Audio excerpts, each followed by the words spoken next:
Welcome, everybody, to the Splatoon 3 North American League 2026. I'm your spray-by-spray host, Jordan Kent. Great to be here. I am surrounded by the A-team today because we have Zach and, yes, big money in the house. Milana here at the desk. We're excited to bring you event number 1, preseason week number 1, as we kick off another league. And let's just get started with this. What are you guys excited for most? Last season's behind us. Here we are on the cusp of a new one. What are you most looking forward to? You know, I like the mix that some things have changed, but a lot have stayed the same. We've got a lot of teams that are still vying, but a lot of new teams entering the picture, a couple of rule changes and stage changes that make things more interesting. And this is our first chance to see the action.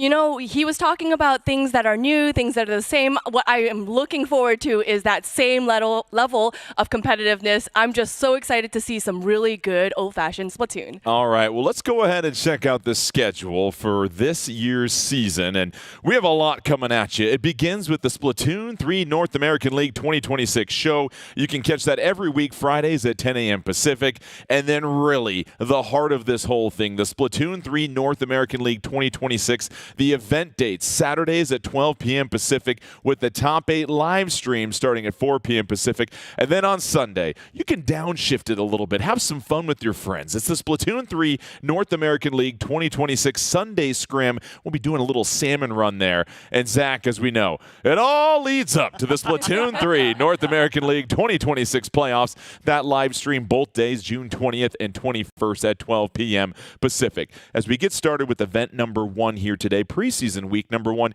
Here's the scoring and how it will work every single event week. The ladder gives you an opportunity to get most of your points, but if you can get your team into top 8, you have a chance to add on to your score. If you look at the top place team at the end of each event week, you have up to 100 points that you can score. And what's interesting this year, Zach, is it's not 5 events, it's just 4 events where you're taking your top scores to figure out where you stand at the end of the season. Yeah, and as we've discussed, you know, that can lead to a benefit or potential ruin for some teams. It gives you more open with your flexibility and scheduling. You can make it to where, okay, we're only going to perform in these many events, but we're going to make them really count. Or we love participating in all of the events, and we're going to be able to take our top and best ones, and they contribute even more to that overall score.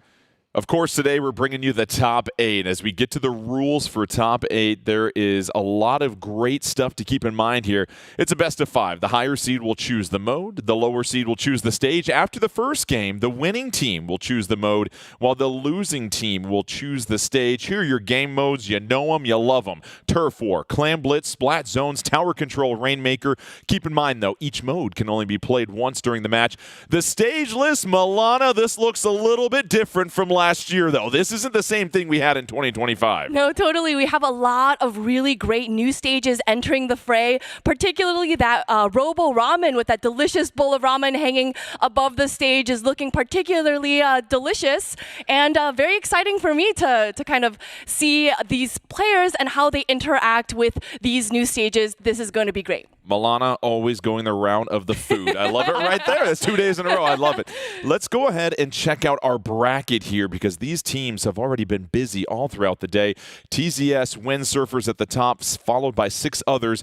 Any team stand out to you as you look through some of these names here, Zach? Yeah, we come back to that theme of the new and the old. TZS, we start out with, of course, they're your first overall seed coming out of the latter portion, and they are going to be a team that participated quite a bit. In fact, last year, placed second. They were first after the latter portion and placed second in preseason week 1, so event 1 of the 2025 season. So they're looking for a bit of that redemption today. Milana, how about you? Any team catch your eye here? Yeah, totally. So I've been keeping my eye on Triple Dippers. Now, a lot of the players on Triple Dippers saw themselves in the last season as part of a team called Foams NA, and their best finish was fifth place in preseason week 2 of last season of the North American League, and they're consistently pushing for top 8, so I'm looking forward to seeing what they have to bring this preseason week. And what really stands out is the participation rate of all these teams. They've been busy all of last season.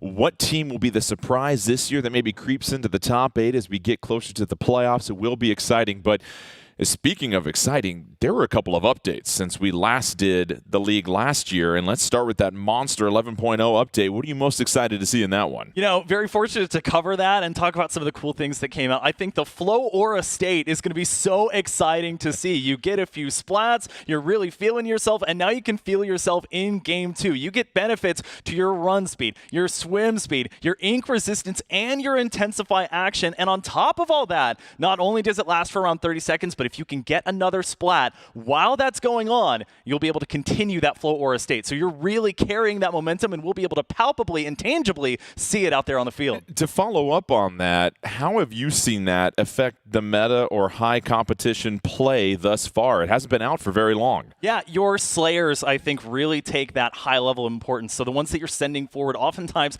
your frontliners, that's going to be the one that you maybe see as the star of the shows, or they're going to end up in a lot of the clips that, you know, to plug myself, review on Shiny Tips sometimes. So love to see them, and if they get maybe a triple or even a full quad, we can see them start to carry that momentum as they try to achieve dominance for their team. Milana, 11.0 update. There's also another update after that. Anything that you are very excited to see? Yeah, totally. So, you know, I know we get a lot of patches coming through with Splatoon 3 and a lot of balance patches. And I think this last 11.0 update has changed so much of the weapon selections for these competitive teams. We might see a complete shift in what we might have seen in last season. So just being able to kind of pick out new weapons and seeing how these new team comps will kind of vibe with each other, that I think is just going to be so exciting. One of the things we just touched on briefly were the new stages that we have as part of the rotation for the Splatoon 3 North American League 2026. And Zach, I'm wondering,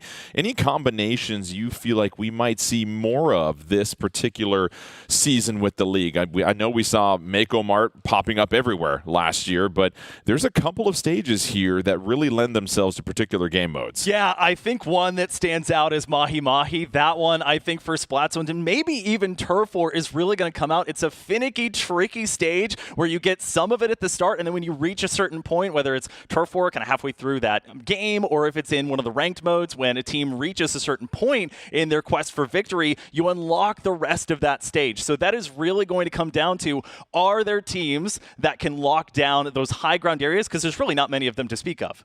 And we are going to get set for Splat Zones for our very first game coming up here in our first match. And to give us that expert explanation of Splat Zones, what are you expecting to see here at this high-level play with Splat Zones? Well, with Splat Zones, of course, it would be the most palpable or tangible with Turf War. Your main goal is to, of course, splat the zone, whether there's one or two. That's what you got to do. And just control that designated splat zone by covering the area as best you can with your team's ink. If you control it for 100 counts of the countdown clock, then you're able to knock out your opponent. However, there are, of course, times where you're not able to get that knockout. So when that happens, whichever team has fewer points or fewer counts at the end of that match is going to be the winner. I think a lot of these teams love going to splat zones. It's something that we'll see, I think, early and often. So get prepared to see a ton of it. Yeah, our first two teams will be Ink This versus 11'8" Bridge. We'll probably go just 11'8" throughout most of this to save people the breath here. But going to splat zones here, Milana, it always feels like there's a sprint to establish the zone first, but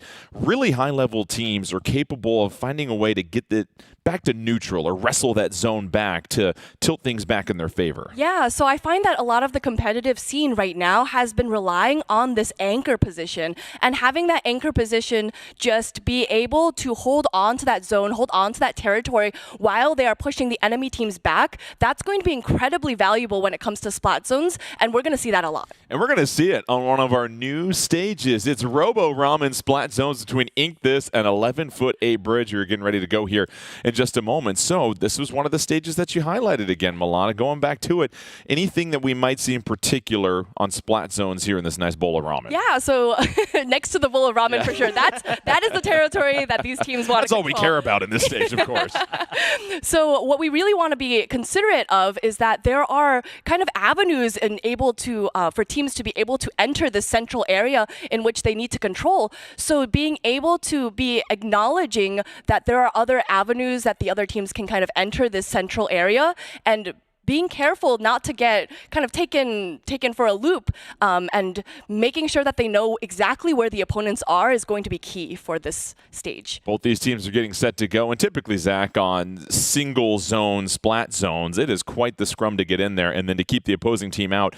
How quickly do you like to see teams start to push out from the zone and put some pressure towards the opposing team's spawn? Well, it's important on every stage, but it's especially important on this stage because there are lots of kind of tight hallways that you see on this stage, especially getting out. You take this L curve or L transition to get to the actual zone. And from there, if you let the opponent get past the zone, it can be really easy to be locked into your spawn. So a couple of the weapons that were pointed out in 11.0, the Dynamo has really started to see its day. I know Milana was talking about placing that sprinkler at the bottom of the bowl of ramen. That's a weapon that's capable of doing that. And I would be remiss not to talk about one of my favorite weapons, the Tri-Slosher Nouveau. I think that's a weapon that, with multiple levels on this stage, you can kind of stay below, shark on a wall, peek out, get a splat or two, and then have your tactical to boot, which we know, Jordan, is so important. Yeah, you mentioned a lot of the different weapons you can go with. Do you have a special that you prefer to roll with in splat zones, Milana? I know you are pretty adept at a couple of them, but any one in particular that you love? You know, I kind of wanted to build off of, that Tri-Slosher Nouveau, having that cooler and having your teammates right back into the action as quickly as you want them to be. I think that's going to be incredibly valuable because having your teammates continuously have that stream of pressure against the opponents is going to be so important for you guys to be able to move back into the zone or even to control the zone for longer and hold on to that score. We've talked about the importance of Tactic Cooler. We're going to see it essentially in every single game mode, and the good news is we are ready to roll here. It's our very first match and game of the Splatoon 3 North American League 2026 Event 1. Let's get it going. Splat Zones, Robo Ramen, Ink This versus 11'8" Bridge. And Zach, what do you see on some of these initial loadouts as you appear at the top of the screen? Already some great weapons at the start here. Hax, who is known for playing those Octobrushes, is going to be on the Comet's Octobrush, and alongside that, a Wellstring V. So that's going to be a backline weapon that you don't see a ton. It doesn't have quite the range of some, like an E-Liter, but it can still pack a wallop. Ink This in the lime green, 11'8" Bridge in the magenta ink, and it's 11'8" Bridge with the early lead in Milana. We see them quickly starting to push in on Ink This. We totally do, and it's just like what Zach said. It is very difficult to push back into the zone if you don't work together as a team, but we see that Ink This is really working together well here. Renzo getting a nice pick here, and hopefully holding onto that area to be able to hold on until the rest of the team comes back, but Ink This holding onto the zone for a lead, hopefully. As you pointed out, Milana, Renzo goes down. Ink This seizes control. They're starting to chip away, but 11'8" Bridge quickly responds. Hacks with that Kraken. Yeah, we saw a splat there with the Ultra Stamp, and that's one of the changes that came through in those two 11 and 11.1 updates. The radius of throwing the Ultra Stamp is not as wide as it once was. Not needed in that case. Hacks goes down, and Ink This trying to get back to the middle of the zone. Tesseract, oh, that Ultra Stamp is denied. Ink This once again in control, and now they have a chance to push forward here, Milana. They do, but we see them kind of navigating around this zone.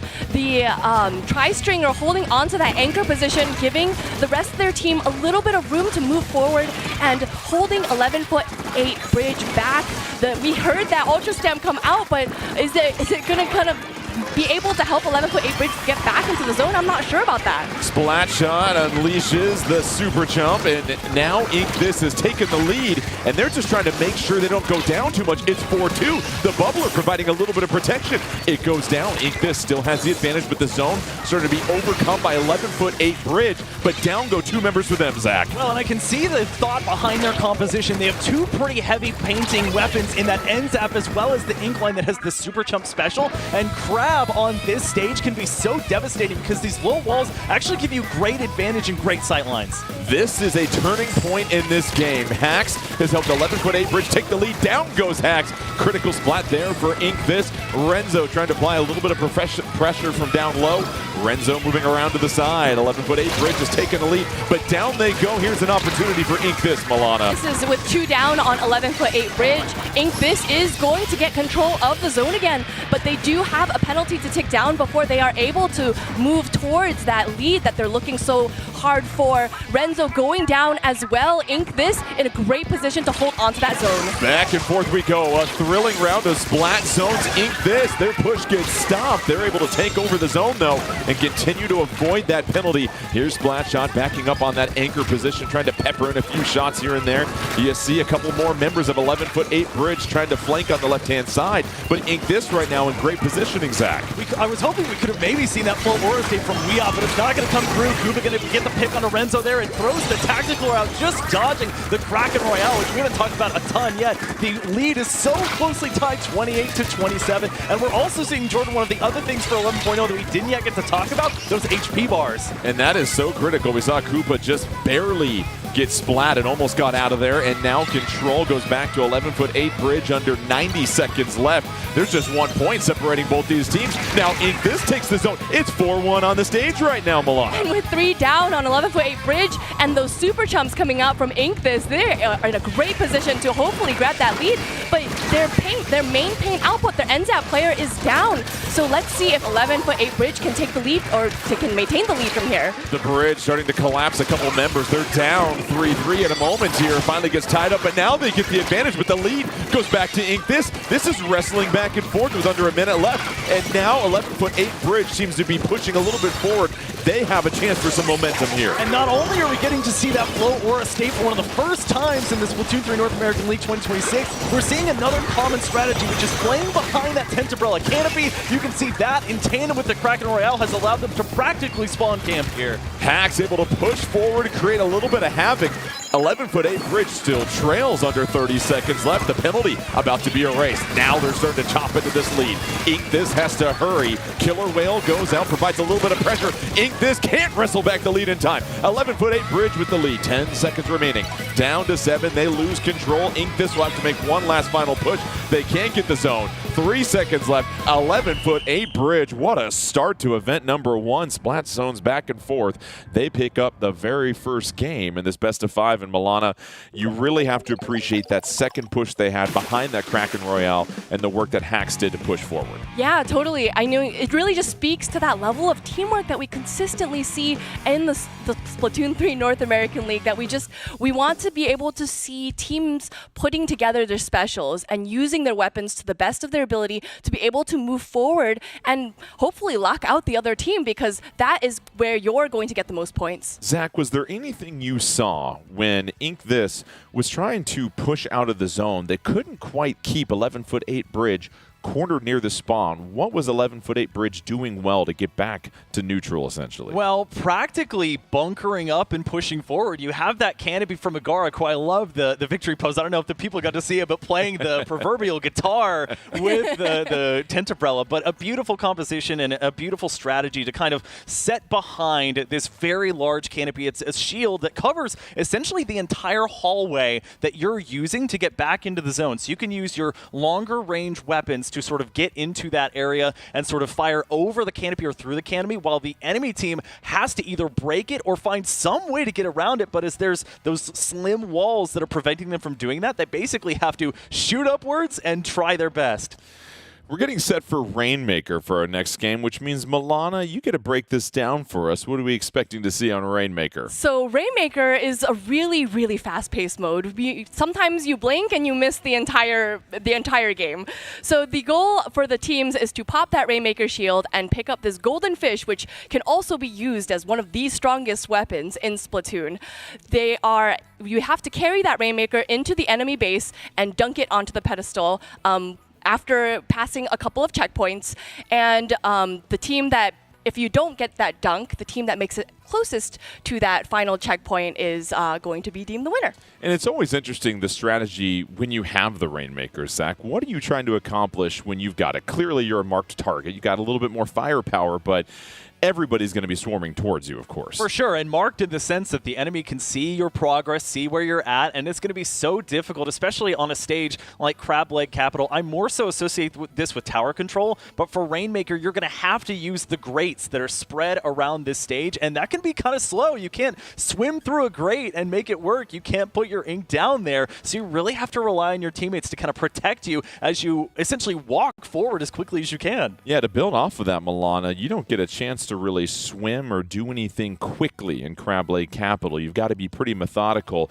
What's the team approach when you're trying to shield that Rainmaker, trying to advance that, and you're going at a snail's pace, essentially? You know, it's funny that you use the word shield because I'm thinking of that tent umbrella, right? We're thinking that we want to use that tent umbrella canopy to be able to use it as like a big moving shield. So even though you're moving at a snail's pace, you have a little bit of cover so that perhaps the enemy just can't make it to you. Yeah, it'll be fascinating to see the loadouts here. And then, of course, once you have a substantial lead, is there anything that goes through a team's mind, Zach, where, all right, we have a lead, we maybe need to focus on playing a little bit more defense here rather than risking things to be offensively minded? I think in the community there are assumptions on certain stages of saying, okay, on this stage, getting to, for example, 20 is relatively safe versus on this other stage, 20 is very dangerous. Like, you should not be sitting back on your laurels at this point. And I think Crab Lake Capital, when you get past where all the grates are, when you start to get into where the enemy spawn and that court area actually is, it's a little bit safer. But I would really never advise fully playing defense and staying back unless it is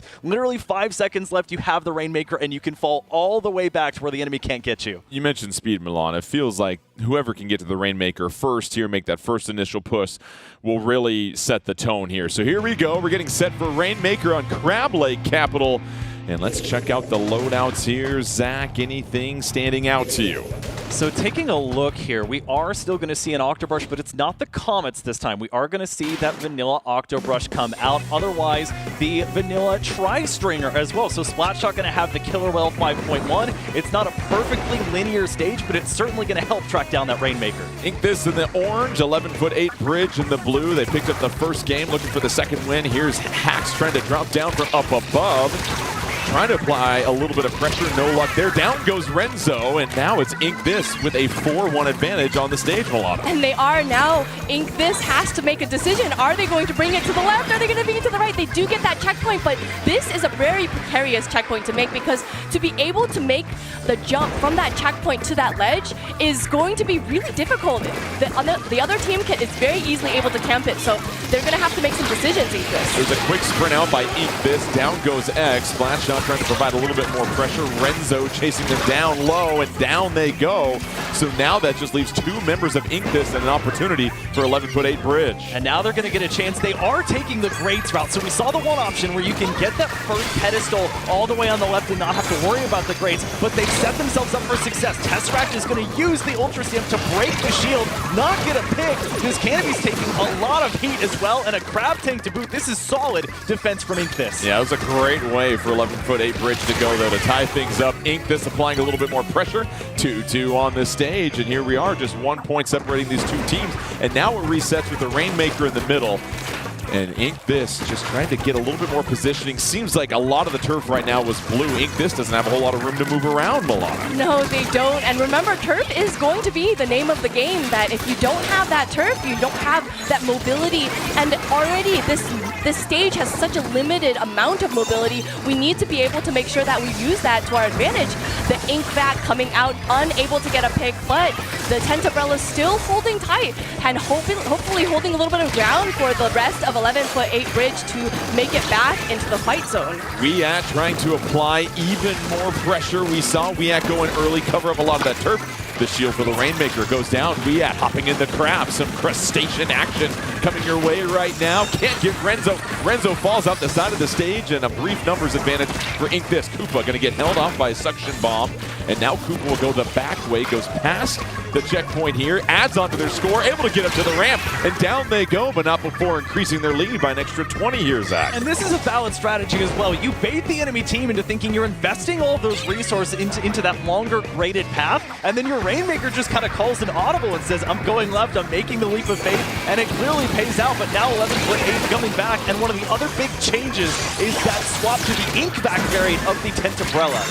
That was a critical splat from underneath the grates. Twice that happens for Ink This, so 11'8" bridge stops stone cold right there. They're still trailing by 1 as we get down to under 2 minutes left. And now if you're Ink This, I think you really want to coordinate your specials and make this a very considerate push here. Yeah, I think, they really have to be considerate of that Tent Umbrella. That Tent Umbrella is a heavily defensive weapon, and they're going to need to be able to take out that Tent Umbrella in order to make those pushes happen. And we're seeing Splatshot getting a nice pick. Hopefully not getting taken out by that Zipcaster, but that Zipcaster there exactly for that reason, to kind of poke and bully the backliners into kind of moving backwards. And 11.8 Bridge, great position right here with that Ink Bat coming out, getting that nice push, getting the lead. Yeah, Tesseract able to go forward. You saw X with that Mint Decapitator miss a couple of opportunities for some splats, and now 11.8 Bridge pushes it. They're just one spot away. They almost had the dunk, but now with 112 left, they have a substantial lead, Zach. Now, they may not have reinforcements, but they are now requiring a knockout from Inkthis in order to get it started. We said no lead is safe. This would have to be the proof of it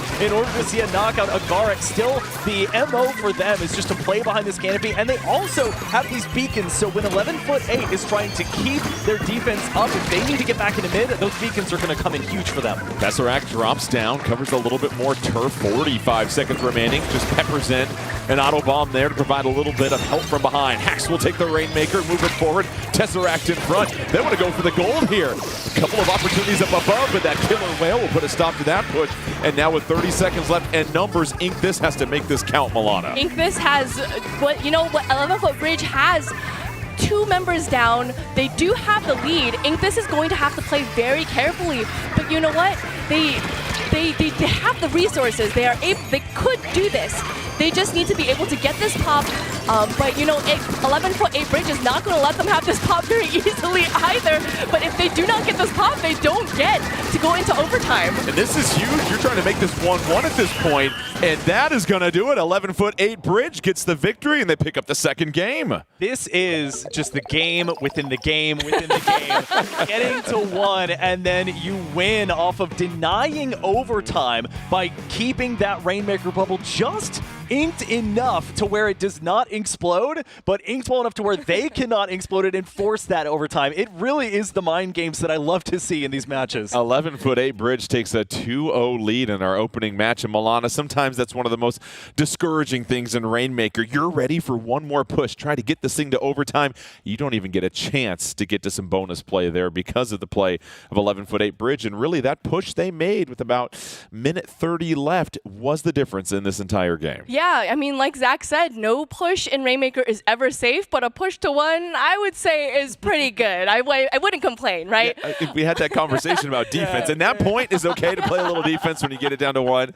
Yeah, I think when you are that far removed, and if you can play strong enough defense in the center of the stage without having to play it next to your spawn, I think you're more than well off. All right, well, up next, we'll have some tower control action, and so Zach will rally it back to you. Tower control, take us through what to expect on this game mode. Tower control, it's another super fun ranked mode. Here you have to jump on that tower to take control of it, so at least one person has to be on. If no opponents are on that tower, then it will begin moving toward the goal. So an opponent can jump on and try to contest things here. You ride that tower to certain checkpoints that are on the stage, and eventually to your goal, which would be at 0. But if neither team is able to reach that 0, that final ultimate landing spot, then the team, of course, that comes closest is going to be your winner. So look for high-octane action here, and something that we haven't really gotten to talk about or see today, blasters, and I'm just waiting for when they're going to come out.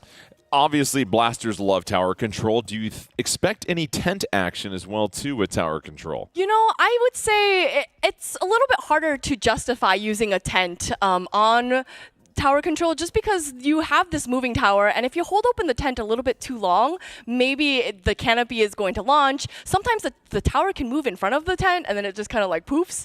So which it's not really great. So maybe I was thinking, this is a little bit of wishful thinking, but I was thinking maybe just like a normal Brella, like a vanilla Brella. Oh, okay. Yeah, I like that. I like a little that. bit more maneuverability and a little bit less hopefully launching your tent and we'll see. getting it. We'll see, and obviously some blasters we'll expect. It'll be tower control and Hagglefish Market as we get set to go here in just a moment, Milana. But going to Hagglefish Market, tower control on this particular stage, what jumps out at you? Yeah, so a lot of the checkpoints that this tower has to stop in, it's actually a little bit precarious because the enemy is able to drop down and have a very clear view of the tower. So you're going to have to think defensively. So like I mentioned, maybe something like Umbrella could help help kind of push those enemies back away from the tower so that you have a little bit of room, but also having your teammates move forward in front of the tower so that you can kind of stop those the opponents from dropping down and having that position to begin with. And it's been interesting, Zach. Both of our games have been relatively close between Inkthis and 11-foot-8 Bridge. It's just been that one extra push. You can't say that 11-foot-8 Bridge has dominated the last couple of games as well, too. What adjustment do you see, if any, for Inkthis possibly? Yeah, I think classic case of, the scoreboard doesn't show the full result or how back and forth that these teams have gone. But I do think the composition changes that we saw from Game 1 to Game 2, they were more so around the kit for the same weapon. We're not really seeing any weapon changes. And there are teams who their players only play one weapon, and that's absolutely okay. But to Milana's point earlier, sometimes, even if it's within the same class of weapons, like going from a Tensorbrella to another Brella, if you can make those adjustments and still find that level of comfortability with your play, that can sometimes turn the tide and send that momentum rocking the other way. Yeah, it's a good point, Milana. Sometimes it's not these big wholesale changes, but just little tweaks here and there that can just change things in your favor. And I think those teams that are always willing to experiment tend to have the most success. However, Inkthis will have to have a lot of success here if they want to keep this match going. They're down 2-0 in this best of 5. Can 11-foot-8 Bridge get the sweep? Milana, anything you see from some of these loadouts at all? We see a lot of the same weapons coming out. I do kind of like the Splat dualies coming out. I love that mobility. I think that mobility can really push ahead of that tower and help their teammates to be able to kind of follow that tower and hopefully gain a little bit of space. But I think that Tensorbrella is going to cause Inkthis a lot of trouble. 11-foot-8 Bridge grabs the tower first. They're up 2-0. They are the team in the purple ink. Inkthis in the orange. Down go 2 members for Inkthis, so this tower is going to have no problem whatsoever, Zach, getting to the first checkpoint just like that. Yeah, and we have a Trizuka in the mix now, which we see Agaric have online. They do lose their canopy, so they're going to jump out and smartly save their special progress that they've built up. Hax, on the other hand, still on that Octo Brush, not really shying away. They say, I'm in it to win it, and that helps them extend their lead to 46. Yeah, nice opening push from 11-foot-8 Bridge, and now it's up to Inkthis to try and stabilize this game as members of 11-foot-8 Bridge continue to just hop into the middle of the fray here. But as that tower starts to reset, Inkthis will hop on it. Down goes a member for them. It's a 4-3 advantage for 11-foot-8 Bridge. Here's Splash Shot trying to pepper in a few more shots. Killer Whale comes out. That'll force them to retreat as 11-foot-8 Bridge back in the driver's seat once again. And we see that Zipcaster coming out, hopefully trying to get a pick, but unfortunately unable to. The Crab Tank coming out, giving a little bit of defense from Inkthis, but Inkthis is going to have to clear that tower before they can even focus on moving it back to neutral. But 11-foot-8 Bridge doing a great job holding onto that tower and pushing that lead and hopefully making that checkpoint. Yeah, you saw Koopa go down, had the Tacticooler ready to roll, couldn't deploy it for Inkthis. Tower's going to reset a little bit, but you see 4 members in one special ready to roll for 11-foot-8 Bridge. Down goes Hax, though. Tesseract trying to hold down the anchor position, takes out an opponent.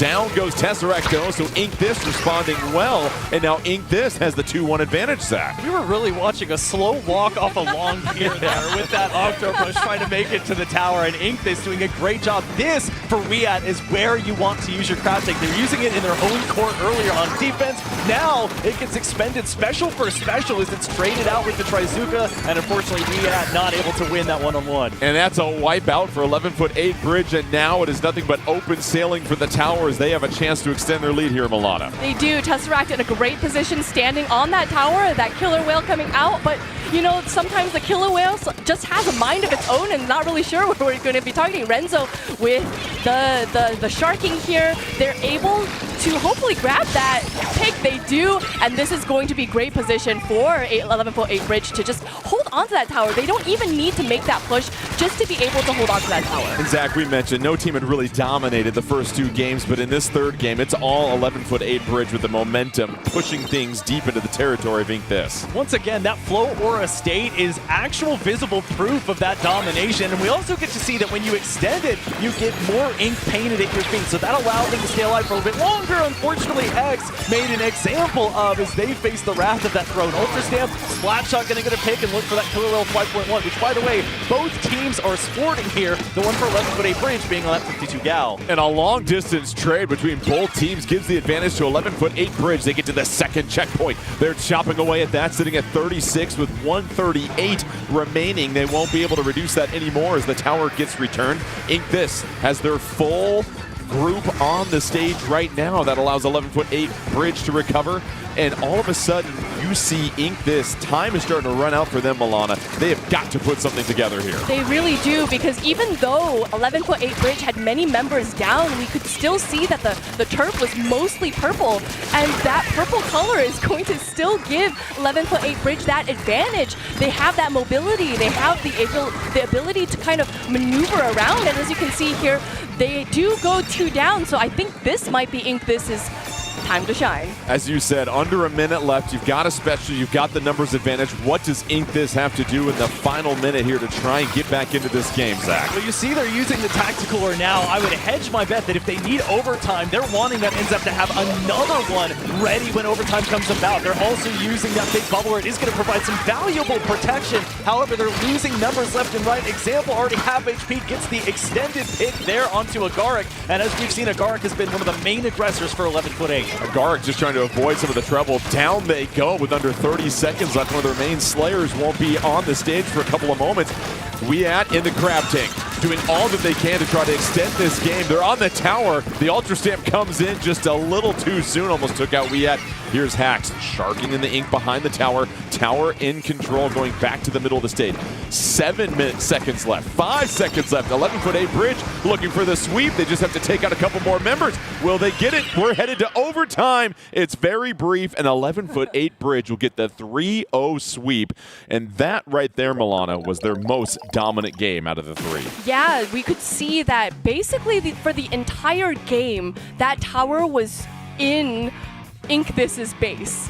They were unable to clear that area, to be able to clear out their opponents, to be able to even move that tower back into mid. And I think that was really just evidence of the dominance of 11'8" Bridge. Yeah, it really started from the get-go, Zach, in that situation. 11'8" Bridge got that wonderful push around the 46-point mark, I believe it was, and never seized turf. The most fundamental, elementary aspect of Splatoon, dominating the turf, and it was all purple throughout the entire game, it felt like. Yeah, tough to come back when you're constantly in a position where not only are you having to win those one-on-ones, and a lot of times uneven matchups, 1v2s, 1v3s, but you're now having to do it just to claim what was already your territory and then get back into mid and win another fight and then try to advance forward with the tower. So very fun first match here, and I cannot wait to see what else we have in store today. Well, let's go ahead and update our bracket as our first match is in the books. A 3-0 sweep for 11'8" Bridge. Those other results are not correct. We'll get a chance to check those out here in a little bit as we move forward.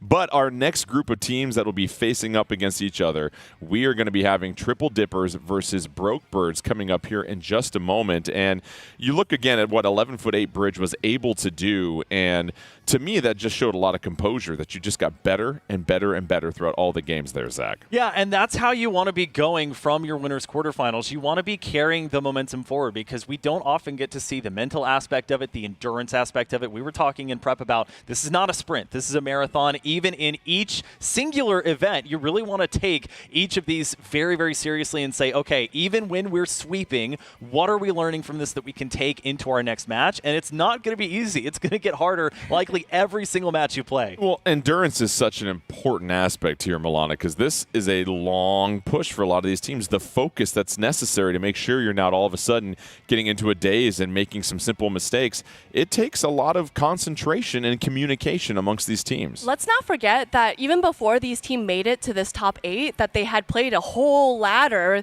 that took many, many hours. So, you know, just even being able to kind of focus up and lock in for this top 8 speaks a lot to their ability, their diligence, and, you know, their ability to kind of just push through that.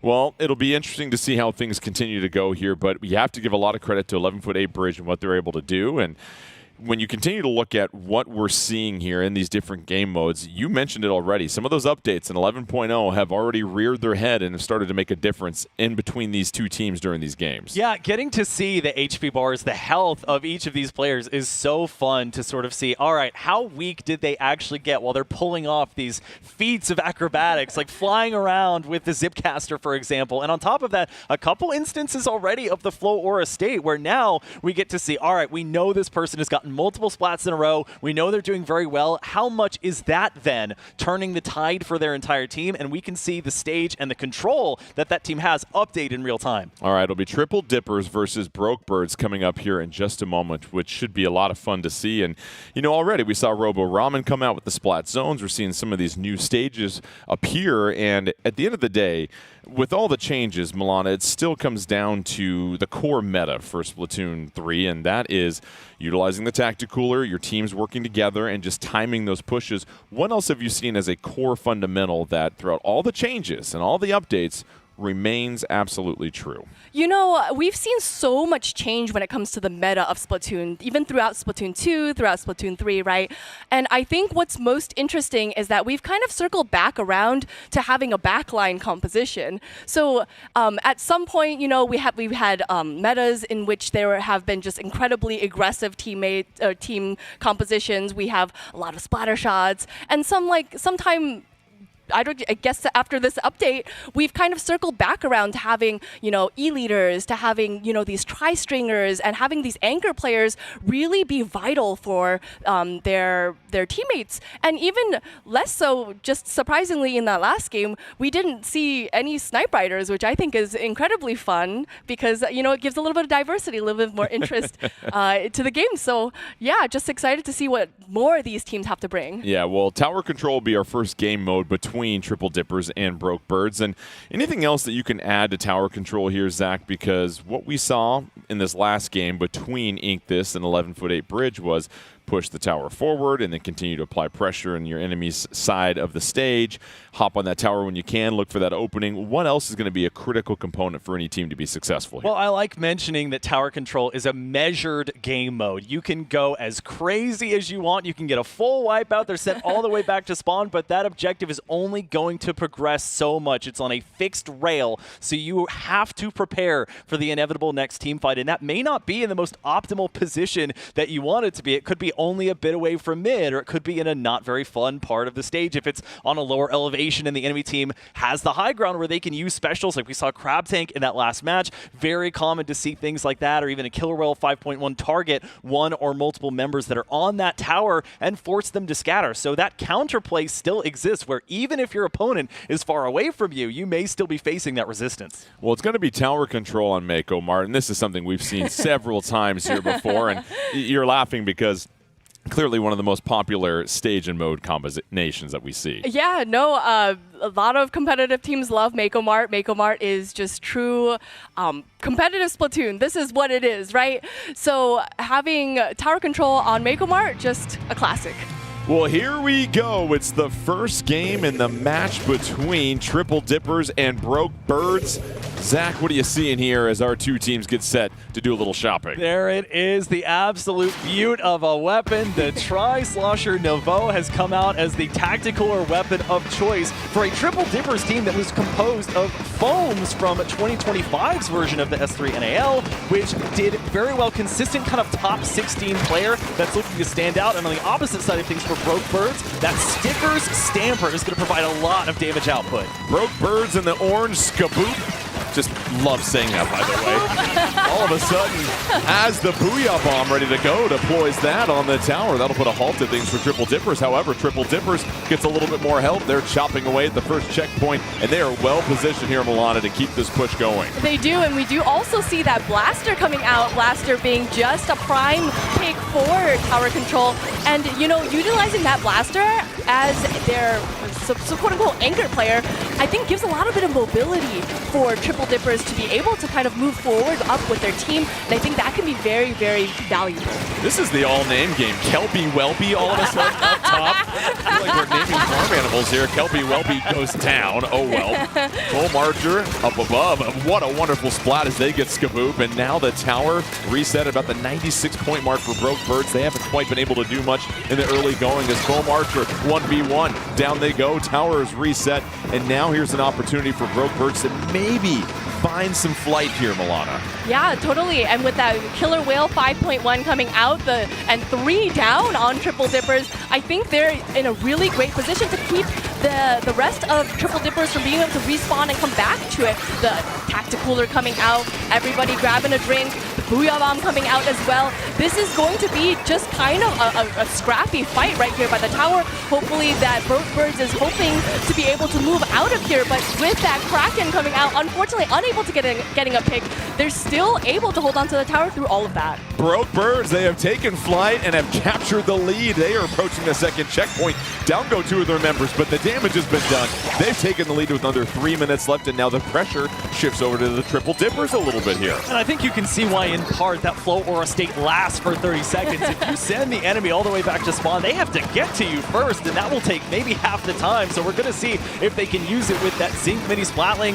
Kelby Welby trying to use the Trizuka here, firing some shots at that high ground, not finding anything, but they importantly are going to trade out specials once again. I think the Booyah Bomb pretty well played there. You want to get rid of that big bubbler, which not only provides protection, but a beacon that goes right to the tower. Nice splat from Nico Chico as we are now at the 220 mark here. That tower just going back to middle of the spawn, and all of a sudden Triple Dippers able to hang on to it. They've got a 1-person advantage on the stage now at this moment. Nico Chico up top. They're approaching the second checkpoint. That's going to be disrupted, though. Let's take a look at Silver coming from behind. Gets the splat against Blackberry. And now the Broke Birds have a chance with the wipeout to flip the script and possibly build upon this lead, Milana. Silver in a great position and grabbing that really cheeky pick on that one jumper. They are able to kind of move forward into that position that we're really looking for Magomart. That position right under this ledge. But Foam Archer not letting this fly there, and Skaboop being forced to jump back, and we see that the turf control is mostly Triple Dippers once again.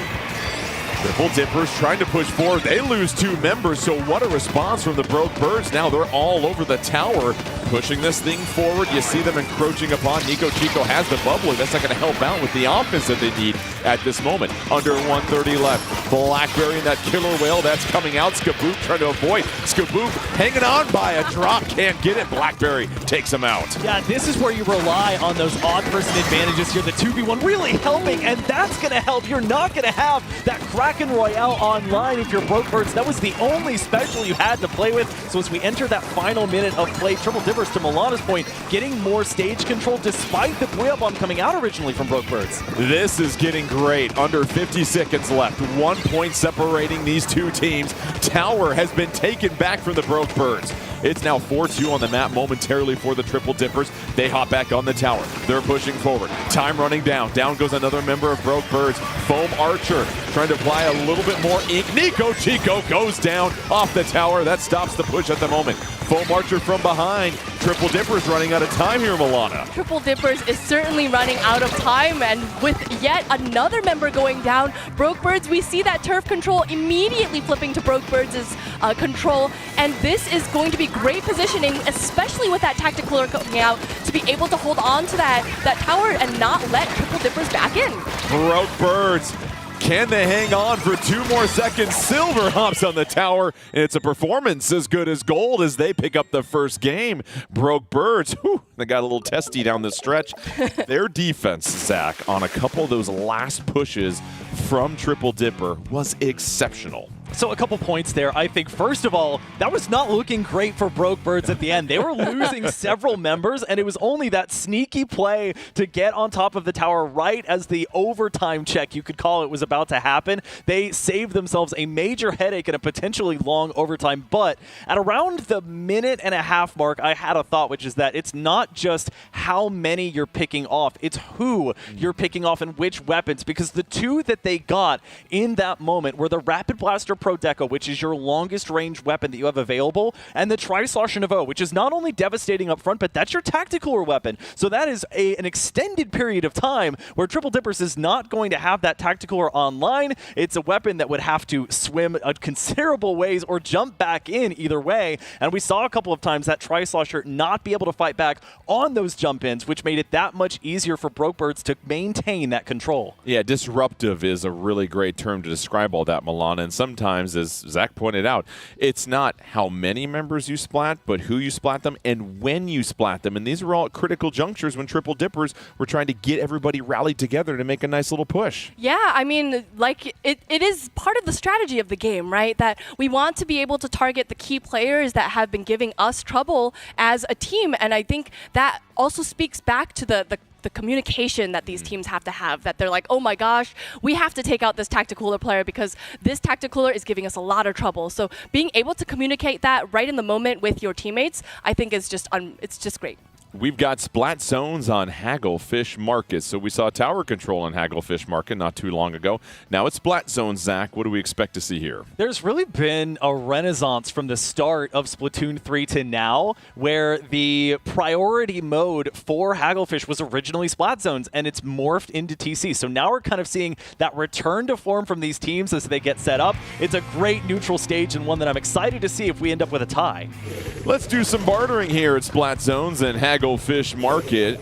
Broke Birds picked up the first game by just a 1-point victory. Will this one be just as close and as exciting? Whoa, there we go. Let's have some fun with this. So already we see Foam Archer and the crew for Triple Dippers approaching very quickly. Skaboop and company for Broke Birds. It's a fight for the zone immediately, and this one is going to go in favor. Looks like Broke Birds might get this first opportunity. No, it's still, and then they get the wipeout, so that's going to be a huge opportunity out the gate for Broke Birds. Yeah, and with all these weapons that are really good at sharking, they're really good at just kind of camping underneath these ledges and hopefully grabbing an unsuspecting member. And we see Goliath here really just holding onto this area, almost taking out Kelpie Welpie with that Trizuka, and Goliath with the Kraken Royale, the Booyah Bomb coming out, all these specials coming out together, and you know, the points are already down to 50 for Broke Birds. Broke Birds just a wonderful job, especially with their anchor of just holding down the positioning early on, Zach.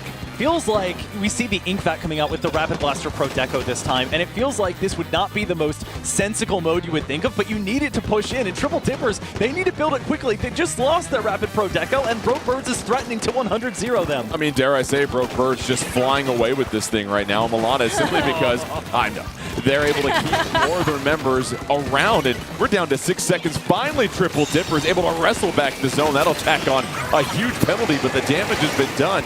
It's up to the Triple Dippers to play near flawlessly now at this point. And we see every single special coming out from Triple Dippers in their last resort right here. And while they are able to take that zone, they are still kind of wandering around this middle area, allowing Broke Birds to move back into mid of this stage. And that's going to kind of be a really precarious situation for Triple Dippers. There's some expensive real estate for Triple Dippers to try and acquire it. They had to use all those specials. It got them somewhat back into the game, but here it is, Broke Birds. They've got the zone. We saw how long they're able to hang on to it before. Now it's just a matter of them rinsing and repeating what they did earlier on. Well, if we need to see a replica of that first team fight, it may take every special on the board. We see the Inkvac already coming out. That seems to be Triple Dipper's strategy for getting in. They're feeding it quite a considerable amount of ink here. That's going to go right on the zone, lose control away. It's countered by the Booyah Bomb. So Broke Birds with some solid defense of their own to maintain the zone. Goliath doing a wonderful job just bobbing and weaving, avoiding getting splatted. Finally goes down, but the anchor position, as we mentioned again for Broke Birds, just doing a fantastic job of holding things down. Tacticooler comes out. Those will be some refreshments for the rest of the team. Triple Dipper starting to encroach a little bit more.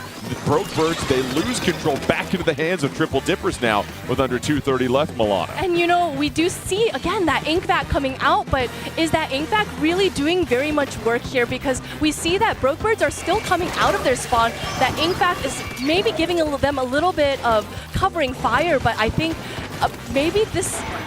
I think that maybe they could have opted for a different special for Splat Zones in this specific case. Well, hold on a second. Penalty's been gone. Oh, wipeout comes out. Triple Dippers, they're looking really good right now. Now it's just 38. It's just a matter of here of half a minute, and Triple Dippers will take the lead. And now that she was on the other foot, Foam Archer not even waiting to put that Tacticooler down. Has to abandon ship because of the auto bomb there, but Kelpie Welpie making sure that zone is maintained. Now the pressure is coming back from Broke Birds, and you can see the pressure being put on. They've already lost 2 members. They're going to lose the lead as well. Only one coming in. Skaboop desperately trying to flank. Oh, they had a chance, but Triple Dippers able to hang on. No. But wow, what a turnaround there, Milana. Triple Dippers, you thought it was almost a KO 100-0 out the gate. They're able to stabilize and just chip away chunk after chunk until that final push to steal this game away from Broke Birds. I just think that, you know, it really speaks. We say this all the time, but it really speaks to being able to kind of keep a level head. Yeah. Because when you almost get knocked out, it's really hard to keep like a very calm mindset to be able to communicate with your teammates well. And, it was a little bit precarious. We did see a lot of specials coming out, and that we didn't see triple dippers kind of moving forward in the way that we usually do for Splatoons on this stage. But they were able to kind of utilize that and get the picks that they needed. And to Zach's point before, sometimes it's the picks that you get that really matter. That it's not necessarily getting that team wipe, but taking out the players that have been giving you a lot of trouble. Zach, I am perplexed. I mean, what broke with the birds there? Well, you get into this kind of rhythm where, okay, these team fights are consistently going well for us in the same way. They're using their specials at the right time. And you get maybe into that headspace of, okay, every team fight's going to be like this. We're just going to keep the same things working. But on the other side, the enemy team is adapting to what you've been doing. They're trying different things every time to see what will actually stick. And, seeing 4 specials, to your point earlier, Milana, the entire kitchen sink being used, you certainly don't want every team fight to be like that, but I think knowing when to layer or combine your specials in like that is so important, and what allowed, as we thought might be the case earlier, for this match to now be tied. And that's a great point that you both made. You called it out at the time, and Zach, you just touched on it. Triple Dipper used every special in almost a last-ditch effort to take the zone when just 6 seconds away was Broke Birds from sweeping that thing. And sometimes just being able to dip into things and make that expensive use of your specials to take control, that to me was the critical point in this entire game. Listen, if you're going to keep your specials after the game is over, it's probably not very worth it, right? So, and take them with you. Sometimes you just have to use whatever you have to be able to make it back. But I think it also speaks to being able to utilize it in a way that is level-headed enough to be able to kind of take it back, because the other, like Zach mentioned again, the other team is also thinking about, okay, well, they have their special online. How can we counter their specials? How can we make sure that we keep control of this zone even throughout all of these specials? So being able to do that and kind of overcome that adversity that potentially could be there, I think is really valuable. We've got Rainmaker on Undertow Spillway coming up next here, and what excites you about this combination? Well, this was one of the premier stages for Rainmaker. It also features one of the 2 stages that features the Horseshoe of Doom, as I like to call it. You can go to that far left-hand side, and after you get that first pedestal, you can kind of go around that horseshoe-shaped area that does not have any inkable turf, but allows you to kind of play with your team fighting on the main bridge area. That second pedestal that you can start with is on the right. A lot of teams, as we saw on Crab Lake Capital, you can start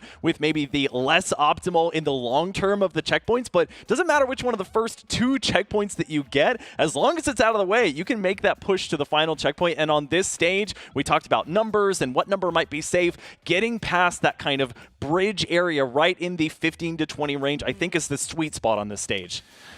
Both teams have taken a game from each other. It's now time for Game 3 in this match between Triple Dipper and Broke Birds. Who will break through and take a lead? It'll come down to this. Rainmaker, Undertow Spillway. Milana, anything you see from these initial loadouts? I would like to make a special mention to that Bloblobber. We don't generally see Bloblobbers coming out with that, the Kraken Royale that could really help to be able to push that Rainmaker forward. So I think what is definitely notable about the Bloblobber is that sometimes it's really hard to control that flow of the bubbles that come out of it. And, I think if it can be used properly, it could be really deadly on this stage. Goliath missed a flank right there, Zach. An opportunity to give the Broke Birds an early advantage, and now it's still somewhat tight in the middle here.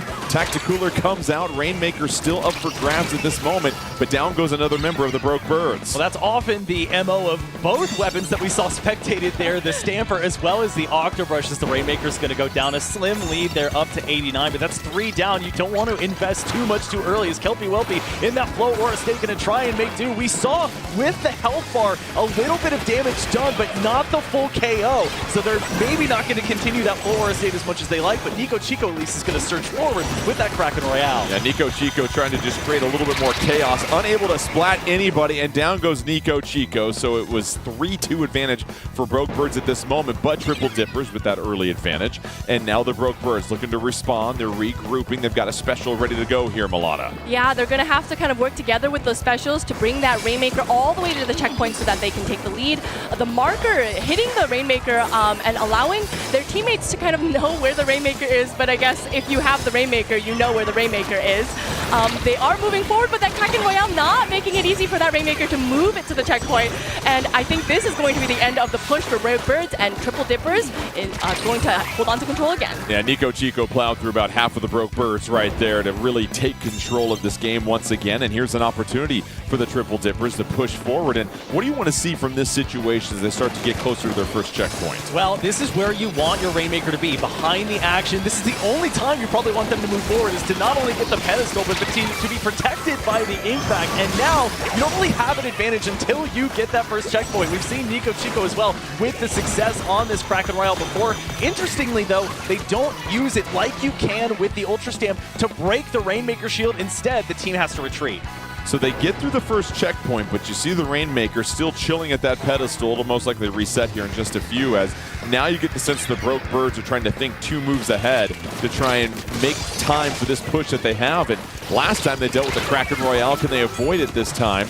No, it's 3-2 advantage on the map, and they have a special. This might be their opportunity, Milana. They are moving that Rainmaker incredibly fast to that first checkpoint, but they are going to have to make it past that first checkpoint in order to take the lead. But the Kraken Royale coming out, giving a lot of covering fire for the rest of their team. The Inkback coming out, hoping to stop that Kraken Royale. And, you know, they are just going to have to move it just one little bit to be able to get the lead. They do get the lead, but that also results in a wipeout. Yeah, it's a wipeout, but they do have the lead with under 2 minutes left, and Triple Dippers right back in the driver's seat, pushing that Rainmaker forward. It's in the hands of Nico Chico. Blackberry trying to provide a little bit of cover on the front end.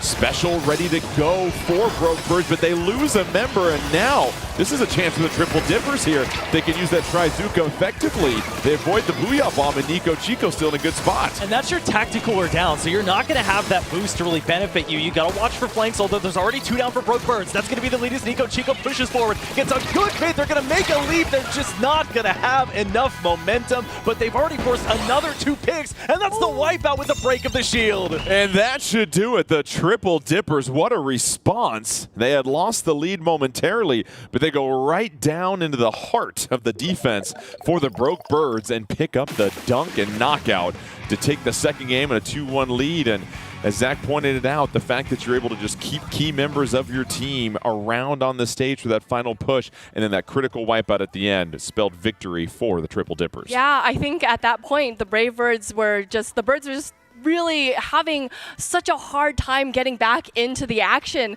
And I think, you know, it's exciting for us, right? Because right. We got to see the dunk. So we love lead changes. Give us all of that, please. Yeah. So just being able to see them kind of work together, keep it level-headed, be by that, you know, that goal pedestal and just dunk it, chef's kiss. So now it's 2-1. That puts a little bit more pressure here on the Broke Birds after the Broke Birds took the first game. Now Triple Dippers in control with everything. And it's going to be interesting. Any adjustments you see coming from the Broke Birds? I know we don't have our game mode coming up next, but it just feels like a lot of their pushes just aren't quite going that extra distance that they need them to. Yeah, so what I think is really succeeding right here for Triple Dippers is that kind of like in the first match that we watched, there was this bunkering idea where you're really grouped up together and you have a special that's either protecting you directly, so it's something like the ink vac that's absorbing incoming ink, or it's something offensive that has range like the Trizuka. You can even count the Kraken Royale in sort of that tandem by sending it forward and providing that pressure. But the rest of your team really has to be careful, and so I think even if you're opting to flank or to send somebody around, there's detriments to that. There's push and shove, there's push and pull for each of the strategies that you employ. So I think for Brave Birds, they have to be careful of finding a way to disrupt this very close-knit team. We have Turf War coming up next year, and so Milana, it is the classic mode here in Splatoon, Turf War, but why don't you give us a little bit of a shakedown of what we're looking for? Yeah, so teams have 3 minutes to put down as much turf onto the stage as they can, and at the end of the 3 minutes, Lil Judd and Judd will do a little bit of calculation and they'll figure out which team has most turf on the stage. And with this, Zach, people always talk about the last 30 seconds. Is it still the last 30 seconds? Is it the last 15, or does that extend to maybe the last minute now? I'm somebody that's always like, it depends. I never want to say that something is so carte blanche, but yes, the last 30 seconds, and we've seen that in non-Turf War modes as well, that if you're using specials in even the last 45 seconds and you're not coordinated, if you're losing members bit by bit instead of altogether, you're not going to have those specials online for the final push. But in the case of Turf War, the last 30 seconds and even 15 seconds kind of give you the mileage that you're looking for. So look for a lot of ink-based specials, so things like the triple ink strike that we really have yet to see, the Booyah Bomb that we have seen, as well as the more defensive specials that are going to allow you to keep your spots that you've earned on that stage. It'll be Turf War on Museum d'Alfonsino, so this is always a great stage that we love to call action on. And any tricks of the trade here with Turf War, though, on this stage? Yeah, I think actually this is a really interesting pick for a stage for Turf War. We don't really see this too often. There's not that much turf to be able to cover, but there are a lot of nooks and crannies that if you kind of overlook it, it might cause your team a little bit of detriment, a little bit of headache at the end. Yeah, it'll be fascinating to see who's able to really create that push at the end and maybe keep the other team pinned on that higher ground near spawn, because if you're stuck up there, you don't really have access to a lot of turf to get to. Yeah, and the spinners, as we call them, the high ground that you get to sort of own, the backliners and the anchor players, they're going to be that much more important, even though they're weapons you wouldn't necessarily think of as the best inking weapons out there. Well, let's see here, Zach, if these teams decided to go with any inking weapons, because if Triple Dipper gets the win here, they will move on, and Broke Birds will have to sink down to the loser side of the bracket. What do you see from the loadouts here? Well, looking at this one, we're seeing an arrow spray come out. It's going Love to it. have the Yes. color screen Yes. and the burst bomb joining up with that Tri-Slosher Novo, as well as the Rapid Blaster Pro Winter. So that's going to come out on the opposite side of things. We will see some triple ink strikes as they're going to be bringing that Neo Splash-O-Matic. You see how quickly some of these players have already started to build up specials. Here comes the triple ink strike coming down. Goliath's trying to shark there in the ink, gets caught. We'll have to retreat a little bit more with that brush splatter. Color screen comes out. Kelpie Welpy all juiced up and trying to pick out a couple of the opponents on that higher ground. No luck there. And so about 30 seconds in so far, and looks like both these teams still trying to find their footing, Milana. Yeah, totally. I think that's just, you know, the brand of Turf War, that both teams kind of feel each other out in that center of the stage before they opt to kind of make a push happen. And with both teams having one member of their team down, I think it's just, for right now, it's just a matter of seeing how many picks can we get before we decide, hey, it's time to move in. From some of the vantage points we've gotten, though, Zach, it feels like the Broke Birds were dominating part of the turf here for the early going. Skaboop going to drop that triple ink strike.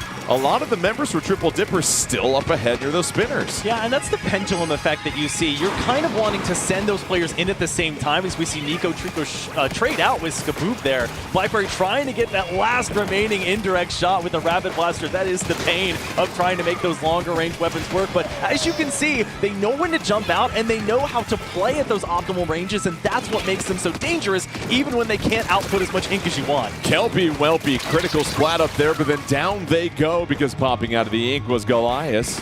1:13 left here. Looks like Broke Birds have the advantage for the most part.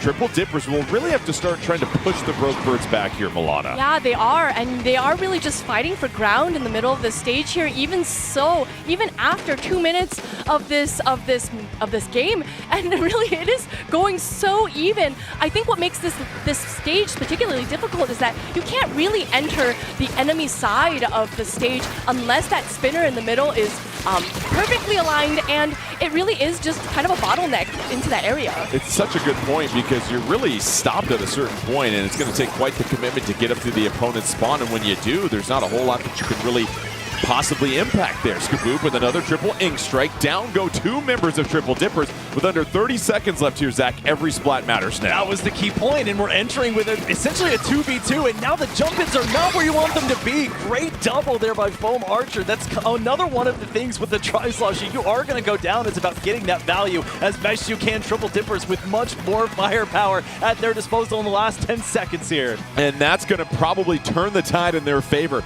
They've got the numbers advantage. It looks like they have the ink advantage. Will Triple Dippers pick up their third game? We'll see what the furry paws of our two judges say, but the Triple Dippers might have done just enough down the stretch, and the result is a victory for the Triple Dippers. They will pick up the 3-1 victory in this match, and credit again to the Triple Dippers. They were down for the early part of that game there, Milana, but they did enough down the stretch and picked up a couple of those key splats to have the numbers advantage throughout the tail end of that. Yeah, I think getting that key double at that very end and being able to just kind of hold on to what they already have, I think that was key because, like we mentioned, Turf War is a matter of being able to keep your turf your color, right? So if you are able to get those splats, that's also helping your turf. So being able to get the splats in when they did, I think was incredibly valuable and, led to victory.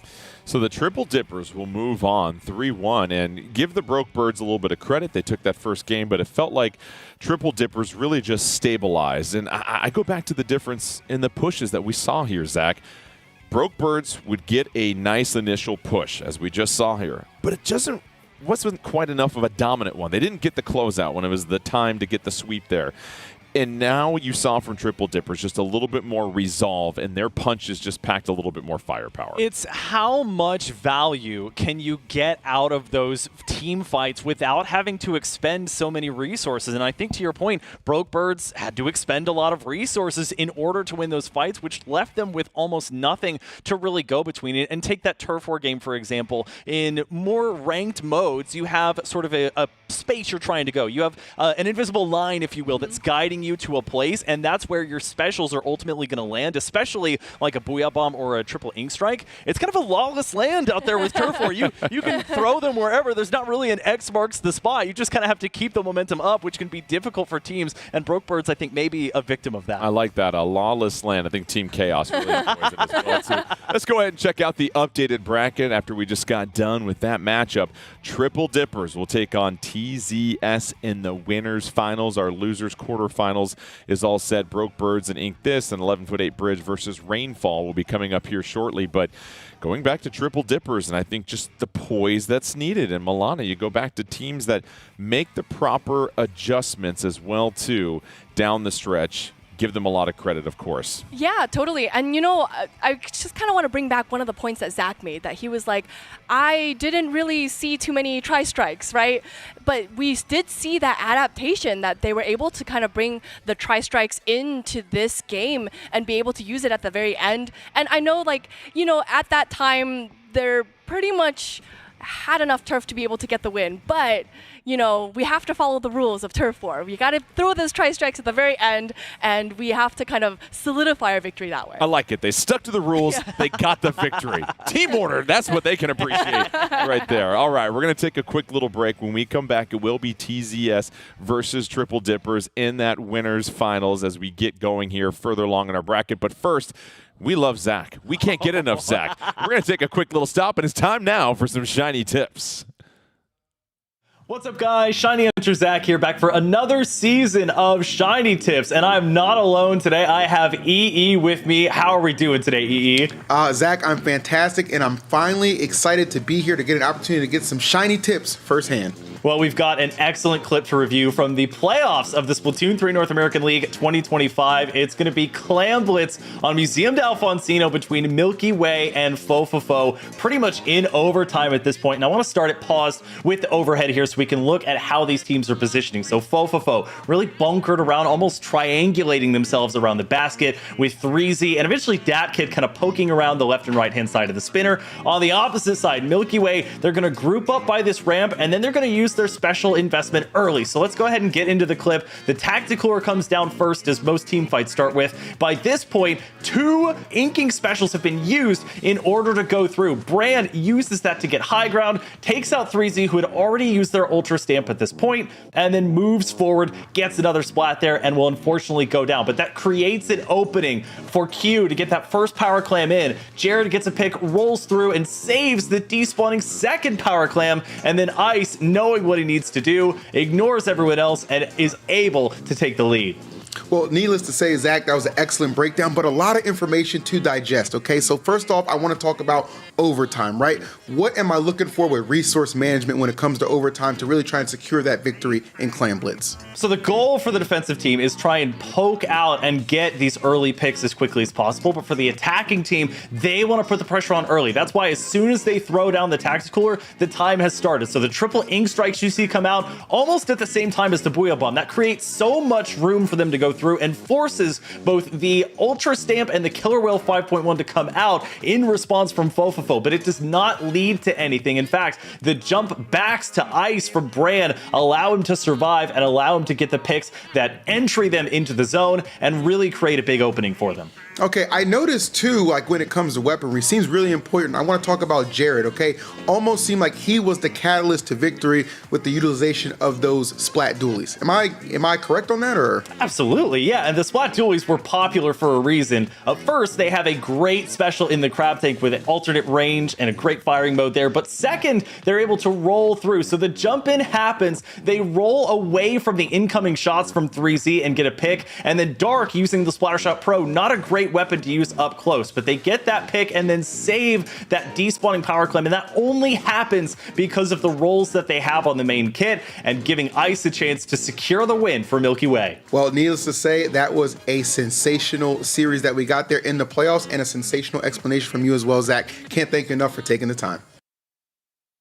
Those tips were extra shiny right there. Thank you, Zach. My mind is just blown there at that point. But it is always great to just highlight some of the strategy. And we've talked about the updates with 11.0 and the changes to everything as well, too. And it's interesting. You mentioned that flow state and just what it's meant. Have you seen a huge impact with that? Yeah, I mean, it really draws the eye, to be honest. It is very eye-catching. You can see exactly where, the splats are happening and the ink is getting thrown at your feet. And it really shows you where on the stage, because we have great spec cam operators that are helping us here, to where this sort of pendulum is swinging. In fact, where teams that were struggling before, we've seen some very close calls. We almost saw a 100-0 on splat zones, for example, and then some contesting there at the end. And part of that was because of these individual plays. As much as this is a team game, sometimes you like to see which individuals are being put in the best positions to pop off. It'll be TZS versus Triple Dippers in our winners finals here. We have a little turf war on Robo Ramen, and so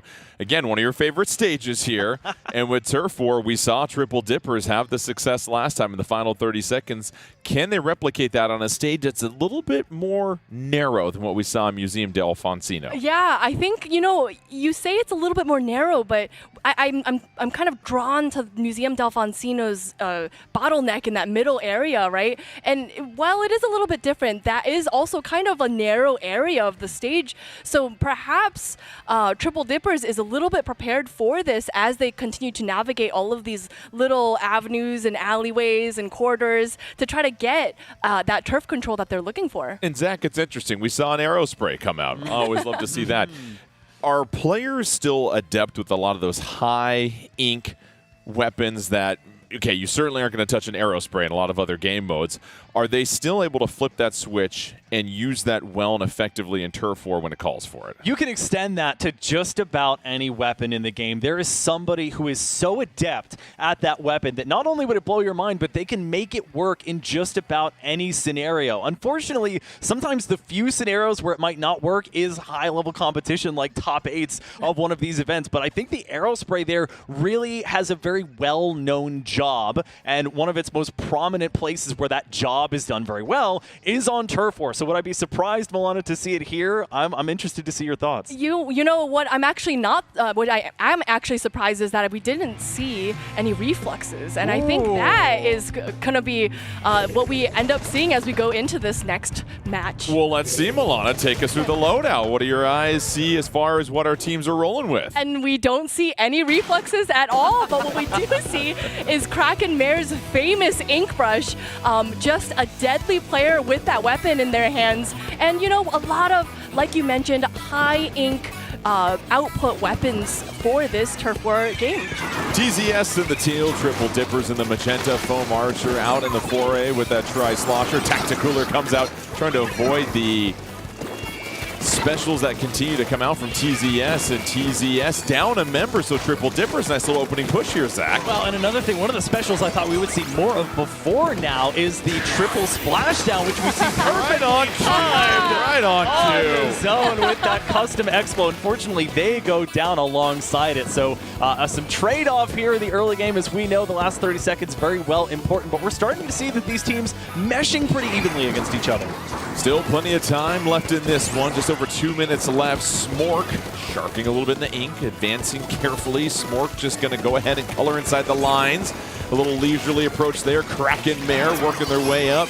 Unleashes that killer whale, avoids some of the trouble, and now TZS seems like they've gotten a little bit of prime positioning as both teams, Milana, really not focused on splats at the moment. No, not at all, and sometimes that is going to be the goal for Turf War, but what we do see is that TZS has kind of turfed all of these underground alleyways, which gives them that maneuverability that they might need to be able to do a flank, and with a weapon like an ink brush, that could be pretty deadly for Triple Dippers. Nico Chico able to visit the tactic cooler, gets a little boost, and Nico Chico all of a sudden covering all sorts of turf over there on the western part of the stage. Kelpie Welpy going to come over and try and help. Gets a little assist as Pepe goes down. Here comes that triple ink strike, and all of a sudden TZS here, Zach, seems to be starting to tip the tide here. And this is where having 3 out of your 4 weapons be relatively short range really is impactful. If you're able to hold down what is a pretty small middle area of the stage, even if you're facing specials, it's not that difficult. And then if you can face the resistance and push them away, as Milana was talking about, the sort of alleyways that are under the main part of the stage, you can ink those without facing a lot of resistance. Down go 2 members for TZS. Triple Dippers starting to seize control, and a wipeout at the 40-second mark. That is huge, Milana. That is going to be extremely hard for TZS to come back from. They are going to need to build up those specials, but with that tactic cooler coming out from Triple Dippers, even if they are wiped out, they are going to be back in the fray extremely quickly. That Trizuka coming out, Pepe going down. I think this may be very dangerous for TZS. Foam Archer just able to avoid all sorts of trouble. Nico Chico dropping down 1v1, picks up the splat. Here comes the second one, super jumping in, trying to get the second splat, does take down 2 members. Triple Dipper's going to close this out with authority as time is winding down, getting all of the critical splats when they needed to most, and that should do it. Triple Dippers, I don't even need to see it, Judd, little Judd. We know the Triple Dippers got the victory here. And Zach, how about just the 1v1s that they were scooping up down the stretch? You know, call me biased if you want for talking about the Tri-Slosh again, but there was a critical moment in those final 30 or so seconds where they're on the bottom part of the stage. They're literally looking at someone that's above them, has great views of them, has likely more range than them, and is expending both a sub and a special in their direction, and still survives and is still able to put down a tactical. Or like that in itself is so phenomenal to keep your team alive, and a lot of teams struggle when they bring 3 or more lower range weapons to the table. I think part of what allowed them to succeed is knowing when those times are optimal and knowing when to retreat so that you can hang on to that special for the pivotal moments. And that was such a good point, because Milana, you never saw Triple Dippers overextend themselves. You sometimes have a tendency with those shorter range weapons. We got to go forward. We got to maximize the range of this. No, you don't. They did a good job of just really playing within themselves and not overextending themselves. Yeah, I think they were really, motivated to be able to keep that turf control for themselves. And like we mentioned before, Robo Ramen has those underground alleyways. And at the very beginning of this game, we saw that TZS was able to hold on to this control, and then possibly they were thinking about using these alleyways to be able to do a little bit of flanking, a little bit of sharking, but having Triple Dippers notice that and be able to turf over that and not overextend, I think was just so valuable. And when it gets down to those final 30 seconds, it's just those micro decisions to be a little bit more patient, to not be overly aggressive, because a splat means so much more in the final 30 seconds in any game mode, but especially in Turf War. Splatoon's a fast game. I mean, it's no secret. You think? Wait, hold on a second. 3 minutes. It's not like the ranked modes where, it can end really early, or it can go into a very long overtime. It is a defined 3 minutes. So that's weighing in the back of your head constantly. I know that my time is finite and exactly when that's going to end. So you probably do get a lot of those jitters of saying, okay, I have to kind of fish or cut bait here and really make an impact play in those final 15-10 seconds. Or as Milana talked about earlier, you need to use your special either at the very last second or at a great time to keep it going. We've got Splat Zones and Mako Mart, and this is, again, another stage and mode that we see all the time. And what continues to be the key to be successful here, in your opinion, Milana? Yeah, so we have that interestingly shaped, cross-shaped Splat Zone in the center of the stage. So both teams are going to be focusing on these stacks that are located next to the Splat Zones to be able to control them. And if they are able to control both of these stacks and hopefully have enough range to be able to keep their opponents back, that's going to be something that we're going to be looking out for. It always feels like, Zach, once you secure the zone here, if you can just advance forward a little bit more, you're always going to be on the lower ground of your opponent when it feels like you're encroaching in on their spawn. But anybody that's able to flank along that backside, that's when it seems like this game starts to turn in the favor of whoever's being the team securing the zone and pushing forward. This stage might be the best teacher of exactly what you're talking about as we get into the game here. There's not really a ton forward on that same elevation that you can go, unless you want to make a leap of faith or a big flank as we see the weapons now. And I'm seeing something that I expected to come out a lot sooner, is that is the Splatter Shot Jr., which is going to be a great weapon for Smork to have right on top of the zone. Well, it's great to see that little guy make his appearance here finally as that weapon. We all know it and love it. That Splatter Shot Jr. Here we go, wasting no time whatsoever, getting to the middle of the zones. It's Pepe in a bit of a firefight. 1v1, going to retreat as TZS takes the early lead. Pepe will choose to advance here. Killer Whale supporting them. Kelpie Welpy goes down for the Triple Dippers, and what a start here by TZS, Milana. Yeah, and you know, they are doing exactly what we want them to do. We want them to hold on to both of these stacks. We want them to kind of be aware of what is going around, even in these in this like moat area around the stacks. And Kraken doing what Kraken does with that ink brush, sharking right under this ledge, and hopefully getting an unsuspecting pick on one of the members of Triple Dipper as they drop with that Tacticooler. Let's see if Triple Dipper is able to come back into the zone. Zach, we've been talking for a minute. Triple Dippers hasn't taken the zone yet. They're in trouble in the early going. Yeah, and they're having to face the wrath of Vapor here with that exceptional range, and who's holding on to the triple splashdown. There's a lot of triples going on in this matchup. The T and TCS might even stand for triple if they've changed it. Vapor using the triple splashdown now on the Killer Whale 5.1 coming out. This could be the 100-0 that we didn't see earlier. Oh, it is. Wow. You bet. Wow, what a response from TZS. That was a quick trip to the grocery store, I tell you that much. Got everything you needed. They get the knockout.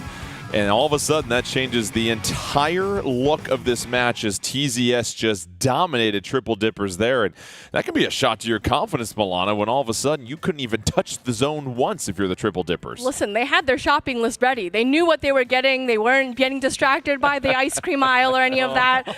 They knew what they were doing. They ticked off all the boxes, and they were able to kind of utilize that and come out victorious 100-0. Well, the range you mentioned for TZS seemed to be the separator in that one as well, too. Yeah, the theme of triplicates continues, and they traded strategies of, okay, now TZS is the team that has 3 short-range weapons, and that custom Explo that, as we saw, was about as high on the stage as you could go. They were standing atop that box and just waiting for the right opportunity for that triple splashdown to come out. I think they used it at a pretty good time. It covers the boxes that Milana talked about before the stage was so important to maintain control of, and then they can just kind of freely send the other 3 weapons forward, and they were winning those team fights. So very good adaptation there on the other one of the modes, I guess, where the inking and the turping is that much more important. Well, what's surprising is Triple Dipper selected that mode, by the way, and all of a sudden that just got returned right back in their face. So now we're going to be having tower control on Inkblot Art Academy. We love this one, of course.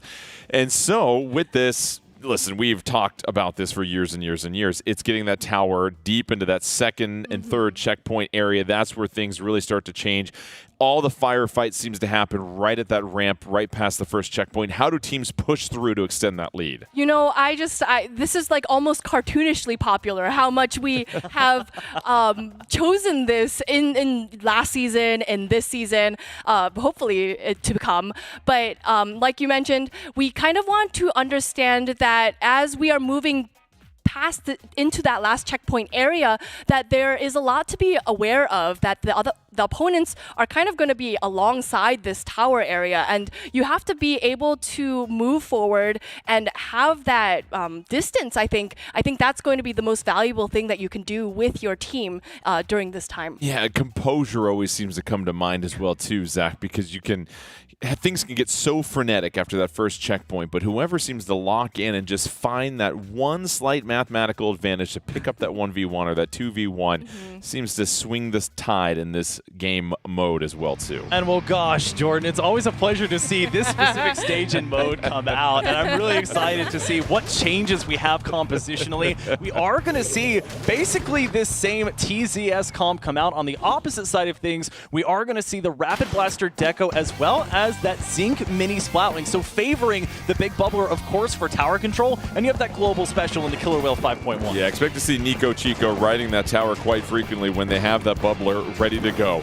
Last game, TZS had no issues whatsoever. It was a 100-0 knockout on Splat zones. Will they be as dominant this time around? Neither team has gotten to the tower early on. Down goes a member for TZS. Down go 2 members, so Triple Dipper's having an opening here momentarily. They're starting to push forward as Smork has to hide behind that big bubbler. Smork retreating, down goes Smork. How about this opening salvo from the Triple Dipper? And then another splat coming out from Kelpie Welpy with that Trizuka. They are still in a great position to be able to hopefully get a pick, but backing up very smartly, hoping to gather their teammates before they move forward. But with that tactical, coming out, I think they're in a great position to continue this push. Well, they're at the second checkpoint already. They're chopping into it. This would be huge, Zach. Wow, what a start here from the Triple Dippers. Game losses just seem to make both of these teams that much stronger. I can't wait for this series to go on as Nico Chico holding onto the tower. Krakenmare looking for an opportunity to come down, and the low range of these weapons might be biting them in the end now. Kraken trying to see if they can get a pick. They can't get close enough to foam Arch. No way. No way. No way. Come on, are you serious? Another 100-0. Wow, unbelievable. The Triple Dippers ride the tower start to finish, a non-stop flight to the victory. They now take the 2-1 lead over TZS. That was a complete reversal, Milana. Unbelievable performance. I don't even know what to say because, usually when we see those 100-0 knockouts, we see one team being more dominant than the other, right? But in this case, the 100-0 knockouts have been from one team to the other. So it's just, it's a little bit confusing, but I think it's so interesting. Zach, you said it, Garsh. We have been calling so much Inkblot Art Academy for years. We've never seen that happen. No. It's just been 100-0 at the gate. Absolutely not. This is kind of hitting the proverbial lottery when it comes to results here. And as I mentioned, these teams, the adaptability that they have in coming back so quickly, there was not a ton of downtime in between those games either. And they said, okay, we're going to take that result on the chin and we're going to keep going. And so the Turf War tax has already been paid. We have Splat Zones and TC out of the way. Clam Blitz and Rainmaker, I believe, are left, which those are also modes where they can be as quick or as slow as these teams decide them to be.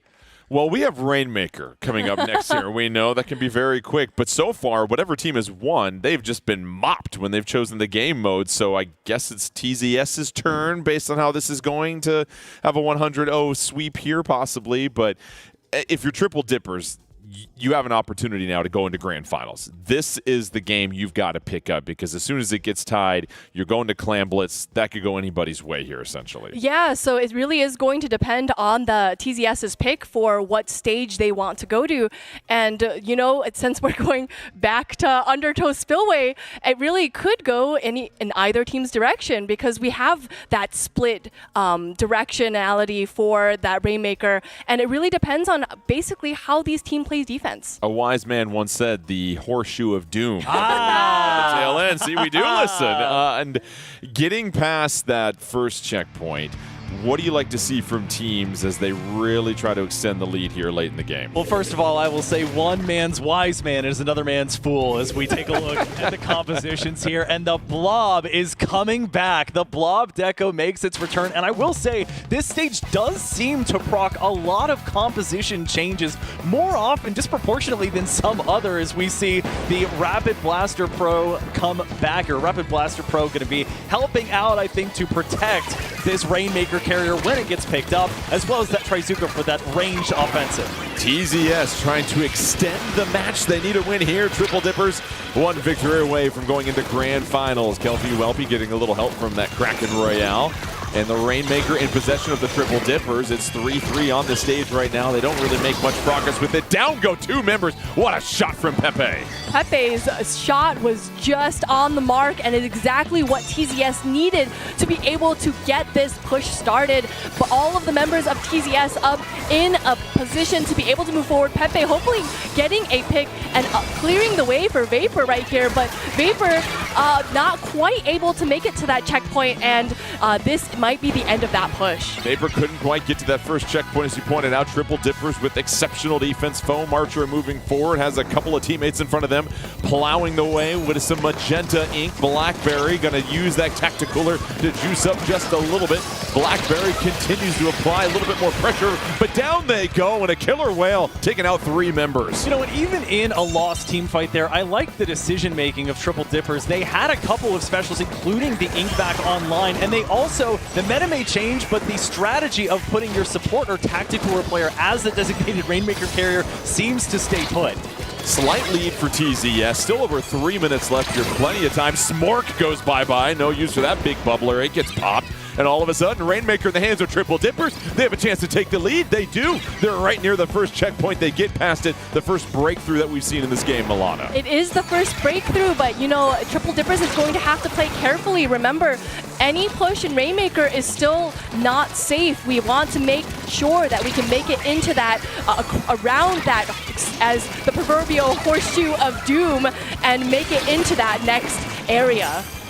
TZS able to do so. They were the second team, though, to the checkpoint, so they still trail by 1. Rainmaker shield is up. Kraken Mare just retreating, trying to ink some more territory, pick up that killer whale special. Has it ready to roll. Some Toxic Mist will come in, try to slow things up. Kraken Mare being very patient at this moment. Both these teams with 2:30 left, feeling each other out. Picks up the 1v1 versus Kelby Welpy. Here comes the killer whale. 5.1. Can they get another one?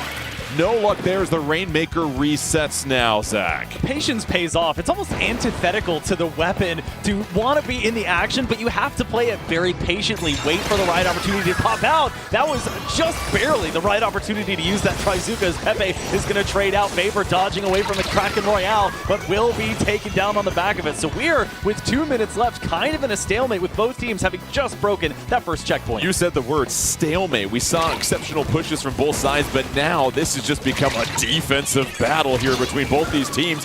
Members going down left and right before they can even get their specials up here, Milana. The action is picked up. Nobody has a second to breathe at this moment. And you know what? It really is just like you said, a stalemate.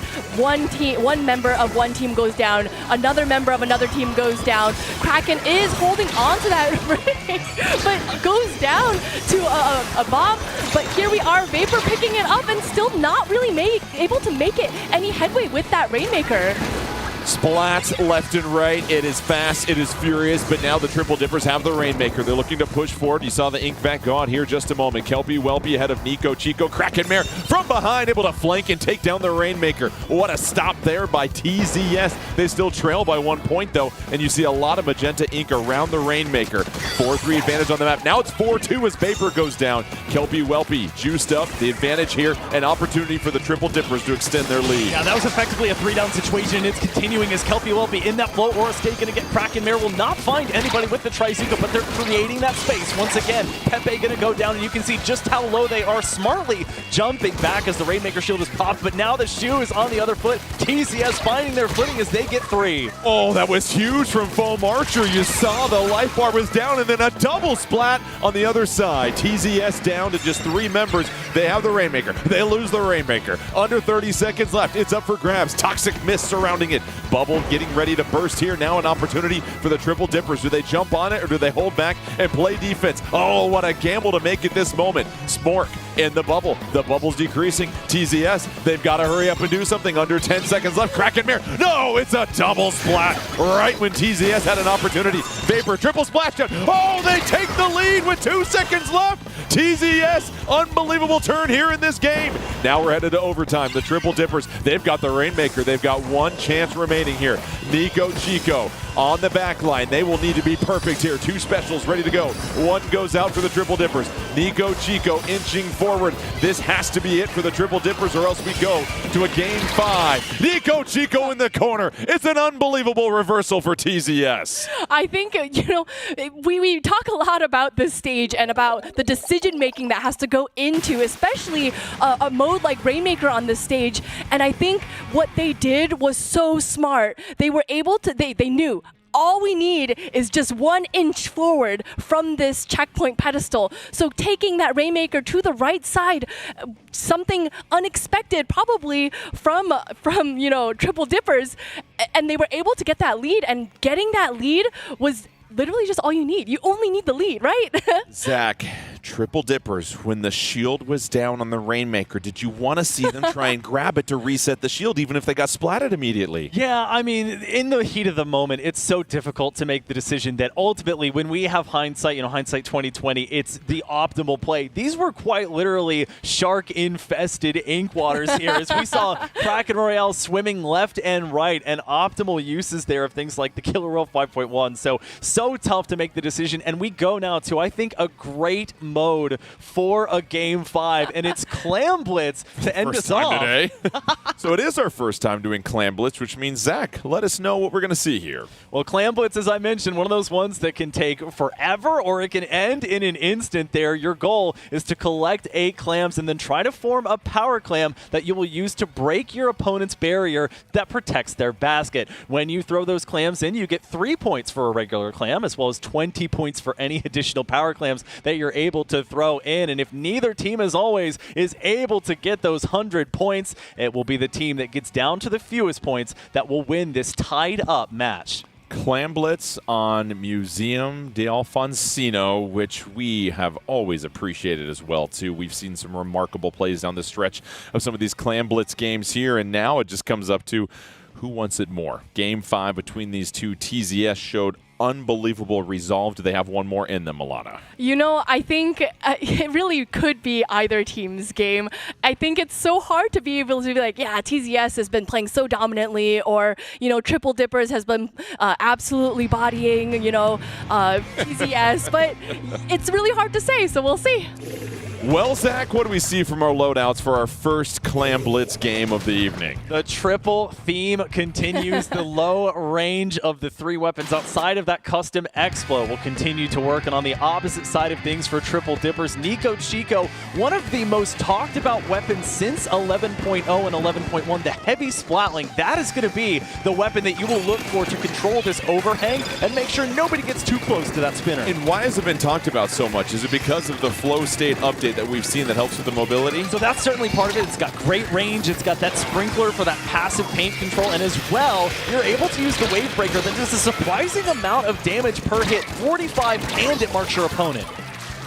It all comes down to this for a spot in Grand Finals. The loser will be sent down to the loser side of the bracket, but who will take that first seat in the final round? Barrier has been broken. TZS trying to scoop up a couple of clams. They've knocked off 20 points so far. They've got to hustle up to the basket. Will they get anything else?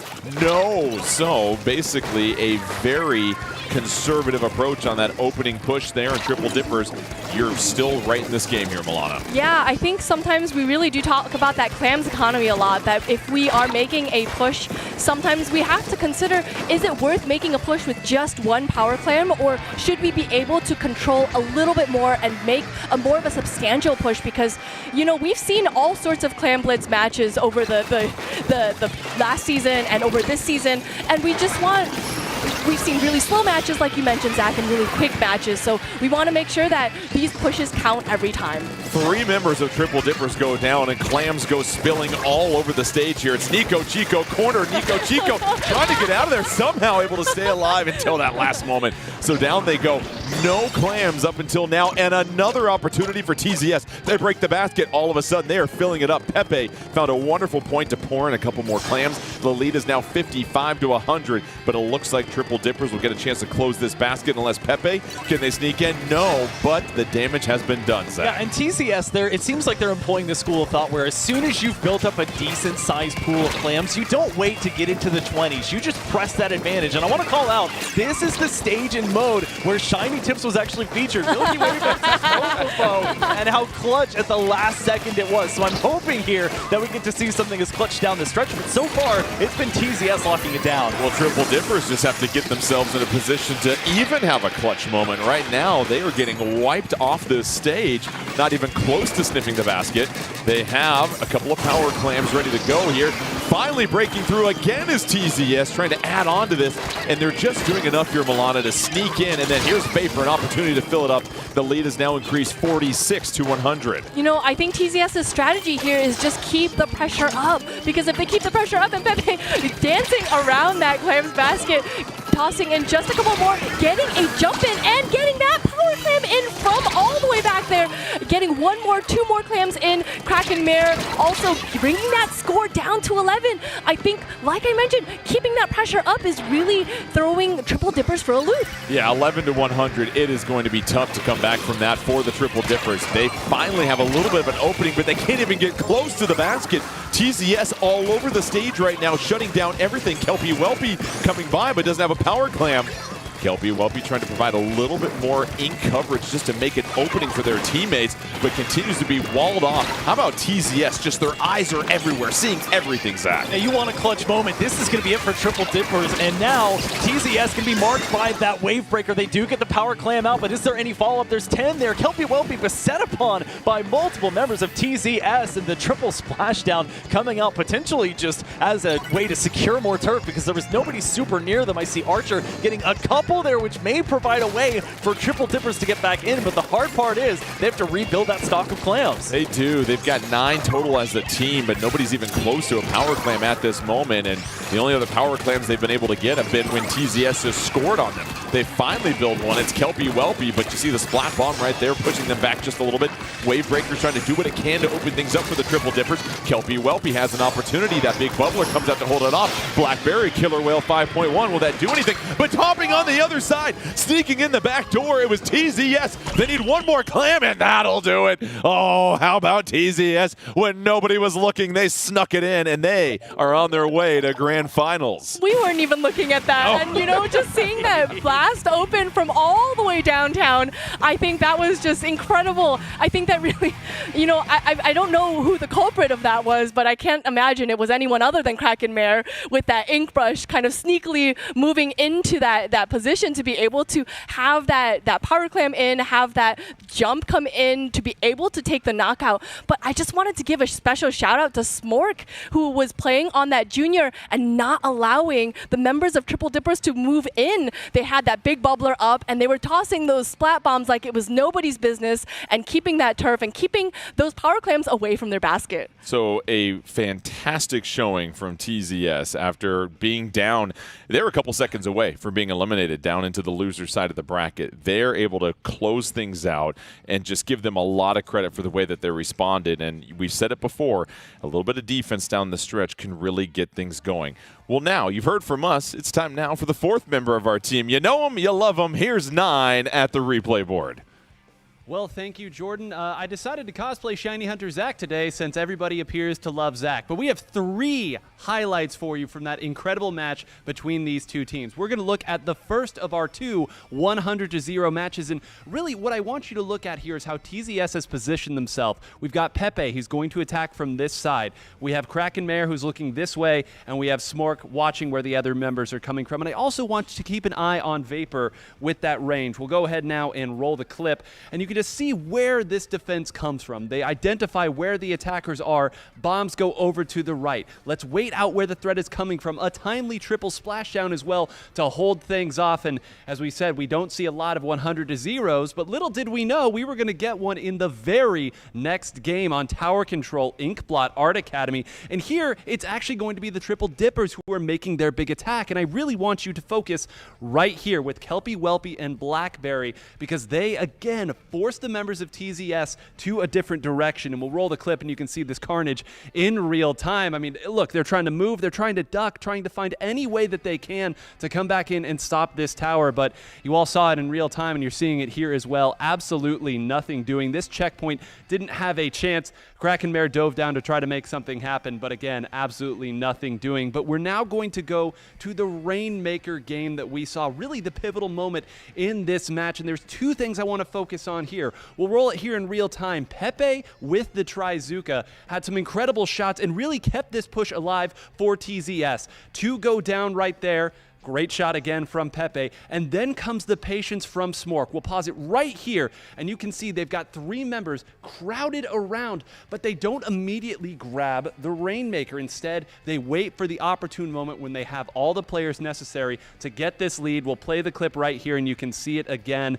They're going to work around, wait for Archer to pop out. They're going to force a couple members back. They actually took the lead right here, but of course Vapor never content with just a couple points on the lead. Go ahead and grab it, run up through. Yes, Triple Dippers did have an opportunity, but they came nowhere close to it here. A great, incredible match between our two teams here in Winners Finals. Back to you at the desk, and I can't wait for more. Hey, you guys have the same sweatshirt. I just noticed. We're matching. What do you know? Nine, always great to hear from you. And yes, those were just some critical plays and some remarkable games that we saw in that match. So best of 5, it goes to TZS to get the 3-2 victory. Let's go ahead and check out the bracket now as we continue to march our way through TZS and grand finals. That means our loser semifinals between Broke Birds and Rainfall will be up next, and we'll have Splat Zones on Robo Ramen. The winner of this match will take on Triple Dippers in losers finals. So Broke Birds, Rainfall. Let's get back to Splat Zones on Robo Ramen. It's starting to become a pretty popular pick here so far. Yeah, listen, if I like it, I'm sure other people will like it too. If anything, you can look at that giant bowl of ramen, you're like, man, I'm going for ramen tonight, right? So I think this is just a very standard pick for Robo Ramen overall. It is pretty much textbook. We want to make sure that we don't get locked out of the being able to make it back into the mid for that zone. We have to keep an eye out for those alleyways that allow for flanking players to come and take that zone from us. So we just want to make sure that, and we want to kind of think about the specials that these teams will bring, a lot of inking specials such as, like a Tri-Zuko or a Tri-Strike. Yeah, and for Broke Birds, the question we had with them, they were getting solid pushes. They just weren't game-breaking ones for the most part. They were able to maybe get the tower or get the Rainmaker or hold the zone for a while. They nearly had a 100 to 0 to only go and lose it when it was 6-100 at the end of the day.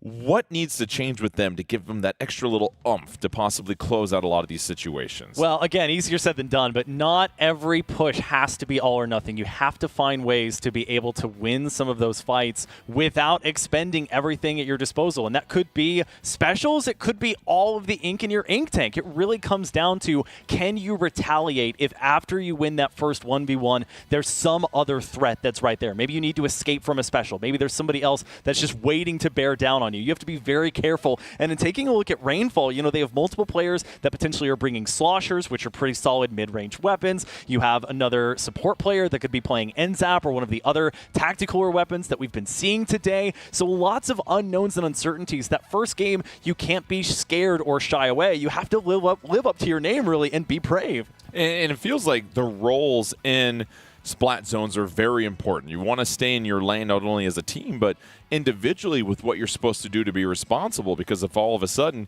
you try to stray away from what you do best on your team, that's when things can maybe break apart. Yeah, I think we really have to think about playing patiently, right? We talk a lot about patience when it comes to things like Splat Zones, and we also talked a little bit about how the meta is really revolving around this anchor player, that we want to make sure that this anchor player stays back, that they are able to kind of have a grander view of what is going on in this game, to be able to kind of communicate that with their teammates, and even being able to kind of identify flanking players. I think that is also kind of going to be the role of the anchor, to be able to use that vision that they have to their advantage.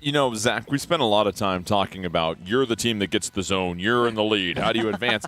What about when you're on the defensive and you have to get back and try and reset things?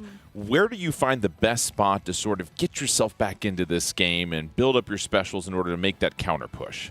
You know, if I'm thinking a team like Brokebirds, right, you're wanting to make sure that you set up in a place where you're not. We've seen tons of flanking today. We've seen tons of big plays made through flanking. So you have to find the optimal spots on the stage where you have the lowest chance to get flanked around. We're going to Robo Ramen, for example. There are deceptive numbers of ways that you can, for example, get to mid. There's multiple walls. There's an alleyway that feeds right up to it. So you have to be very careful. And if you're on the back foot, maybe you take a second and spawn and say, okay, surely there's enemy ink near us. Maybe we can start to build up any special that will help us break through. I don't know if that's an ink vac or even just a tactical to get the push going, but it cannot be this all or nothing mantra every time. Yeah, it's such a good point because we've seen the teams that go all or nothing, and oftentimes, yeah, you're going to get an opportunity where you take the zone, you finally get a chance. But if you miss when you're swinging for the fences, you all of a sudden leave yourself vulnerable when you're already in a disadvantageous state. Yeah, and especially for a stage like this, if you put yourself in that disadvantaged state, it will maybe even keep you locked out of mid. You're not able to kind of move yourself back into the zone area to be able to kind of cap that zone for your team. So you really have to kind of weigh the pros and cons of whatever, decisions you have to make, and whatever decision you end up making, you have to make it solidly with your team. Yeah, that point of no hesitation. It's thinking versus reacting. I know you're a hockey fan as well, too, Zach. When you're on the ice, you don't have time to think. You got to react to everything that's out there, I imagine. Absolutely. And same thing goes for such a fast-paced game like Splatoon. Yeah, and it really, coming back to the point of, okay, with the ranked modes, you have a set amount of time, but it's scarier in ways than Turf War because you don't know when your time is going to expire, and that's where mistakes can come through that decrease the amount of time that you overall have. So in reality, it's so important to communicate with your team. It's so important to play together and to make sure that you have a strategy for fighting them off. Well, here we go. Splat zones on Robo Ramen. Brokebirds versus Rainfall in our loser semis, who will continue to advance on to try and take on the Triple Dippers and Losers Finals. It starts now, and what do we see from these loadouts, Zach? Anything jumping out at you? Got to give a shout out, first of all, to Pico on our Spec Cam op, but there is Red Ringer. So this is a slosher that I know these players play fairly often, but it's not something we see in the meta very often. That does touch on a special we also haven't seen in that Reef Slider, which received a couple of changes in the 11.0 update that are really going to help it stay afloat. Zone goes to Brokebirds. They built the early lead. You see Chai in that crab tank going to hop out of it initially. Chai backing up still just a little bit, has a little bit of more help in that anchor position. And so far, Rainfall can't really encroach much. Brokebirds has Rainfall right where they want him, Milana. And this is exactly what we're expecting to see on a stage like this. Goliath getting that nice pick on that member of Rainfall, and a double, in fact. But this is going to be Rainfall's control for the time being, but they are going to have to wait for the rest of their team before they move forward. That Izuka coming out unable to get a pick, but with the rest of their team in tow, they are able to move forward. Yeah, you have to give Rainfall a lot of credit for coming back into this game, wrestling back the zone. Inkstorm, as we mentioned, is one of those options they can go with, but you see the sprinkler from up ahead on that bowl of ramen. That's a sneaky spot to put that at. Yeah, that's going to be a constant. It's just constantly putting out ink on the zone right there as we see Brokebirds having this lead and trying to keep it up. We saw the Kraken Royale get a pretty important pick last time. You want to try and use it when you're at full health. Doesn't have it there and goes down as a result. Chai playing on these side boxes here in the Crab Tank. Kind of an underrepresented role. We saw it kind of dominate last season. It's not really taken the spotlight this year so far. Rainfall takes the zone back. It's 3-1 on the stage. This is their opportunity to really push. Here's the Brokebirds. You see Silver back behind, trying to flank behind the rest of Rainfall. Silver in a 1v1 playing a little cat and mouse with Catboy. In comes another member for Rainfall, but all of a sudden Rainfall is busted through the penalty. They have a chance to possibly take the lead here, but no, Brokebirds gonna take back control, and that was a huge pickup of the zone at that moment, Milana. Yeah, it certainly was. I thought Silver was definitely in a position of all time, but I think being able to have that pressure there to be able to poke at Rainfall here and there, I think diverted the attention of the team to be able to kind of split that attention, allowing Brokebirds to kind of move forward from that. Chai will try to push forward with the rest of the team as well. We've seen Silver be excellent in 1v1 situations. Brokebirds building upon this lead. Now it's at 25 with under 2:30 left. Continues to march down. Looks like they certainly have control of this zone. only one special ready to go for Rainfall. And the Broke Bird's still able to hang in there, but it's going to be that, unbelievable. Goliath responds with the Kraken Royale, but the zone goes back to Rainfall, Zach. That is the drawback of using the Reef Slider, is once it's used, you're kind of a sitting duck for just a second. The Kraken Royale with its invulnerability can just wait that out and wait for it to come through. The Wave Breaker going out as well. Not really going to catch anybody. Your goal there to spot somebody on the enemy team out to make sure that you can try to push your team in that direction. And Inoki trying to shark on these walls, but nobody really close enough from both birds. They're able to kind of keep this zone locked down without actually being on top of the zone. Inoki still hanging in there. Has that Reef Slider ready to go. As soon as they want to take that zone back, it feels like Inoki's just hiding in there. However, seems to be spotted for a moment. Inoki might have to retreat. Control is lost by the Broke Birds. Rainfall trying to pick this up. Inoki still has that Reef Slider. Could really start to push the Broke Birds back. Inoki, they go down without using that Reef Slider. Unfortunately, they don't get that Reef Slider off. Couldn't find a really good moment to be able to use it. And maybe they were just holding on to that special for just a little bit too long. Goliath with a nice double, a nice assist, almost getting at triple. I think Goliath is just holding on to this positioning so well to be able to wait for the rest of their team. Broke Birds are holding tight onto that zone. Is this the championship type push that the Broke Birds can put together to close out this first game? We've seen them come so close in the last couple of games. Reef Slider comes through. They're going to go ahead and take the zone back, add on that penalty, and we have under 50 seconds left. Rainfall has to make this one count. And there can sometimes be drawbacks with the Reef Slider, but that's why you bring it into a Modin stage like this one, because it can go entirely from the enemy team having control of the zone to fully taking it for your team. Now Rainfall going to get rid of the penalty and allow the jump-ins to come through to Catboy. Catboy playing behind this tactical here. That does give you a bit of protection, but other than that, no more specials online. So as Demon Dash just did, it's that much more important to win your 1v1s. And now Rainfall able to take the zone back without a penalty. 17 seconds left. It's going to come down to overtime here if Rainfall wants to get the win. They're hopping in. No specials ready to go for either team. This comes down to pure skill. The zone is up for grabs. Broke Birds has to get it to put the penalty on. It's wrestling in favor of Rainfall. 2 seconds left. Will anybody get it? It's overtime. No! Unbelievable. The Broke Birds were able to hold on just long enough, and they continued to paint that zone, and we never saw Rainfall take it back again. It really, like we mentioned time and time again, it is about when the picks happen and who the picks are. We saw Goliath kind of in that corner getting a double and being able to hold on to that zone just a little bit longer. And, you know, all of the members, you know, that were coming back and trying to turf over this zone, they just did not have that turfing power to be able to overcome. No, and it felt like Rainfall was going to maybe eke that out at the end, and there was that span where nobody had specials. There was nothing that was going to be this saving grace for either team, and it just came down to who was going to be more aggressive in the middle of the zone and ended up being a stalemate in favor of the Broke Birds. The tricky part is you don't have the bodies there to kind of actually put out the ink that you need in order to keep that zone in your favor, and you're going up against a composition that was much more like what we saw in 2025 with the Splatoon 3 North American League. So you have the Snipe Rider in there, you have the Splash-O-Matic in there that's going to have the Crab Tank. So you have these multiple different weapons that have known success and have, in some cases, been taken down a bit, but are still very much so powerhouses. So that's another disadvantage added onto you when you only have 2 or even 1 player left to try and contest the zone. It's not going to make for a very easy overtime push. Yeah, we saw a flurry where the specials were flying back and forth. You almost wonder if Rainfall just hung on to maybe 1 more of those, and it just delayed it a little bit. I get it. You're down. You're trying to dig back from a penalty. You're just trying to do everything you can, but they just didn't have anything left in the tank down the stretch, and it went the way of the Broke Birds. Yeah, and you know, sometimes we have to use those specials to be able to take the zone because that is just huge inking like potential. And things like, you know, say that Reef Slider, right?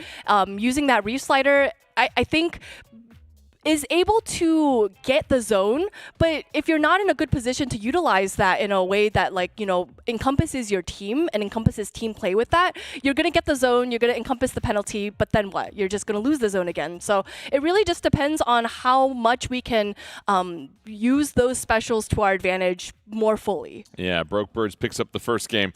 Our second game, Zach.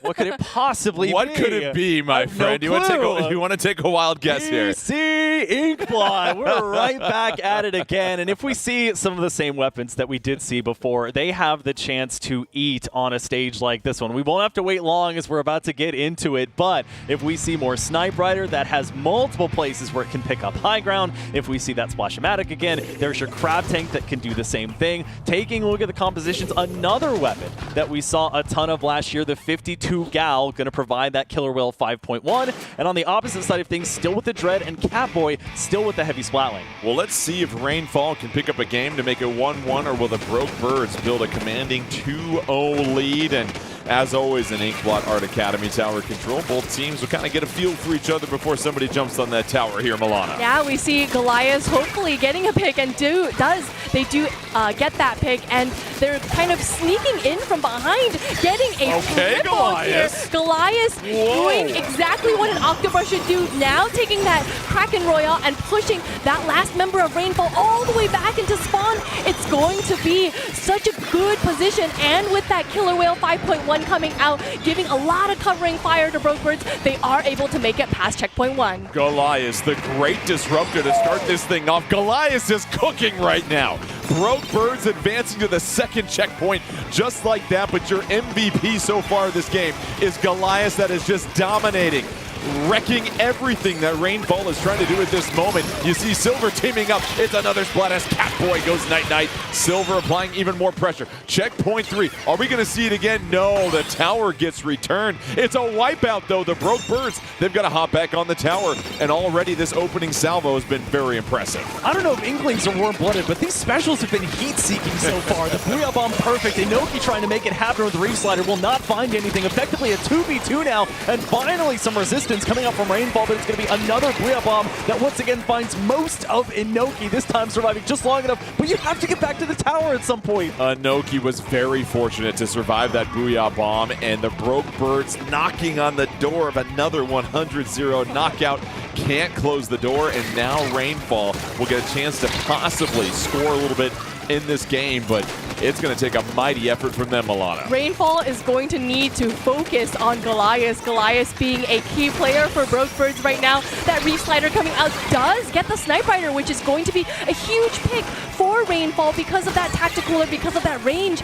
And you know what? Broke Birds is starting to get pushed back a little bit into their base here. They are. Rainfall's gone through the first checkpoint. They're approaching the second one. That Booyah Bomb should put the brakes on that tower momentarily. They still have a member on the tower. They lose the tower at this moment. Starts to get returned, and a couple of splats there from Skaboop. Yeah, Goliath and Skaboop there with the perfect pincer maneuver, and that allowed that sticker Splatana to really advance forward and just fine with that exceptional kind of mid-range option that they have. Anybody that was trying to run away from the tower, and now we go back to Broke Birds here. We talked about defense, we talked about what's a safe number. 7 is probably safe, but you want to keep this tower on the other side of the stage to give yourself as many team fights as possible. And the thing here for the Broke Birds, they don't have to stop at any of these rest stops along the way, essentially. They've got nothing but open highway towards the goal at this point. And now you see Goliath continuing to put in work, has to go against a juiced up pair of teams. But Broke Birds and Goliath, that Kraken Royale creating a little bit of damage. Only one member remaining for Rainfall, the tower encroaching, and all of a sudden Goliath has drawn all the attention away from the tower. Goliath can't score, it's the tower that scores, and the Broke Birds pick up the 2-0 lead after scooping up that game. Octobrush doing what Octobrush do best. They are kind of walking around this tower, not the tower, excuse me, the tacticooler to get a little bit of defense. And, you know, I think something that we don't really talk too much about as far as brushes goes, that they are kind of a distraction, that, you know, as this tower is moving in towards the goal, that, you know, these members are just like, well, we have to get rid of this Octobrush because I cannot make it to the tower without getting rid of this guy. So, you know, I love Splatoon, man.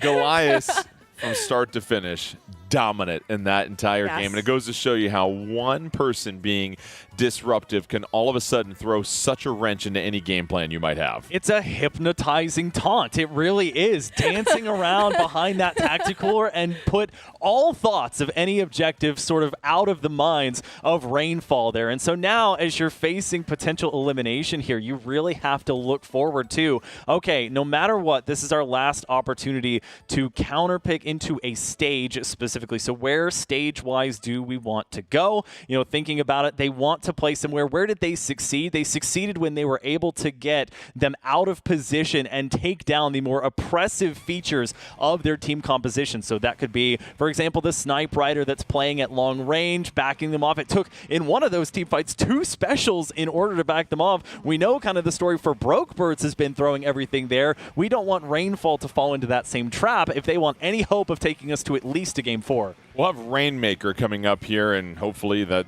spells some hope for Rainfall here, but we'll see what stage we're on. But what we're seeing from the Brokebirds is a lot more consistency now in these games. These pushes, as you mentioned, aren't taking every single resource that they have. They're able to have these big, solid, sustained pushes, and then defensively, they themselves aren't getting forced too far back. It's been an impressive showing so far. Yeah, you know, they have been really great at keeping this pressure up to be able to keep Rainfall away from the objective, whatever that objective might be. And I think that's just really, it's just a dominant performance by them.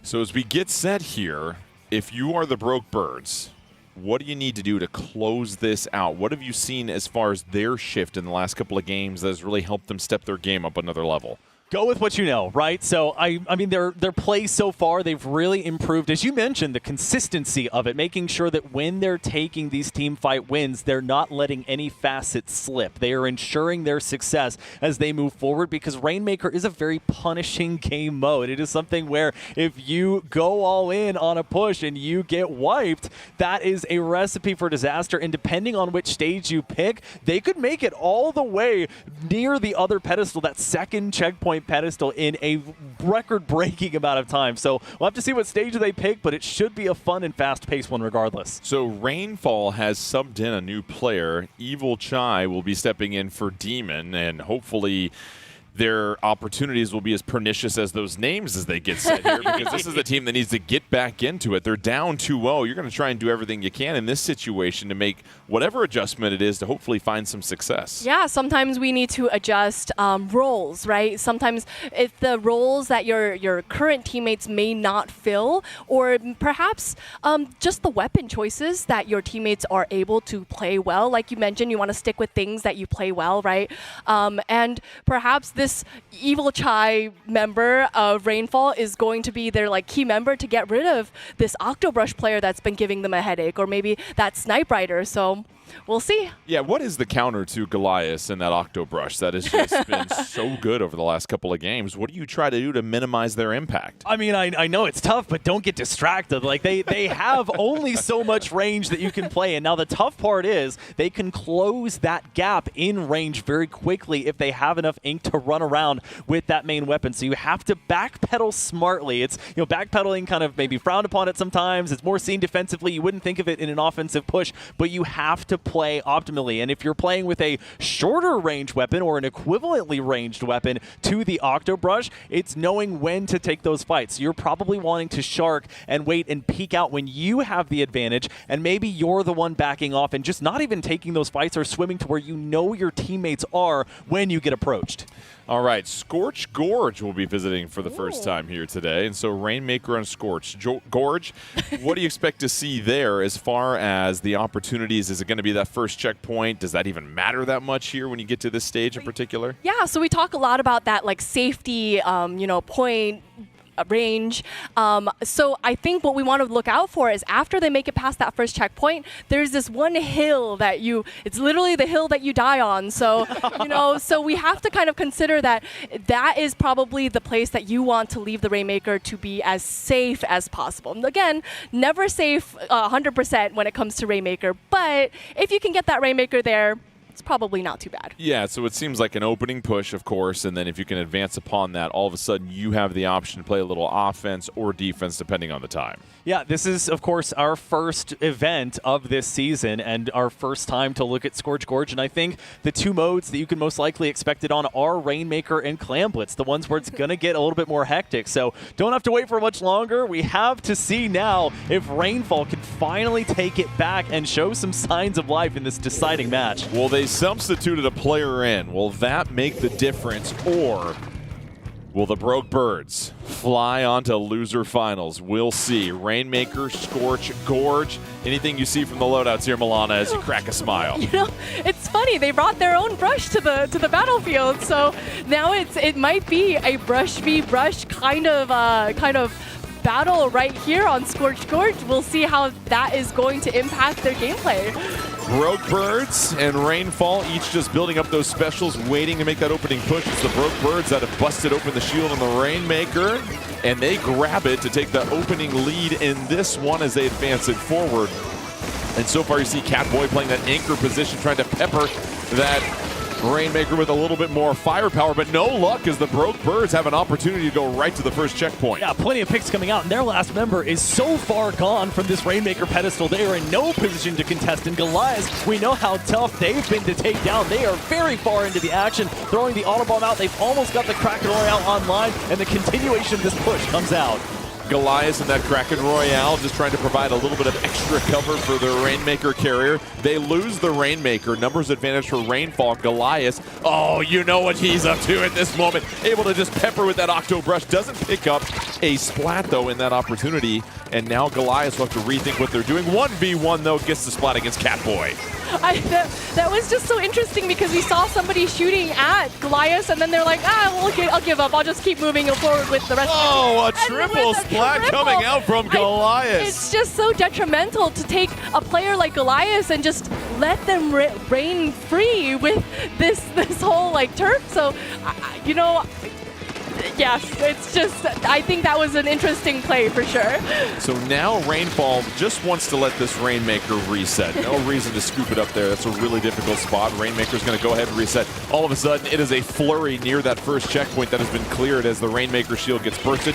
And Inoki trying to come in and do something. But again, it's just too much pressure coming from the Broke Birds in this. I want to point out, and it may not be Goliath, and it may not affect gameplay, but one of the Broke Birds is literally wearing a sleeping mask. And to make it easier on him as we see the Reef Slider come out. That's a full wipeout forced by the Broke Birds against Rainfall, who were able to get to 92. We have more than half of our time remaining, and this is still looking like all Broke Birds so far. Took them a little while to grab that Rainmaker, though. That allowed Rainfall to get most of their members back on the stage, and Evil Child will pick up the splat, and Goliath goes ahead and takes care of them. Kraken Royale ready to come out. Goliath couldn't get it out in time. That would have been huge, Milana. That was a great pick by Rainfall. This is exactly what they need to be able to make this push started right here. DHVF grabbing that Rainmaker, holding on to it as their teammates kind of get into position to be able to move it forward. And we'll see if that Snipe Rider is definitely has their eye on it. And Goliath with that Kraken Royale going after the Rainmaker. And really, it's so difficult as the Rainmaker player when you don't have your teammates there to be able to protect you from all of this precarious situation around you. Still a huge lead for the Broke Birds. We've seen Rainfall try to bust through a couple times, but it just continues to be too much Goliath who picks up the lion's share of those 1v1s, Zach. And you know, Inoki doing their part. They went into the Flow Aura state very temporarily. They got taken out shortly after, but that helps to create this opening. And now you've got Catboy on the hero shot, or the hero splat lane. They're really trying to create an opening with the distance and with the range. The Killer Whale 5.1 going to help take down that Rainmaker, but that is the type of push, not the exact push, but the type of push you want to be making if you're Rainfall. Silver did a really nice job with the higher ground, getting a couple of picks in that situation as well, too. The Broke Birds back in business once again. Kraken Royale does come out for Goliath. Picks up one splat right there, pursuing another opponent. This time finds another one midair. What a splat as the Kraken Royale spirals forward, and the Broke Birds continue to build upon their lead. Less than a minute left, and now you have to think about, for the Broke Birds, you've got to use the clock to your advantage, I imagine. Right, it is their game to lose, so they want to make sure that they are holding on to that Rainmaker. They don't really need to make too much of a push, but that Rush gunning for the Rainmaker, getting that Rainmaker pick, but also getting taken out, giving Rainfall just a little bit of breathing room right here as the Rainmaker is on their side of the stage. And this is going to be, with 30 seconds left on the clock, maybe Rainfall's last opportunity to make that push. DHVF with under 30 seconds left. Not much of a push at all. 4-2 Brokebird. It's a wipeout with 23 seconds left. The Brokebirds in business at this point here, Zach. All that's left is just to dot the I's and cross the T's. When we talked about Rainmaker, we said the one time that it was likely okay to retreat is when you have gotten a wipeout and when it is so close to the end of time that you can take that Rainmaker basically back to your spawn. They haven't gone that far back. Silver holding it down. Evil Chai gonna throw and just miss with the Ultra Stamp, and that will cement it for Brokebirds. Rainfall will fall, and the Brokebirds will soar to losers finals in an impressive 3-0 sweep. And we wondered coming into this match, was there enough there for the Brokebirds to start to have longer, more sustained pushes? They certainly answered the call with this 3-0 sweep. I mean, we talk time and time again, Goliath, they need to be, the opponents need to be able to kind of focus on that Octobrush, because that Octobrush is really causing havoc, and if it's not getting the picks, it's putting out that Kraken Royale and making space between, the opponents and themselves, and even just scaring the Rainmaker backwards and separating them, or even using this pincer tactics to kind of get a little bit of numbers advantage. I think we really have to be able to kind of notice these things, and I think that's really what gave Brokebirds that advantage. All right, a lot of great stuff to call out there. We call him 9, but he's a 10 in our books. Let's send it on over to him, to the replay board. 9. Well, Jordan, I don't think I can be considered the 10 anymore with what we just saw from Goliath. Of course, that's who we're going to focus on here. And I got to be honest, there really isn't even a whole lot of analysis here for me to do. This is mostly a highlight reel, but I do want to call out the different ways that Goliath attacks, particularly in that second game. So we'll roll this clip. Here you get to see the strength of the Octobrush when moving around and being sort of a skirmisher. You see not the first necessarily into these fights, instead cleaning up and sweeping where the rest of the team wasn't able to close it out. Then later on in this game, we had another type of push with the Kraken Royale. We're going to spectate from Silver's perspective here, but the real threat here is the big Kraken Royale. So Silver's going to collect a couple of these, but again, the tip of the spear, as Shiny Hunter Zach would say, opens that up. And then at the end, I mean, there's really not a whole lot to talk about here except for domination. Make the real threat. We're not even looking at the tower at this point, because the true action is happening here with Goliath. Move with the main weapon. Move with the Kraken Royale. Take out everybody and force everybody to try and attack you. All the while, the points are starting to slip away, and it's just a great showing here from the Octobrush, which has been such a strong main weapon over the course of the Splatoon 3 North American League now in both seasons. Great stuff there as well, too. So let's check out the bracket one more time as we get set to bring you the losers finals here in just a moment. It'll be the Triple Dippers against the Brokebirds. But before we do that, we take another break, and our good friend Zach will take us through some of the new mechanics in the most recent patch. We'll be right back.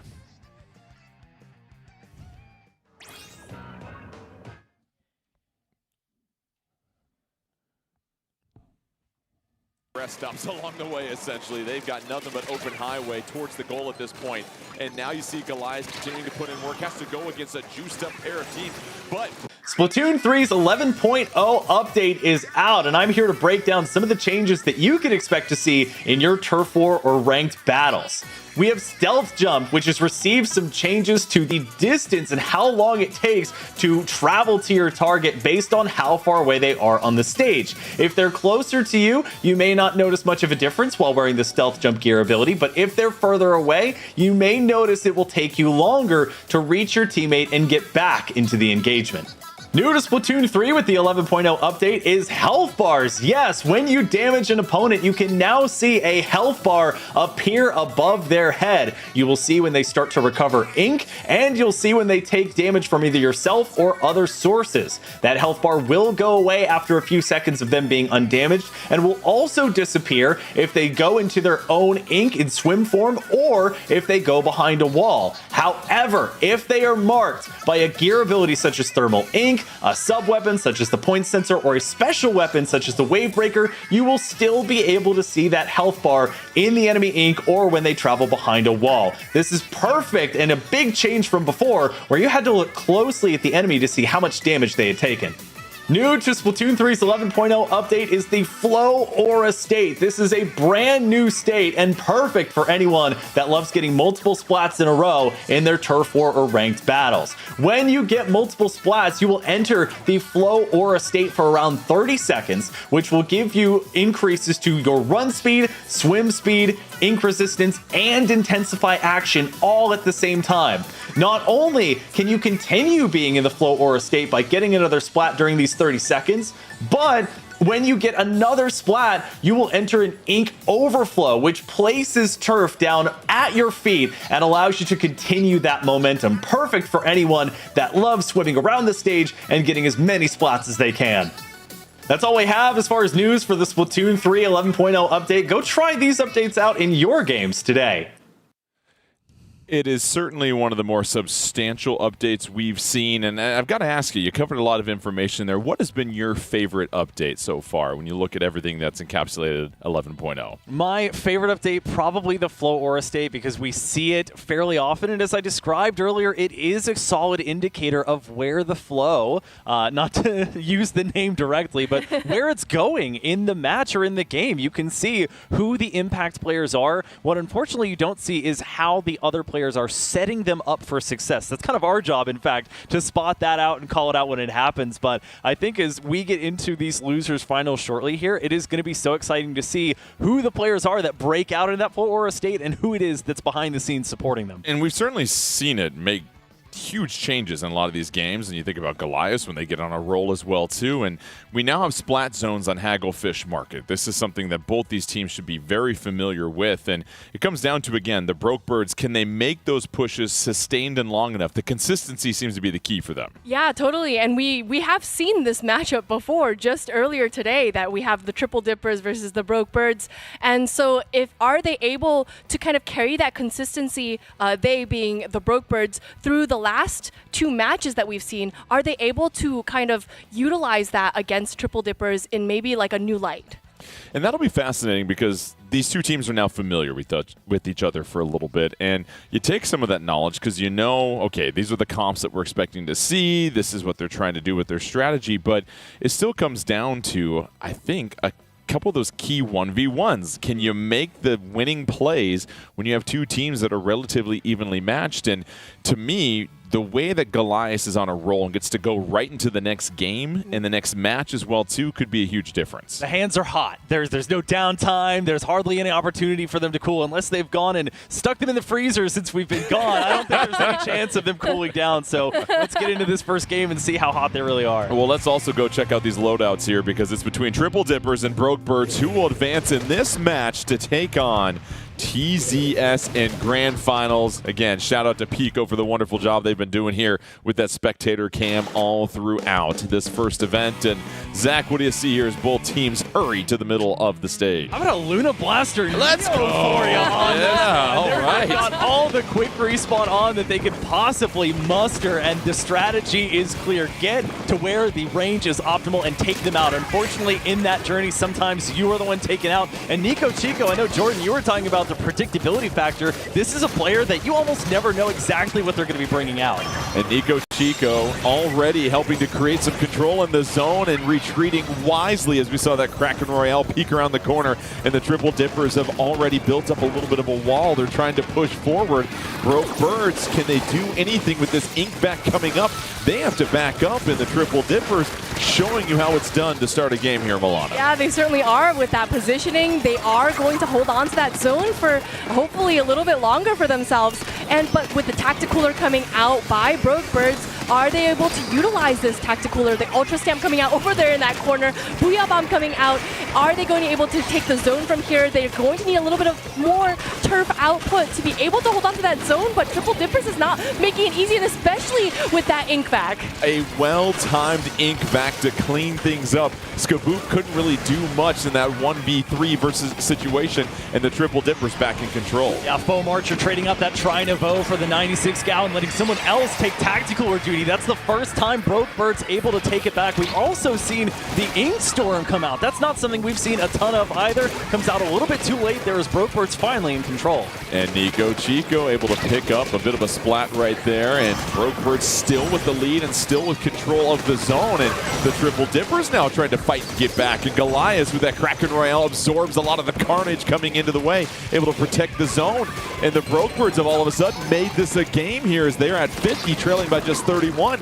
and they still are scoring. What a push and what a response by the Brokebirds. And I think what is really interesting is seeing how Brokebirds, their push is measured, that they're not pushing too far. That Ultra Stamp could have been huge, but taken out a little bit prematurely. Score ticking down.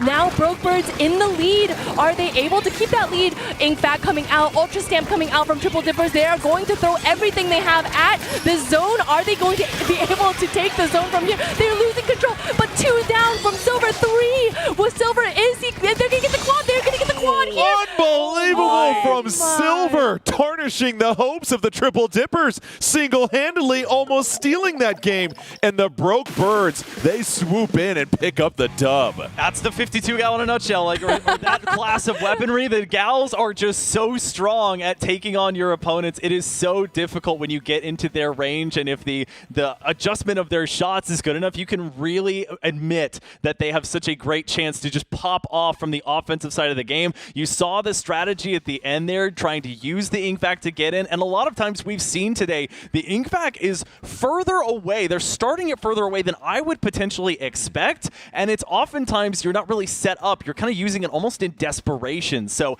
have to try whatever you can try at the very end of things, but we saw what could have been a 100-0 flip back the other way. And you called this out, Milana, and we've said it before, and we've been saying it all day long. It's not just getting a splat when you get a splat. And we saw the Triple Dippers have an Ultra Stamp ready to go, and they got splatted and weren't able to do anything with it, and that kept the zone alive for the Brokebirds. I thought that was a really huge moment in this game. I think that Ultra Stamp could have been just a game turning point right there, being able to use the Ultra Stamp maybe to get a splat or two on the opponents, or even being able to use that Ultra Stamp just to throw it and get turf on the zone, build a little bit of distance between yourselves and the opponents, allowing your team to kind of move forward, but they weren't able to get it out. And, you know, a special that is unused is just, what is it? It's tough. It is really hard to get splatted, hang on to a special. I know that very well firsthand. And so now we have Clam Blitz and Brokebirds choosing this game mode here. We're still waiting for the stage, but it's got to be a huge confidence boost for the Brokebirds to be down as much as they were in the early going, wrestle back the lead, and then close things out in dramatic fashion. You know, I have to say, we were kind of hard on them going into the first match that we saw, and they've really shown us exactly how they can fly, as you mentioned earlier. So now the onus shifts over to Triple Dippers and what they can do in order to make Clam Blitz work. It's a very hectic mode. It's the most similar, I would say, to Turf War in that you have to have the best presence on the entirety, 100% of the stage compared to other modes. So you really have to lock in. And where else are we going but Museum de Alfonsino for Clam Blitz? Just about to say, there's really no other place that you can play Clam Blitz at to have it be a superb here. So again, this comes back to that opening push. We've talked about it before. Is it going to just be 20? Is it going to be 40? As soon as you start to stack things up where it has to take multiple power clams for the opposition to come back, you're feeling pretty good about where you're at. Yeah, totally. Remember, we got that clams economy. We got to think about even just considering where those clams spawn. That's going to be key as well. Well, here we go. Game number 2. Can the Brokebirds continue to open up their lead here in this losers finals match, or will Triple Dippers be able to even it out? Anything you see here, Milana, with the loadouts? No, not very much change here, but you know, sometimes it really just is about playing the weapons that you are used to playing. So we do see that Luna Blaster Neo coming out again. We see that Bloblobber coming out again as well. So maybe if we are not switching weapons, we're going to be switching up strategy. So that is something that we want to kind of keep an eye out for Triple Dippers. Well, I'm curious here, Zach, that Luna Blaster Neo, it's interesting in a Splat Zones game where all the action is centered decentralized. The action's all over the stage here. How do you utilize that to your advantage? Well, it's about kiting the enemy team into the positions that you find optimal. They have to use the ink bag, for example, in a place that's going to give them an advantage or an opportunity, a path to get to the basket. Same thing with something like a Booyah Bomb. You're trying to use it to create an opening in what are these normally very thin hallways. So Skaboop having to kind of use it defensively, not really any follow-up there, but what keeps you alive helps to keep your team in the game. Goliath with a trade, but so far the Broke Birds have done a really nice job of just helping out their teammates when they get in trouble.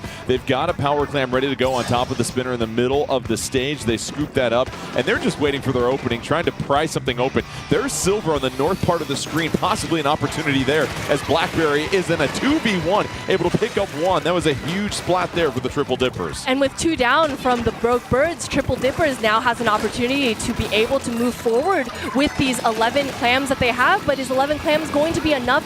We see that this way coming out from Archer, hoping to kind of gather their teammates together here for a push. Tacticooler out as well, Power Clam at the ready. Are they able to make this push with this Ultra Hammer? One going down, the Power Clam on the ground, but they are able to break open that basket here. Oh, Foam Archer able to pull into the quiver and grab a Power Clam. That's an early 20-point lead. Triple Dippers now. Kelpie Welpy has 5 Power Clams ready to go.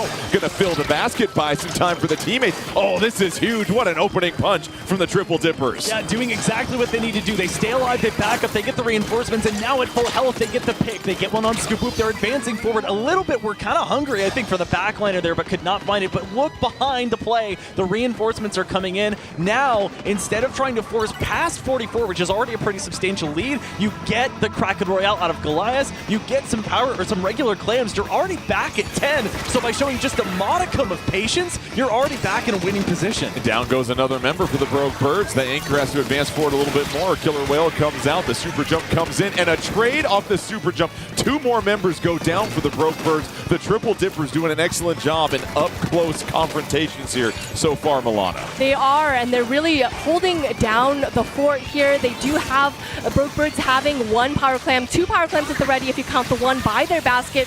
Booyah Bomb coming out, and that Ultra Slam, oh, unfortunately going down, not quite able to take out that Booyah Bomber. The Tacticooler coming out. Goliath in a great position to be able to flank. Kraken Royale coming out. That Kraken Royale is going to be able to make space. This is going to push the Triple Dippers back into their base. Are they going to be able to get this Power Clam in? They are unable to. The Power Clam drops to the ground over there, but they do save it. But this is going to be Triple Dippers' opportunity to move back to the center of the stage. Yeah, you saw the Broke Birds had to retreat with the Power Clam. They still have it in tow in their anchor position, but Foam Archer has that ink back ready to go. We'll deploy that at that moment. About 90 seconds left in this one. The Triple Dippers with a sizable lead. The Broke Birds really just trying to find that best opening because they've got to get more than 20 on this next score. Yeah, Goliath, when they pop that Kraken Royale, that has to be the closest to 1% HP that we've seen so far. As Blackberry, again, on that Luna Neo, trying to survive as best they can. That's multiple specials being baited out from Broke Birds, and they're able to get Silver taken down. Looking for the second there, not able to get that shot off onto Skaboop there, and that's going to be the Power Clam dropping and bringing Triple Dippers back down to just 5 at their disposal. So a minute left, still plenty of time if Broke Birds plays this smartly, and they've already started that by putting this Snipe Rider on the spinner and right behind the ramp. Here comes the special they need, though. Goliath trying to chase down the ink back. Can't get there yet. It's going to open up a little bit of ground. The Killer Whale 5.1 comes out, but still nothing to show for it. Credit the Triple Dippers for just running and scurrying, getting out of harm's way, and being able to stay on the stage here, Milana. They are, but you know, the timer is ticking down. 30 seconds left on the clock. Broke Birds are going to have to make something happen. 1 down with only 10 clams under their belt. Are they going to be able to do it with just a couple seconds left on the clock? They are going to need a very substantial push to be able to take the lead here. The problem is Triple Dipper sitting on 2 specials. They deploy one of those. Nico Chico has the Power Clam if they need to use it at all. But so far, the Triple Dippers really just need to fall back into prevent defense at this point. Close things out. 2 of their members go down, though. You've got 4 on the board with the special for the Broke Birds. They're going to force this thing into overtime. They've got 2 Power Clams in tow. 18, 19, nearly 20 clams total. Here comes the Booyah Bomb. An opening. Skaboop getting close. Can Skaboop get that power clam in? A lot of pressure from Kelpie Welpie. Skaboop able to get it in. Now Goliath has to start to fill up that basket. They're at 80. They throw the power clam up, but it's only Goliath at the top. This is going to be really hard here, Zach. Yeah, Goliath coming out of that Kraken Royale. Silver actually going to pick up and keep the power clam from despawning, but just not enough time and not enough reinforcements. And that's going to be a good comeback game from Triple Dippers there, who held it down for the most part for the entirety of that one. It was just at the end when Broke Bird showed a little bit of life. Yeah, you have to give a lot of credit for Triple Dippers for just their sustained defense. There were a couple of times it felt like Broke Birds were able to kind of break through, but they weren't. They were able to always maintain a special, it felt like, to push them back, and the Broke Birds never really got comfortable until the tail end when there's not enough time left. I think, like we mentioned, there was that one opportunity where that push with that Kraken Royale was Broke Bird's best opportunity to make something happen, but they weren't able to kind of complete, what do you guys say in football, complete the pass? Yes, complete the... Hey, you're sporty sports. That's what I'm saying. They fumbled at they fumbled at the goal line. I was going to 10-yard line or something. That works too. Know? Look at you, Milana. I love it. I love it. All right, we're getting set now for our third game in this losers finals match. It's been back and forth, very exciting. We've got tower control on Mako Martin. Before I can even toss it to you, these teams are ready to roll. They already know what to expect. So here we go. A chance now for somebody to take the lead. 2-1 here. Tower control Mako Mart. Tight quarters, as we know. This should be fast and frenetic. Well, I did confirm that Silver is the one wearing the sleeping mask. So it turns out all I needed to do to get good at Splatoon 3 was put on my sleeping mask, and I can suddenly get quads if I want to. So seeing that here, we're not seeing too much different. The Blob Blobber is going to come out, though, so that is going to be something to watch out for. Some simple geometry probably happening across the stage. And Goliath early and often going to just run through that hallway and get an early pick. Goliath being pursued by Blackberry, retreats out of harm's distance, and Goliath still down below. Blackberry pushing Goliath away. And Goliath's doing a really nice job here, Milana, of just understanding distancing and leverage as well, too. It never really seems to get too close. Yeah, they really understand that if they are in spawn, they're not going to be very helpful to their team.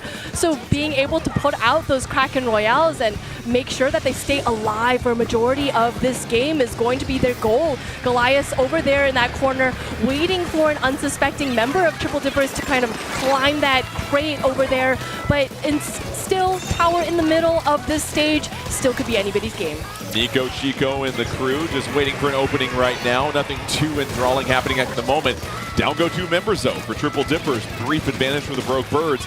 But this is quite the tussle in the middle of the store right now for this tower. Look, I already like what I'm seeing from Broke Birds, and it all started with the first and now second here with Bohm Archer using the ink back. Broke Birds was doing a great job of feeding into that ink back. You have 2 options. You can either feed it immediately and force it to go off in a suboptimal position, or you can barely feed it at all so that the explosion radius is not very large. So I like Broke Birds the way that they're playing it. They do not win that team fight there, so they're going to have to rely on Silver, who's flanking around. Triple Dippers with a slight advantage, but it is hard going here at Mako Mart right now with tower control. Neither team able to bust through even the 90-point mark at this moment. Back and forth they go because everybody's just doing a great job of cycling in at this moment here, Milana. Not giving up too much ground, but here comes Skaboop with the Booyah Bomb, and checkpoint 1 now for the Triple Dippers as they start to take a little bit of a lead in this one. We do talk a lot about blasters on tower control, and that exactly was why we have blasters on tower control. They are camping underneath these ledges. They can camp underneath the tower. That ink bat coming out, holding a little bit of defensive play for that tower. They are able to make it to checkpoint 2. Are they able to break it? They are able to even break past checkpoint 2. This is Triple Dipper's game.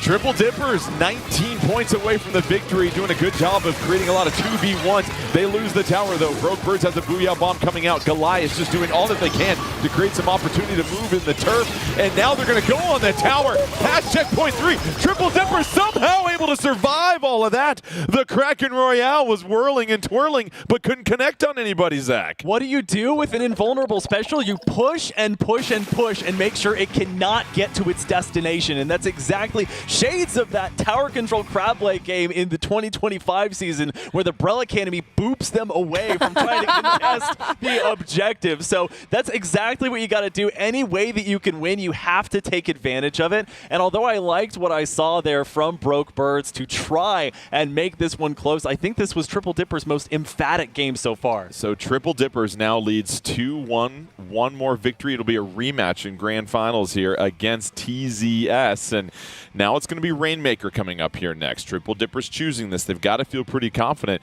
And all of a sudden, it does feel like the Triple Dippers have sort of been able to not be pushed back too far. We haven't seen that in the last 2 games. The Broke Birds really getting a chance to push them further back.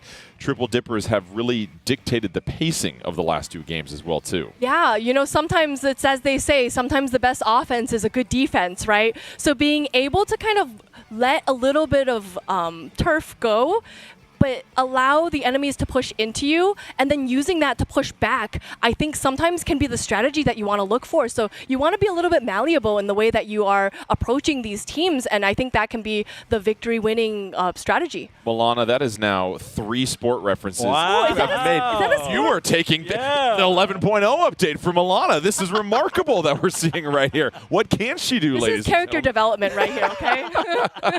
Season after season, you just get even more enthralled with it here as well, too. So it's Rainmaker on Scorch Gorge. What do you expect to see here, Zach? Well, if you're Broke Birds, right, so we've seen flashes of greatness from Silver and from Goliath from the offensive perspective. Maybe now you keep some of that offense, but you ensure your defenses of your other 2 members here, Skaboo, for an example, make sure that they're protected and have the opportunity to use the better range that their weapons have available to them. We've seen a ton of sort of trading sides and flanking around to try and get the optimal position. I saw Silver last up on the team, at least in 2 team fights there in that rather short game. Maybe you exchange some of that survivability and trade it, give half of it to some of your other teammates, and almost bunker down like we've seen other teams do today. Can you guys give me some of your survivability, please?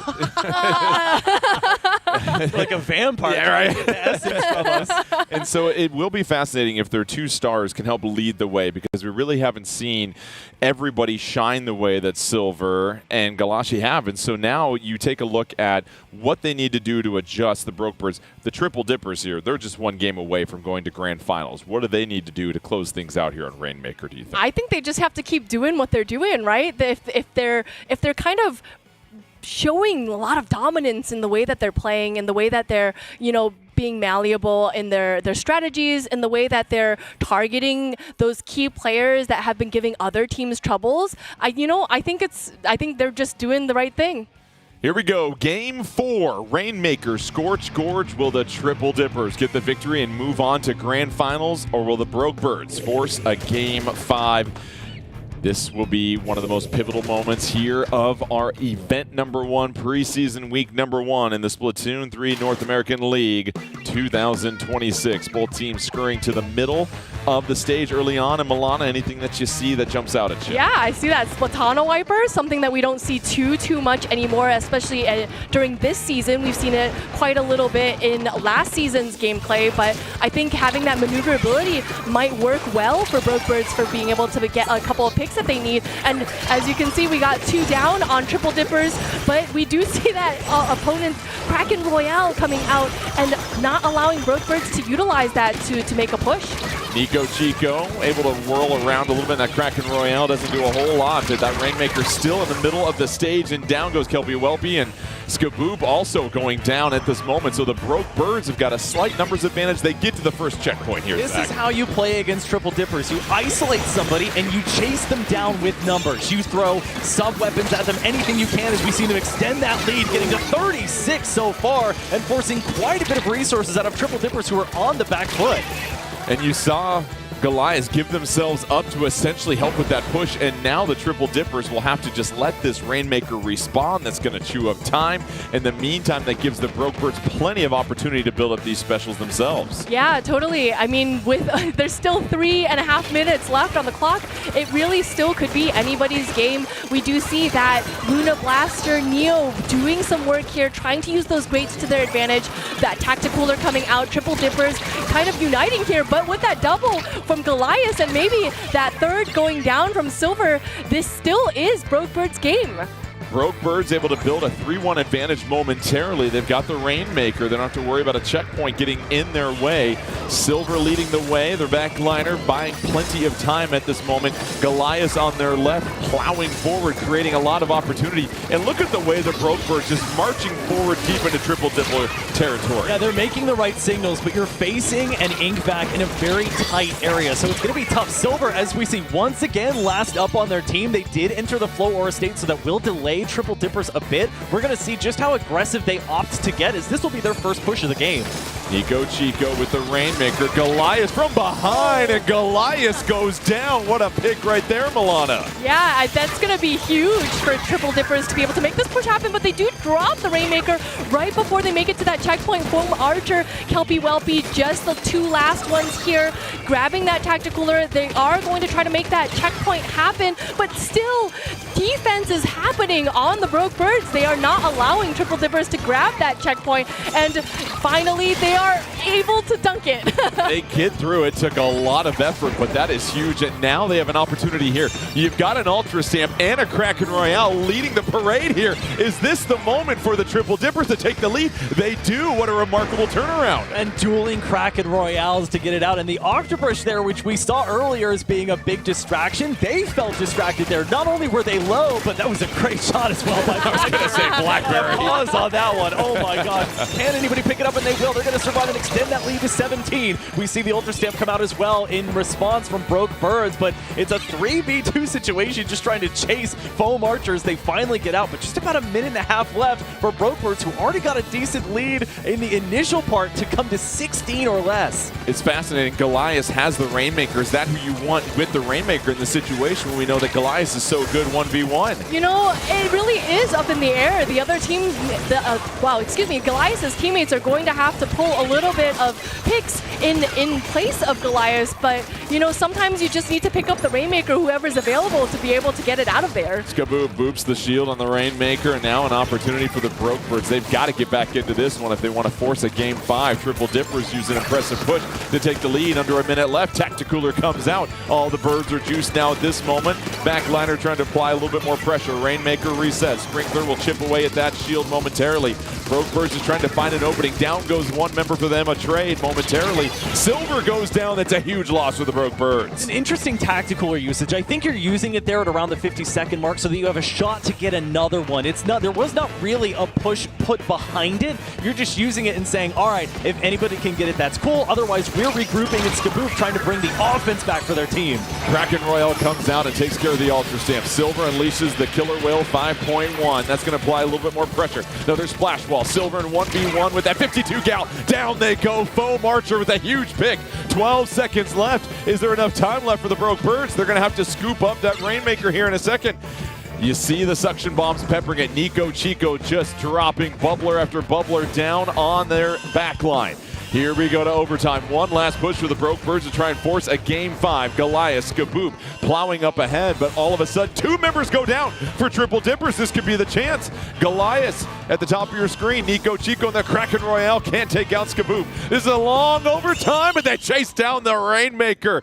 Oh, the remaining teammates let the Kraken Royale get to the created checkmate basically at that point, and that's just what happens when you unleash the special at the right time, and Triple Dippers will move on to Grand Finals. You know, we do talk a lot about special timing, and really, what can you do when you're stuck between a hard place and a Kraken Royale? At that point, it's so hard to be even able to, even if you were the teammate defending the Rainmaker, shooting at the Kraken Royale just kind of like slides them around. It doesn't really like stop them from being able to like get to their path, get to where they need to get to. So, you know, I think saving that Kraken Royale for the very last minute was something that Triple Dippers just needed to do, and they did well. Yeah, a terrific 1v1 play in that situation to really just take it into your own hands to close things out. There's also a lot of other exciting action in that last match. Let's send it over to our good friend Nine for some more. Well, thank you, Jordan. We're actually going to focus specifically on the Tower Control Make-A-Mart game, and what I want to talk about, aside from a very funny Kraken Royale clip later on, is actually how this attack gets started, because we saw in our previous match how difficult it was to corral the players of the Brokebirds. So again, we're going to note where Foam Archer is firing this ink vac, and we're also going to note who is attacking up here on kind of the drop area as we talk about it. So we'll roll the clip. And another thing I want you to keep in mind is that Silver on that 52 gal earlier in this match had a wonderful flank that ended up clinching a game for the Broke Birds. This time, they sniff it out almost immediately, take him down, and there's nothing to be had at this point. Time's going to go away, and Goliath now at this moment realizes there's another ink vac up on the tower. I'm not going to be able to do anything with my main weapon. Let's build up this Kraken Royale and try to keep this game alive. We'll roll the clip, and you all can see in real time what ended up happening here. Certainly the Kraken Royale charges, but gets knocked away like it's a game of pinball, pushed over on that side. Then there is an Ultra Stamp closing it out. It was a win, and another great showing here for the Triple Dippers, who will now get a chance at revenge in Grand Finals. You said the right word, revenge. As we pull up the bracket and set the stage for Grand Finals, it'll be Triple Dippers versus TZS. Remember, this was a thrilling 3-2 match in Winners Finals. TZS almost lost that one. Remember, it was 2-1 Triple Dippers with about 7 seconds left, and we were on Rainmaker, and TZS was able to pull that one out. So we set the stage now for Grand Finals. TZS 3 wins away from taking the victory here today. Triple Dippers a chance to possibly reset it.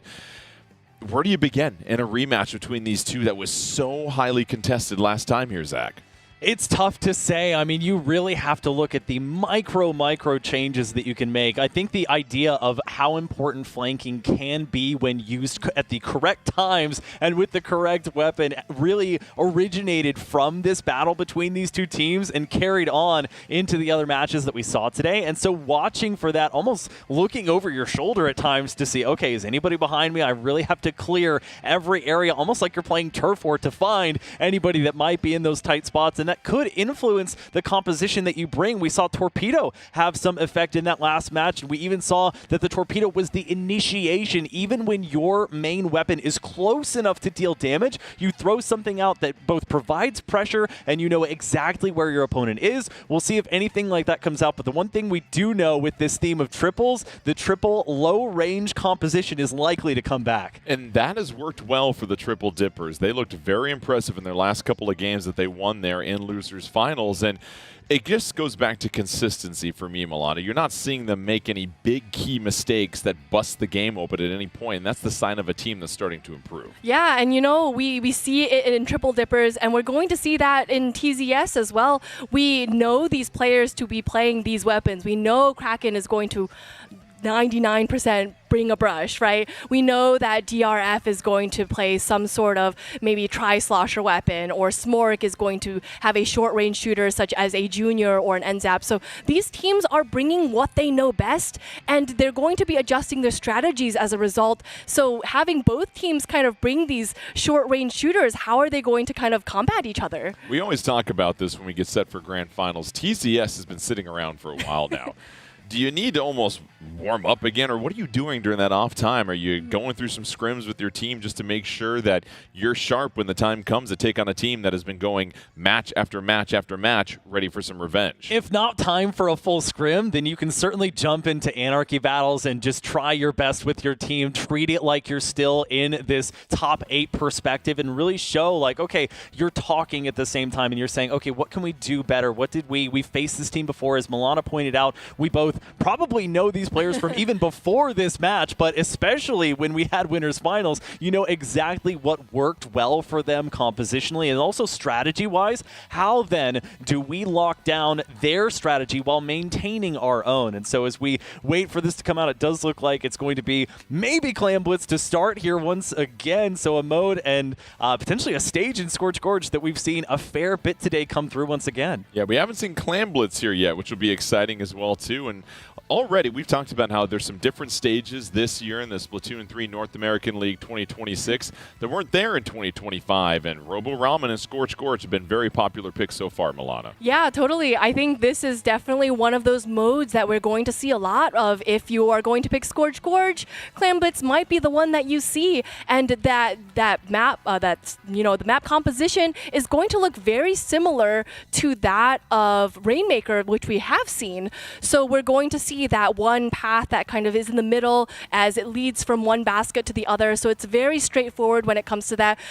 But you sometimes have to think about if you were able to make it past that basket around the corner, you might have somebody be able to get that sneaky power clam in by jumping it into their teammate. Yeah, it's interesting, too, when you look at Triple Dippers. Blackberry switching on to that Luna Blaster Neo has really tilted things into their favor. We were maybe a little critical of it at first, just wondering, okay, you've now got even more short-range shooters, but it has paid off over the last couple of games as well, too. And I mentioned as well, any weapon can succeed even at this level. And we have to remember that Triple Dippers was basically Foams from last season. They've just kind of renamed and shuffled up the roster a bit, but this is basically a high-tier team that was consistently at least in the top 16 range last year and is looking to put on a similar performance this year. And same thing with TZS. TZS with great performances as we get into this one. All right, here we go. Grand Finals Game 1. It begins between TZS and Triple Dippers. Clam Blitz on Scorch Gorge.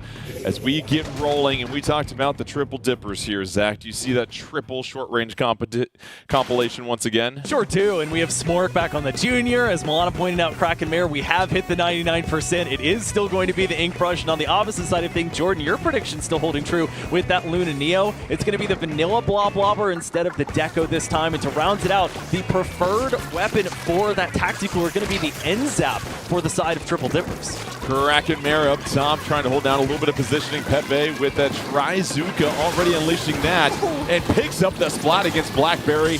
Inkback comes out. Pepe has to avoid that. Does, as that was shielded by the wall. Down goes Pepe finally. Kraken Mare trying to come in, clean things up. And now it's a 4-2 advantage on the stage, but a TZS able to bust open the basket first to get on the board here, Milana. And we've seen a lot of pressure coming out from TZS when it comes to Clam Blitz, that even though this push is going to end at that power clam, just that 20-point mark, it is going to be still, they're going to build that clams economy and they're going to try to make for another push. We've seen that their strategy seems to be making short but sweet but meaningful pushes constantly. Blackberry gets taken down by a splat bomb, and Foam Archer with that Inkback trying to approach and provide a little bit of an opening. One power clam remaining there for Triple Dippers.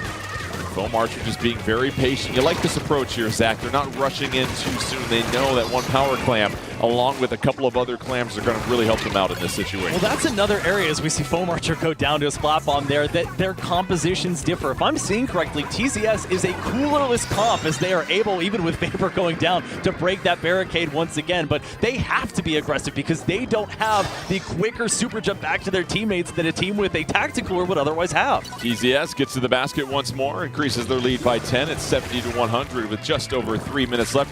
Nico Chico with the power clam in tow. Trizuka nearly took them out. Had to be very careful. Avoided that. That was close. And so far, the Triple Dippers just have not been able to organize anything near the basket. They've got to make something start to happen here, Milana. They do, with that Inkback coming out. Hopefully they're trying to use that to build a little bit of distance between themselves. That Inkback shot over there, not able to get a pick.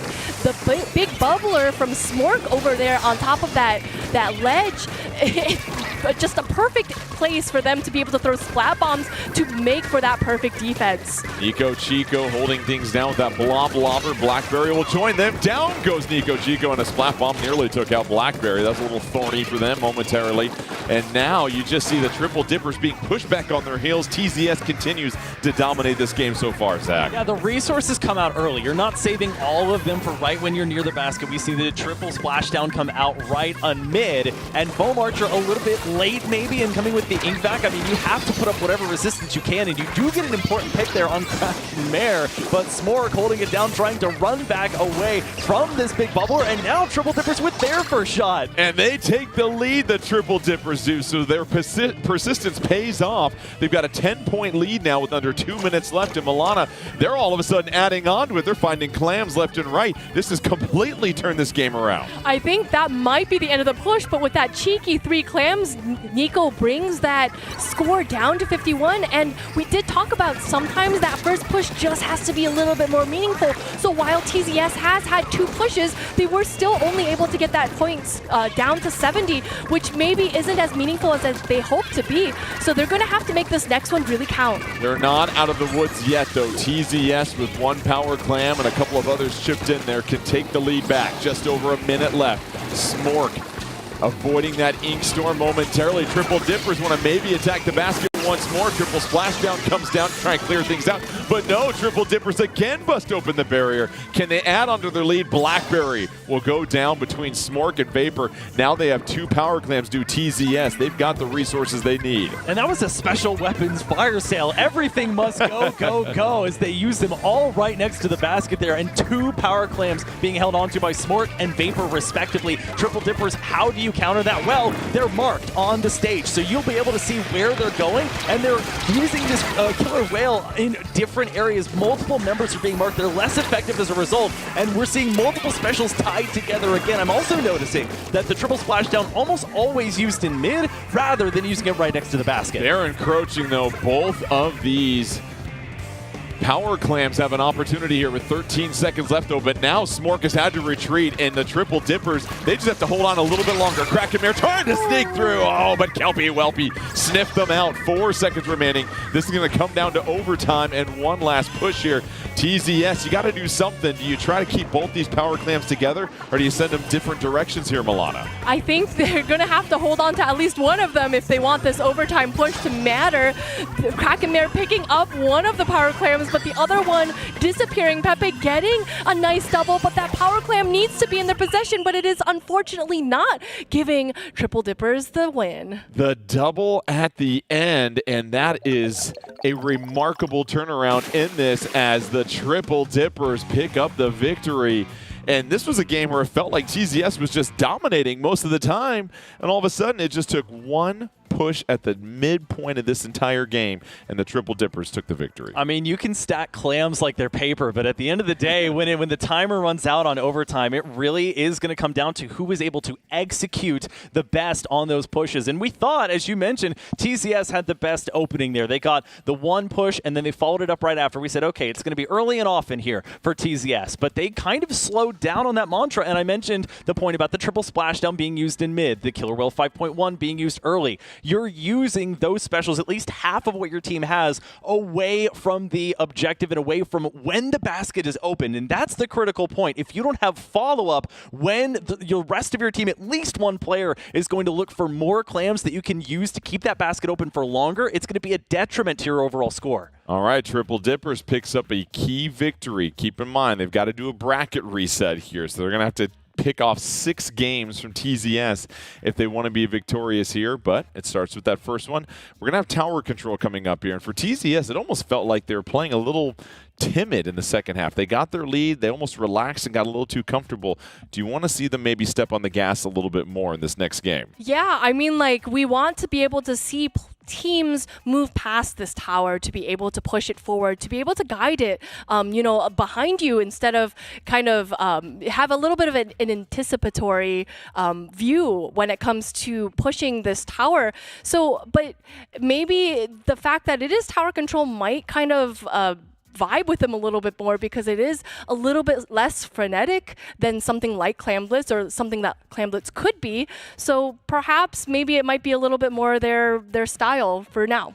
Tower control on Urchin Underpass, and Zach, we've mentioned the 3 short-range options here for the Triple Dippers. Will that help them in tower control? Is that much of an issue when you look at Urchin Underpass here? This is such an interesting choice because it is a very large stage. It's also kind of a fan favorite. It could be voted maybe the breakout stage from the past season, because it really took the teams by storm. Now, mainly that was for modes like Turf War. You have that single splat zone. If you play that, that cuts down on a lot of the stage that you have to work with. The tower, it's going to move on that fixed path, and it's going to go onto some suboptimal paths at times. There's that grate you have to swim through. There's boxes and changes in elevation. So it is a difficult one, and it is, to your point, potentially a direct counter to those short-range weapons. Now, where they can excel, those 3 short-range weapons, is if you catch somebody that's riding the tower unawares and you send multiple of them to right where the tower is, because if they make it to that point, it's already too late. Yeah, keep in mind, this is the stage that TZS chose here. So maybe they did think, all all right, we know their comp. We know that this could be a stage that they struggle in. We'll see. TZS does need to pick up a game, though, because if not, it'll be a 2-0 lead for Triple Dippers as we get set. Do you think the Triple Dippers maybe went for a little bit more range, or did they go with their tried and true methods here, Milana? You know, I really do think that both of these teams really go tried and true, but I'm going to pass this one to Zach because his favorite weapon is right there. You talked about tried and true. I'm talking about Tri-Slosher, the Ashen, going to be the one coming out. And importantly, they have Ninja Squid on their kit. So DRF, that is going to be their goal, is to, even with the low range, shark about and see if they can get any picks, because there are so many places to hide on this stage. As you mentioned, a lot of nooks and crannies. You've got to be mindful everywhere you go. Vapor with a triple splashdown. Not able to pick anybody up there. Smork here. Backed into a corner momentarily. Going to approach carefully. Has a couple of blobber bubbles coming forward. Able to get Blackberry from behind. Smork with a little bit of expert play there. Just being patient, waiting for the opening. Yeah, they are waiting for the opening. Triple Dippers getting a quick step on that tower, but Smork holding on to defense, waiting for their teammates to get back. But this stage is looking pretty purple. Triple Dippers move forward slightly. They still haven't gotten to the first checkpoint. TZS takes over, and now with only 2 members left on the stage at the moment, and that splatter color screen coming out, this creates quite the opportunity for TZS. And it provides cover, it blocks sightlines quite a bit, and it makes it so that these players with low-range weapons, they can really divide and conquer. We saw before this push got started, it's almost like they had a powwow, like they met up and then they split up immediately. They went the 4 cardinal directions and said, all right, let's split up, gang, and even though it's only to 81, it does give them the lead at the end of the day. The Triple Dippers responded well and just were able to hunt down 3 members of TZS. They're on the tower now, approaching the first checkpoint, and they have an opportunity to possibly take the lead, and they do. The Triple Dippers are able to. All 8 members on the stage right now at this moment. It is fast and frenetic. Foam Archer able to get a pick, flanking over from the left. Can they seek out one more? 1v1 versus Vapor. That's a double splat right there. Foam Archer still hunting. Can't find another one, but Foam Archer turning the tide here and building an opportunity for the Triple Dippers, Milana. And you know, they do enter that flow aura state that we talked about, and using that momentum and that ink back, they're going to be able to kind of move forward a little bit using those enhanced abilities that Zach mentioned before. They are still in the game, but they have moved back a little bit to wait for their teammates, but a push to 25, pretty strong. TZS, they were back on their heels once again. They've now regrouped. They're on the tower. They're going to go with that same splatter color screen strategy as DRF moving forward, just trying to use that Tri-Slosher to chew up some turf.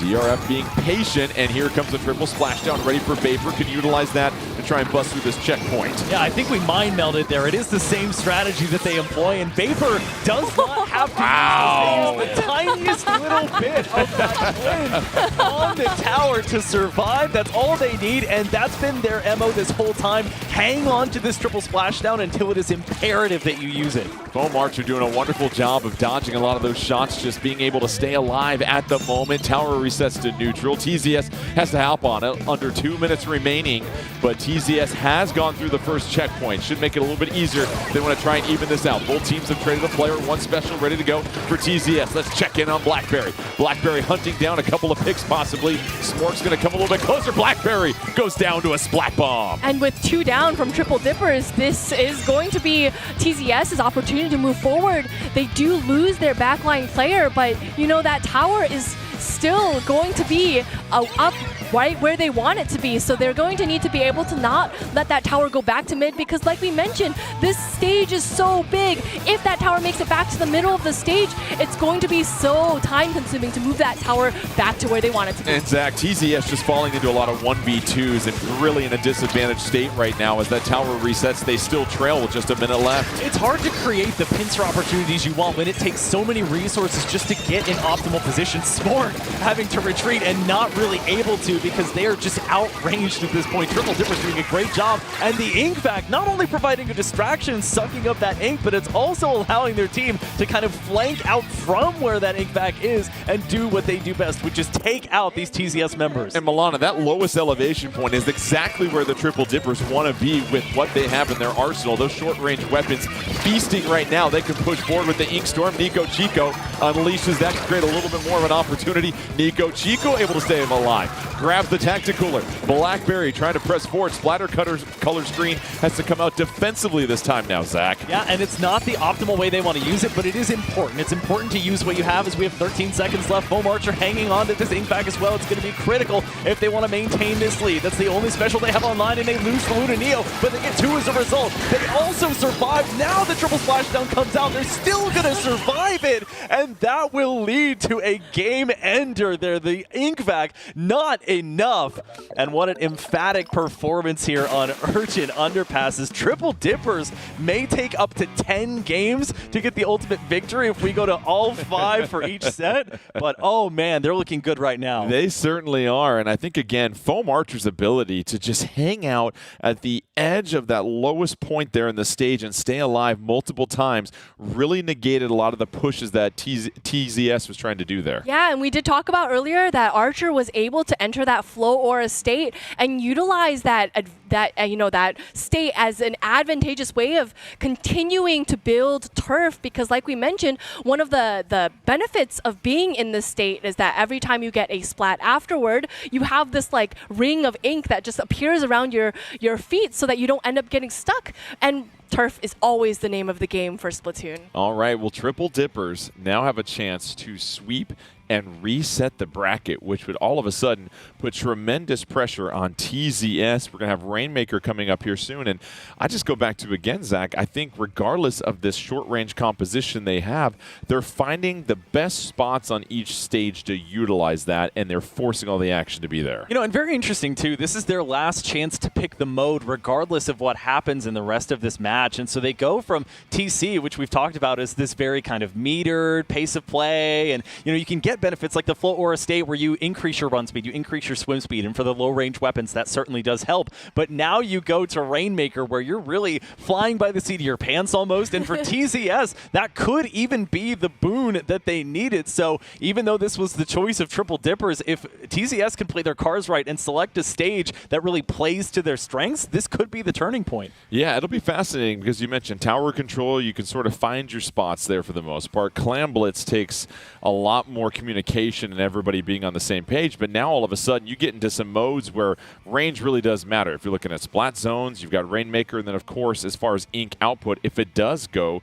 to turf war here, so this becomes essentially a must-win for Triple Dippers because this match could get away from them if they don't get this one. Yeah, totally. We want to just make sure that they are continuing to utilize what they're good at, but sometimes there is a little bit of shortcoming when it comes to these short-range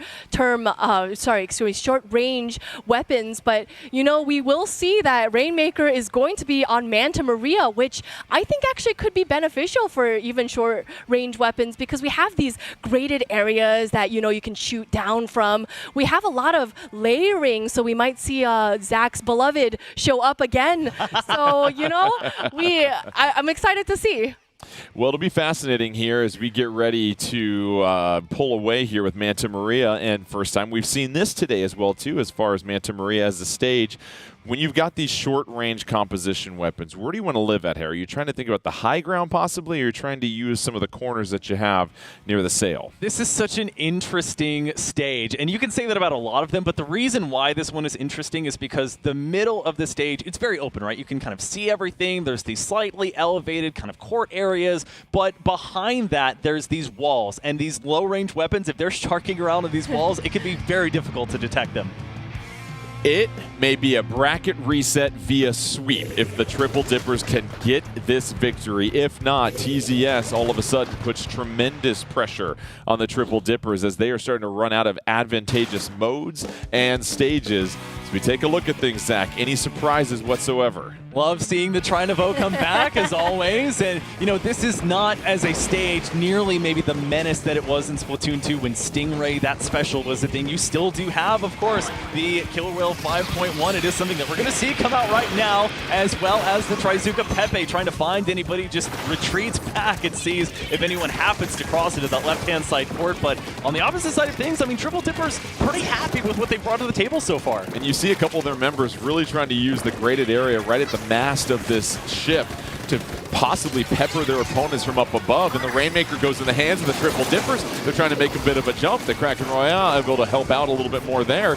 And now Kelpie Welpy nearly able to get the dunk shot Doesn't get it to the checkpoint, though. Just so close there, Milana. Not quite. And remember that on Manta Maria, we have 2 avenues in which we can take that Rainmaker. We could try to make that jump, which is very much a bottleneck that is going to be a little bit precarious to get your Rainmaker across that gap. Or we could take it to that left side where, again, I guess we could call it kind of a Horseshoe of Doom, like a minor Horseshoe of Doom minor or something.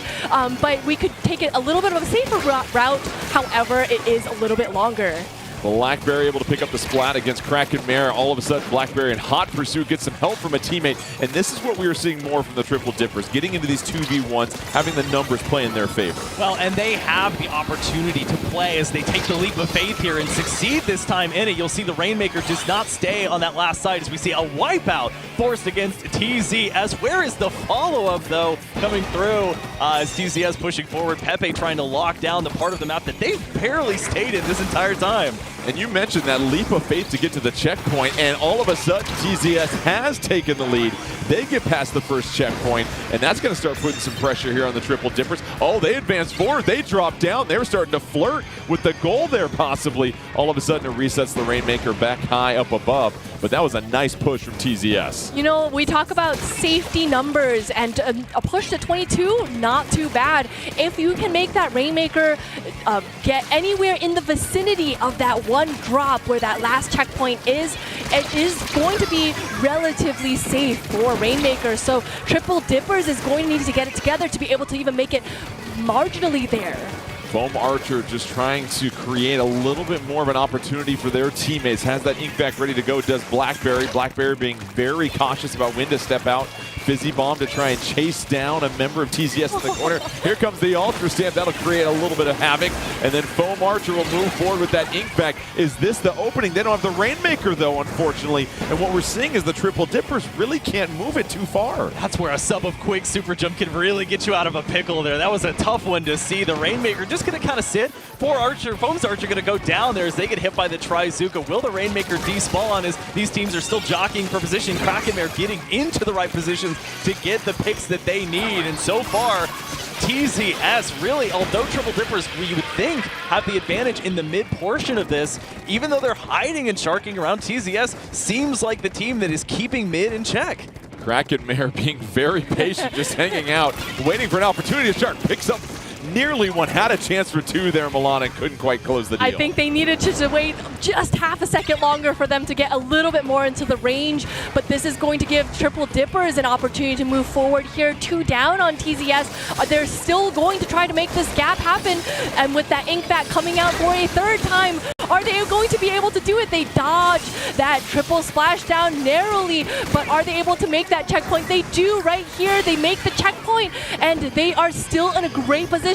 This is going to be precarious for TZS. Krakenmare hiding around the corner. Krakenmare pops up, gets the splat against Nico Chico. That was a critical trade right there. Foam Archer now facing 3 members of TZS, has no choice but to retreat at this moment. And the Rainmaker has been scooped up by TZS. But now that you have that checkpoint out of the way, Triple Dippers could possibly go a different route, but with 35 seconds remaining, it's going to take quite the effort from the Triple Dippers as TZS probably thinking a little bit of defense here now, Zach. The path that Triple Dippers is taking has become so predictable by now that TZS is setting up over there. Nico Chico still unabashedly making the jump, and they have room to maneuver. The Ink Storm going to facilitate the is this the move? They take the lead with 15 seconds left. The Ink Storm was able to blaze a trail, and now TZS, they've got to scramble. 7 seconds remaining. 4-4 on the stage. Krakenmare has the Rainmaker, but has to hustle up here. No, gonna go down. It's a wipeout. Triple Dippers has reset the bracket.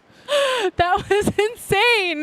That was, you know, that really is just prime Rainmaker, right? All you need is to take the Rainmaker from point A to point B. In the end, it doesn't really matter where your rest of your team is. You know, I mean, it does matter, but you know, it's all about the Rainmaker. But in the end, it just matters about the goal. The goal is to take the Rainmaker as far as you can, and that's exactly what they did. So even if they were taking taking the predictable route. They were going that route every single time. If they were able to inch their way towards the goal, that's exactly what they needed to do. Say it. Preach, Milana. Yes, it was right there. And so give Triple Dippers tremendous credit. You said it. It was predictable. But listen, they just hammered away, and brute forced their way.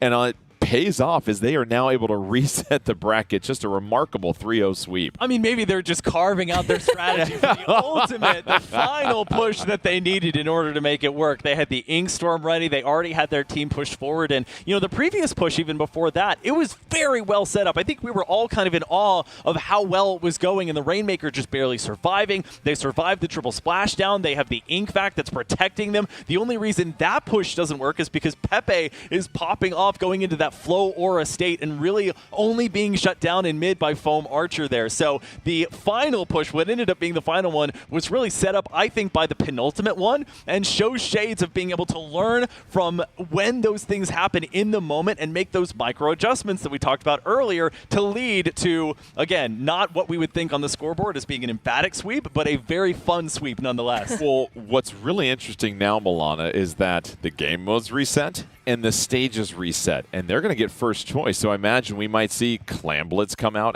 the opening gate. They don't have to worry about getting into a turf war or splat zones with this comp that they like, because right now they control the game mode decision, and that's why being able to reset the bracket changes everything for them now. Yeah, totally. We might even see a repeat of last match. Who knows, right? We might see that Clamblitz Scourge come out again.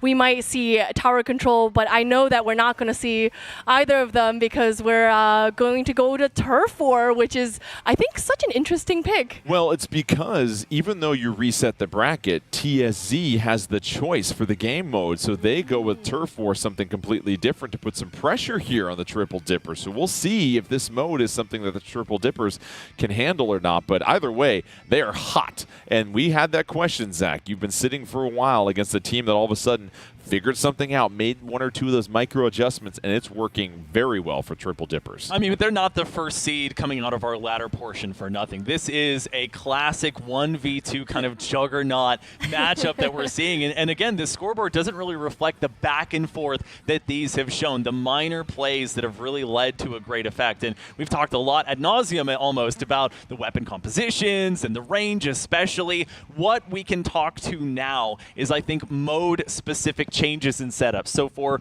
Rainmaker, for example, or for even Turf War, this is going to be maybe the great equalizer where you have to use the entirety of the stage, and the weapons at this point likely not going to change. You just have to kind of play your own game and make sure the specials are still working for you. All right, it's Turf War. We're still waiting for the stage, though, which this is a big decision if you are the Triple Dippers. Where do you go to where your comp can possibly work? They're choosing Urchin Underpass, where they had success in tower control against TZS. So Turf War, there's a lot of areas in Urchin Underpass, a lot of spots that you can possibly miss. Final 30 seconds, it's almost like who can scatter and find that one obscure spot of ink possibly. You know, how did you read my mind? I was like, I think it's going to be Urchin. I don't know. I got a feeling about this. So, yeah, no, I think they really have to consider that, like we mentioned, Urchin Underpass isn't really used. Like, most of the stage isn't being used in most modes. But this one, for sure, is going to take use of all of the turf coverage. So you want to make sure that you're covering every single piece of turf that you see, because any missed piece of turf is missed objective. And it's interesting, in a lot of these 1v1s, this shorter range comp has really worked well for Triple Dippers.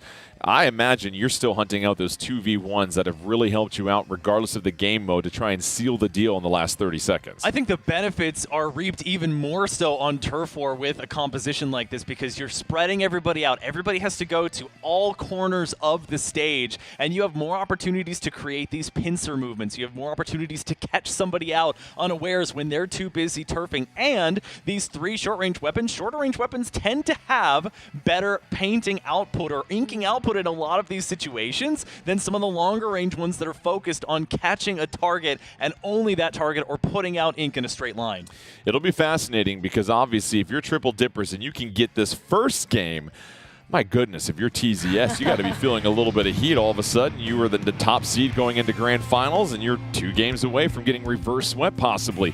We'll see how it goes, but here we go. Turf War on Urchin Underpass. It's our grand finals reset as the Triple Dippers continue to be on fire. And Milana, something's already taken your breath away. Listen, I'm just an NZAP lover at heart, so seeing 2 NZAPs coming out on one team really just warms my small Splatoon heart. Seeing the NZAP 85 with that Tacticooler and the NZAP 89 with the super jumps, just perfection. All right, in the early going, both teams equally matched, and Kraken Mare will get picked off. Nico Chico able to avoid that triple link strike, and in the early going, you see that Flow or a State going, but down they go as Pepe able to pick up a splat there as well, too. You know, it's trades as far as the eye can see, and Vapor 2 finally getting off of the custom version of the Explosher to go to the vanilla one that's going to have that ink storm that gives you that passive painting. You just kind of set it and forget it. The same way these triple ink strikes are being treated as well. Kraken Mare even using them for cover to get some splats. Kraken Mare moving forward. TZS has done a wonderful job in the early going, and another trade.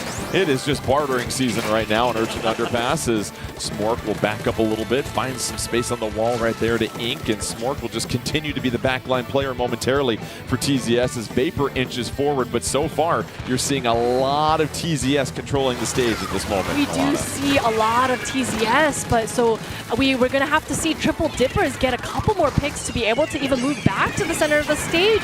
But with these specials coming out, a lot of bombs coming out, a lot of subs coming out, this is going to be very difficult for them to be able to utilize, because a special like Super Chump doesn't really give them that maneuverability that we would hope to see. Shout out to Foam Archer just dodging every single weapon and sub-weapon. I feel like there was this Splatoon 3. That was unbelievable. And then gets the splat as well, too. And keep that in mind as far as how this result might go. And now we see Smork continuing to just play more of that conservative role to be that backline for TZS here, Zach. I don't know what it is about brushes, but people are like moths to a flame whenever one of those weapons comes out. They just have to challenge and contest it. There's a couple of specials coming out from Triple Dippers, including that splatter color screen that's going to make it tougher to see there in mid. The triple ink strikes all the way back where Triple Dipper's spawn is to the left, and that's how you can make use of that area. They are losing a couple of members, effectively a 3v2 at this point. It's starting to heat up with just 43 seconds remaining. TZS is starting to get pushed back a little bit here, Milana. It feels like Triple Dipper's starting to get the upper hand. You know, something I noticed as we were going into that overhead view is that TZS failed to paint all of that area at the top, that one alleyway next to their side of the stage. So they're really, if they're getting pushed back by Triple Dippers, that might come to bite them. What a well-timed Tacticooler, but down goes Kelby Welby with 17 seconds left. Triple Dippers with a 4-3 advantage. Foam Archer moving forward. This is going to be a huge 1v2. Able to pick up Vapor. Can they get Smork? Oh, what a double there. Triple Dippers in prime positioning. With 3 seconds left, they'll have to hustle. Will it be enough? But don't keep in mind the triple ink strike that we saw back near spawn. This is going to be awfully close. Silence, please, for our furry friends. Oh, it goes to Triple Dippers just enough down the stretch. Wow, wow, wow. You have to look at Foam Archer and the 2 splats they got. That got them the win, I imagine. Yeah, we saw how dominant TZS was for pretty much the entirety of that game. And then all of a sudden we get that double from Archer, and that kind of opened the floodgates to be able to have Triple Dippers move past that center of the stage and be able to turf as much as they did. That goes a long way towards confidence, momentum, and if you were TZS, you put out probably your best game we've seen in the last 4 against Triple Dippers, and you still lost the game at the end. Where do you go from here now? I mean, I have to admit, I was worried for Triple Dippers there at the end, because even though they got 3 members of TZS, they really weren't looking like they were outputting a ton of ink, and you saw how much passive paint was going on back near to their spawn. So for TZS, you know, they do have more opportunities to control things. That's why this sort of counter-picking system is set up the way that it is. One team gets the mode, one team gets the stage. Each team has an opportunity to influence the ultimate outcome, and so for TZS, TZS, I think you have to return to what's worked well for you. Obviously, with Turf War out of the way, the custom Explo is likely to return as opposed to the vanilla Explosher. And as far as Crack and Mare, get back into what's likely going to be, because there's not that many larger, smaller stage to shark around on and make use of that great mobility. Well, now it's tower control because the mode selection goes back to Triple Dippers. We know they love tower control. They feel very comfortable with this mode regardless of the stage that they're in.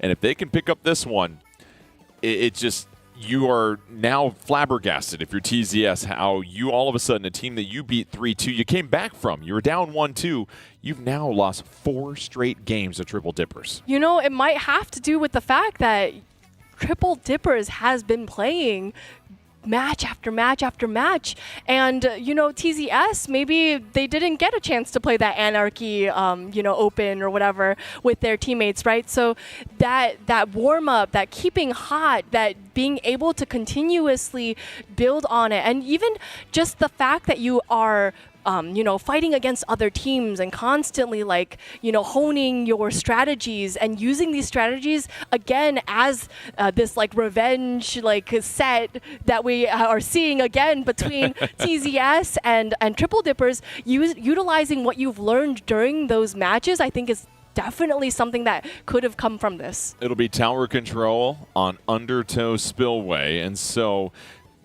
what is there? It's the What of Doom that we have. Horseshoe of Doom and go. Undertow Spillway. Can the short-range comp handle that, or is this a situation where, all right, we want to make this a long linear level. We want to use our range to our advantage if we can, if we are TZS. I think you feel kind of scrunched on a stage like this one. It is pretty expansive when you look at it on the overhead, but when you get into mid, there's tight corridors and it's split in the middle. So I think with this tower being on the determined path, and you can kind of see right there, it doesn't deviate all that much. It just makes one variance from the left side of the stage over to the right, and we're not seeing very many variances in terms of composition either. Listen, I know every game matters in grand finals. I feel this is the turning point here. If Triple Dippers picks this up, I think this is basically a foregone conclusion, but we'll see. Comes down to whether or not TZS can finally take a game off of Triple Dippers. Any changes that we see in the comps at all, Milana? Not really. We do see just these 3 short-range weapons. We do see that Bloblobber coming back out again from Triple Dippers. Foam Archer with that quick ink bag, hoping to grab some of those the shots over there, trying to grab it. Izuka coming in was applying a lot of pressure. Yes. Yeah. So trying to grab some of those shots, but still anybody's game. Tower still in the middle of this stage. 3 down from Triple Dippers. This may be TZS's chance to push. TZS hopping on the tower. It's going to be Vapor that'll be trying to apply a little bit of that long-range pressure. They're through the first checkpoint already, well on their way to the second one. And look at all the members of Triple Dippers congregated up north. Pepe has that Trizuka ready to go, and this is what TZS wants to get into as far as taking control of the game. They didn't hit it there, but Pepe, I think, has been silently brilliant on this Trizuka. They're applying a ton of that pressure. They're forcing multiple members sometimes of the enemy team to stay back in suboptimal positions, and they know exactly when to get out when things like an Ultra Stam come their way. The Ultra Stam not going to find anybody, and Triple Dippers will get a sizable amount of stage control here, but not before TZS had gotten to 43. A great start when you need to make a comeback. Blackberry gets pushed back a little bit, can't pick up the pick, and then they go down. Missed opportunity. Nico Chico has that Ink Storm, can deploy that. That'll put some nice pressure on it. And all of a sudden, they'll retreat, waiting for that chance. They got through the first checkpoint. I think it was smart that they weren't too overly aggressive there, Milana. Yeah, and Smork going down. Oh, the stray bomb, grabbing Archer as well. 2 down, 3 down on TZS. Triple Dippers is going to utilize this to be able to move that tower forward just a little bit. They are able to make it to that first checkpoint, and with all 4 members of Triple Dippers up here, this may be their opportunity to move it past that checkpoint. Down goes Foam Archer, though. An excellent throw of that Splat Bomb, and that's going to interrupt their opportunity to get through that checkpoint. So that was quite the heap. And then Kraken Mare picks up 1 more. So what a defensive response here. Ooh. As 2 more go down, Smork and TZS doing a wonderful job of building the wall. They're going to have to do it again here real quick, though. I think we're we're seeing in the Ink Brush and the Splattershot Jr. as Vapor gets another one there. The two most premier weapons for perfect Splat Bomb placement. Vapor threading the needle there to get another one, but if you have mastery over your sub-weapon, whether that's defensive like we see with Vapor in the Splash Ball, or offensive like a Splat Bomb, it is the true extension of your kit that can be so important when you don't have the range to contest where you normally would. Still plenty of time left in this one here. Triple Dippers trailing TZS. Tower's going to reset to neutral. All 4 members and 2 specials ready to go for TZS. So if they can survive this Ink Storm, they're well positioned, but they lose a member. And now the tower goes into the hands of TZS. This is where they want to be, but they only have 2 members. Kelpie Welpy dodges that triple splashdown. And now it's gotten into a bit of a stalemate here, Milana. Both teams just trading specials and splats back and forth. Yeah, both teams playing a little bit hesitantly here. They're trying to just get a feel of what is going on right here. They have a lot on the line, both teams. That Ink Bat coming out, hopefully grabbing those bombs. Excellently done, because sometimes we just can't do anything about the placement of bombs. So having that Ink Bat grab those bombs, just perfect play. That was a sneaky good splat on Pepe right there to open the door for the Triple Dippers to move forward. Now can they get past this tower? They have an Ultra Stamp ready to go. Is Blackberry going to throw that thing out? No, doesn't get a chance to. Kelpie Welpy on top of the tower. They still haven't gotten through the checkpoint. That's going to reset. That continues to be the wall they can't get through, Zach. It's important to send, as Nine put it, kind of the tips of the spear forward, but you don't want to send everyone and leave the person on the tower alone and prone to people that get behind you. And there's a lot of horizontal space, you can call it, to get behind the people that are sent forward and get to the tower. And I think they fell victim to that in a very critical push. TZS has extended their lead now. They're approaching the final checkpoint. Smork will drop down. Excellent survivability there. That tower will just hang out for just a moment. Blackberry able to pick up the splat though. Triple splash down, ready to go for Vapor. They'll have to time this up well. And now with 30 seconds left, Triple Dippers, Milana, they have got to make this push matter. Triple Dippers still has to wait for that tower to even move back to the middle of the stage before they can begin their push. And that already wasted 10 seconds on the clock. Blackberry going down, getting a trade, but trades are not what they need. They need to be able to get the pick solidly. Pepe with that Ink Zuka coming out. Are they able to grab a pick there? They are not able to. This Triple Dippers needs to stay on the tower as overtime begins. They are able to, but with so many members down, we have 3 members of TZS jumping on the tower at the same time. It really was kind of a losing scenario for Triple Dippers there. Huge win for TZS. Instead of going down 2-0, it's now tied at 1-1. You can almost take a mental reset here, Zach, and just say, okay, we just have to win 2 out of 3. That's all we have to do. Forget everything that's happened over the last 4 and 5 games.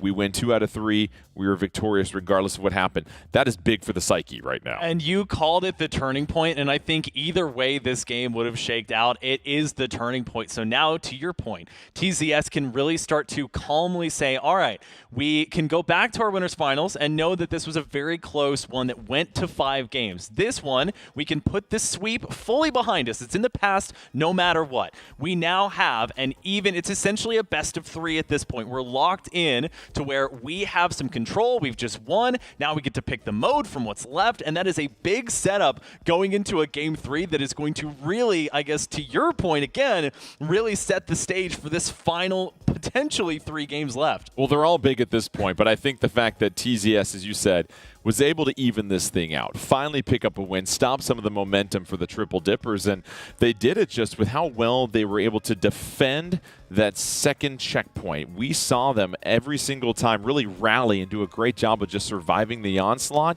and they were the ones fighting the 2v1s. They were the ones hanging on to the specials when it mattered the most. Yeah, they kind of turned those tables, right? We were talking about how that's the kind of gameplay we wanted to see coming out from TZS, to be able to kind of balance the scales a little bit, and we did see exactly that. So being able to kind of utilize those specials, we did, like you mentioned, Pepe's Trizukas coming out, really helping with the positioning of their team, moving the positioning of the opponents out of where they want them to be.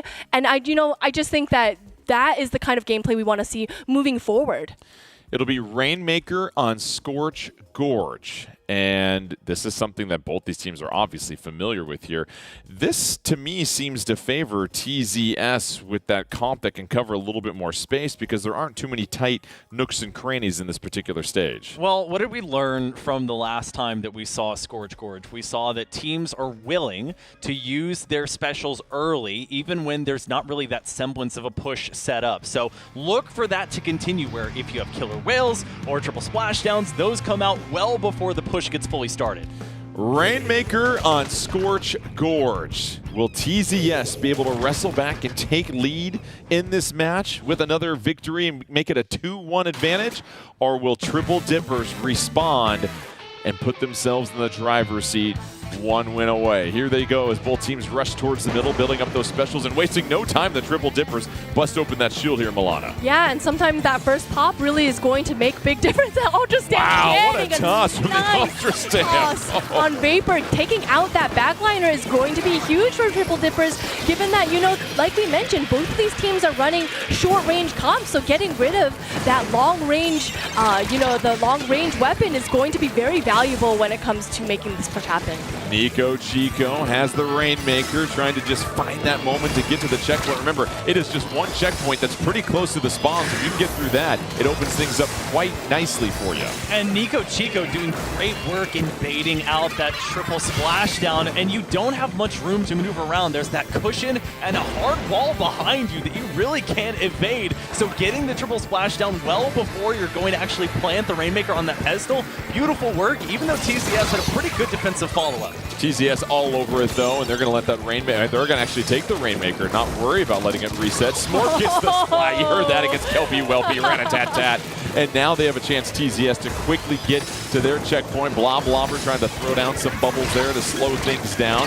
Vapor has to back up. No, down goes Vapor, and Pepe has to move slowly with that Trizuka. Can't really optimize that as the Bloblobber chases it away, Milana. Yeah, Pepe waiting for the prime position, but they know that he is there, and unfortunately he is unable to escape that. I think maybe that would have been the time to jump out, but with the we have that Killer Whale 5.1 coming out. Blackberry, ooh, can we get another Ultra Stamp toss? Unfortunately not, but now both teams are kind of scrapping it out in the middle of the stage again. Nico Chico busts open the Rainmaker's shield, has that Ink Storm ready to go, deploys that, and that'll help escort the rest of the crew underneath the cover of those pink ink drops, purple ink drops falling down to earth. Nico Chico slowly advancing, doesn't have to worry about the checkpoint now, can really build upon the lead here. Smork avoids Kelpie Welpy. Kelpie Welpy trying to chase down Smork. That's a key 1v1. Kelpie Welpy able to take out a member, and down goes Kelpie Welpy, Zach. This is deja vu all over again. Kelpie Welpy's in that same corner. Nico Chico's backpedaling here, trying to avoid the shots, and Triple Dippers, they do have the lead, but I do not want them to fall into this fallacy as Nico Chico goes down, that just repeating this same mantra over and over again is going to work. TZS is clearly adapting. TZS has to get on the board here. Pepe near the checkpoint. Pepe backs up dangerously close to Vapor. They're just both within a bomb's reach of a double splat. They can't quite get to the checkpoint, and they now have to bust open the shield. They do get to the checkpoint, so that was huge there for TZS. They still trail by 1, but that opens up the door for a chance for them to take the lead with 2 minutes left. And here's Vapor retreating, and they have taken the lead here, Milana. All you needed was that 1 inch forward to be able to take that lead, but both teams have broken that checkpoint, which means that if the teams can make that Rainmaker and position it in that area, those points are going to tick down very fast. 8-point advantage for TZS, but Nico Chico and the Triple Dippers, they have got a special that is out right now at the moment, but 2 of their members go down. Now TZS can clean house, and TZS can build upon their lead here, Zach. That's a band I would listen to every day of the week. Nico Chico and the Triple Dippers. TZS pushing forward unabashedly. They're going to try and extend on their lead, and they will. They're going to use the big bubble as cover. Gets all the way to 31, and they don't even need the triple splashdown. They'll save it here and extend that lead. Great surge there to get to 16, and that's how you want to use the triple splashdown, to break open that area as well as the Rainmaker shield. TZS is in a groove. Triple Dippers trying to respond quickly, but look how fast TZS is able to get to the defensive front. They cut off the path right now. Blackberry just doing all that they can to open things up. And now Blackberry goes down, but not before getting Pepe. Nico Chico trying to aim a couple of shots here with the Rainmaker. Inching forward, this is getting close. Kraken Mare goes down. They need one more special. 2 more ready to go. Can they take the lead? They're trying to inch. No! 2 points away, Milana. They're right there with 35 seconds That left. Ultra Stamp could have been huge. Had they been just well-timed with that Ultra Stamp, they could have made those extra 3 points that they needed. And with that Rainmaker reset, Triple Dippers is set back as well. It was just 2 points away. You saw Pepe just leap off the edge to reset it. Foam Archer. Big pursuit. Down goes Foam Archer. Now with 15 seconds remaining. Blackberry has to do something. Triple splashdown. Blackberry avoids it. Can Blackberry get a pick though? It is less than 10 seconds remaining. Blackberry picks up Vapor. Blackberry looking for one more. 5 seconds remaining. They've got to make this push matter. 2 members remain for TZS. This might be it here. Blackberry still being patient. Nico Chico waiting for a little bit more help from Foam Archer. They gather themselves, but that also means TZS has time. Only 2 more members for TZS. Nico Chico. Vapor's trying to catch him from the side. Nico Chico. Health bar is recuperating. We got a long overtime. No! It is shut off. TZS able to withstand, and now they have a 2-1 lead. Zach, let me catch my breath here. So they get an ink vac in overtime, right? But the ink vac that they held before that, I think, was the win condition there for Triple Dippers. And they were in a tough spot, right? They're clearly being beset upon. They're being outranged. They have to do something. They can't get to the ledge to drop down fast enough. And they pull out the ink vac in desperation, which A, gets rid of that potential win condition. And if you have teammates jump back in, that protection that they would have had. And on top of that, they don't even get to use it fully. It goes down alongside them because of those final shots that were already coming their way. So such a heartbreaking way for Triple Dippers, who, credit to them, had a great job, and I cannot believe that a Luna Blaster Neo with such little range created so much space in front of them. Yeah. But to Milana's point earlier, not getting the full value of the Ultra Stamp really hurts them in the end, and it really does come down to the micro changes in that moment. Clamblitz is up next. It's a 2-1 lead for TZS, so they have a chance to win it all here if they can pick up the victory. If not, Triple Dippers will force a Game 5 and a Grand Finals reset, which is all we could hope for from a traumatic sense. With Clamblitz, Triple Dippers got the victory over TZS last time these two were on this mode. It feels like for the Triple Dippers, they have to continue to be the aggressor. The times where they get knocked back on their heels, they are allowing enough of an opening or a mistake where the other team's able to build a big enough lead. Yeah, we talked a little bit about how TZS likes to play with a lot of pressure. That every time we see them playing Clamblitz, they're making small pushes, but those pushes are very consistent. So if they can out-pressure, if Triple Dippers can out-pressure TZS, that is going to be what they need to do to be able to come out victorious for Clamblitz. We are still waiting for the stage here, and this is a big decision for Triple Dippers. You have to think about, where do we have the best chance? Do you maybe do a repeat of what we saw in the first match of Grand Finals? But at this point, you've got to figure out, it's just a minor tweak for Triple Dippers. That's what they were able to do to get back in this situation and reset Grand Finals. Where does that minor change possibly come? Yeah, and to your point, this is much more a semblance of the winners finals match than it is the grand finals match that was this kind of, not fluky, but it was 3-0 yet still back and forth. And so as we look for it, I think what we'll end up going to, Museum de Alfonsino, is going to be the one that comes to mind first. And it's kind of a classic. We've talked about why this stage and mode combination plays the way that it does. You have the box, you have the spinner, you have the ramp that teams like to set up on. It's kind of a formula that's proven, tried and true. You set it up, usually you have a tactic cooler there, and you just let it fly. All right, TZS, 1 game away, and they've got to be feeling so confident about themselves, Milana. You took Triple Dipper's best shot, you withstood it, and now you've got them on the brink. For the Triple Dippers, you're no longer playing with house money. You are feeling legitimate pressure now. This comes down to how well can TZS continue to execute, I imagine, with what they're trying to do, with everybody sticking to their strengths in their role and in their position. Yeah, so with a stage like Museum d'Alfonsino, we're going to be relying a lot on this backline from Vapor. We're going to be relying a lot on that X-Plosher to be able to create distance between opponents and themselves. And, you know, I really think that Triple Dippers is going to have to keep a close eye on Kraken, because Kraken Falcon has the ability to kind of move past the basket and get those hidden jumps in.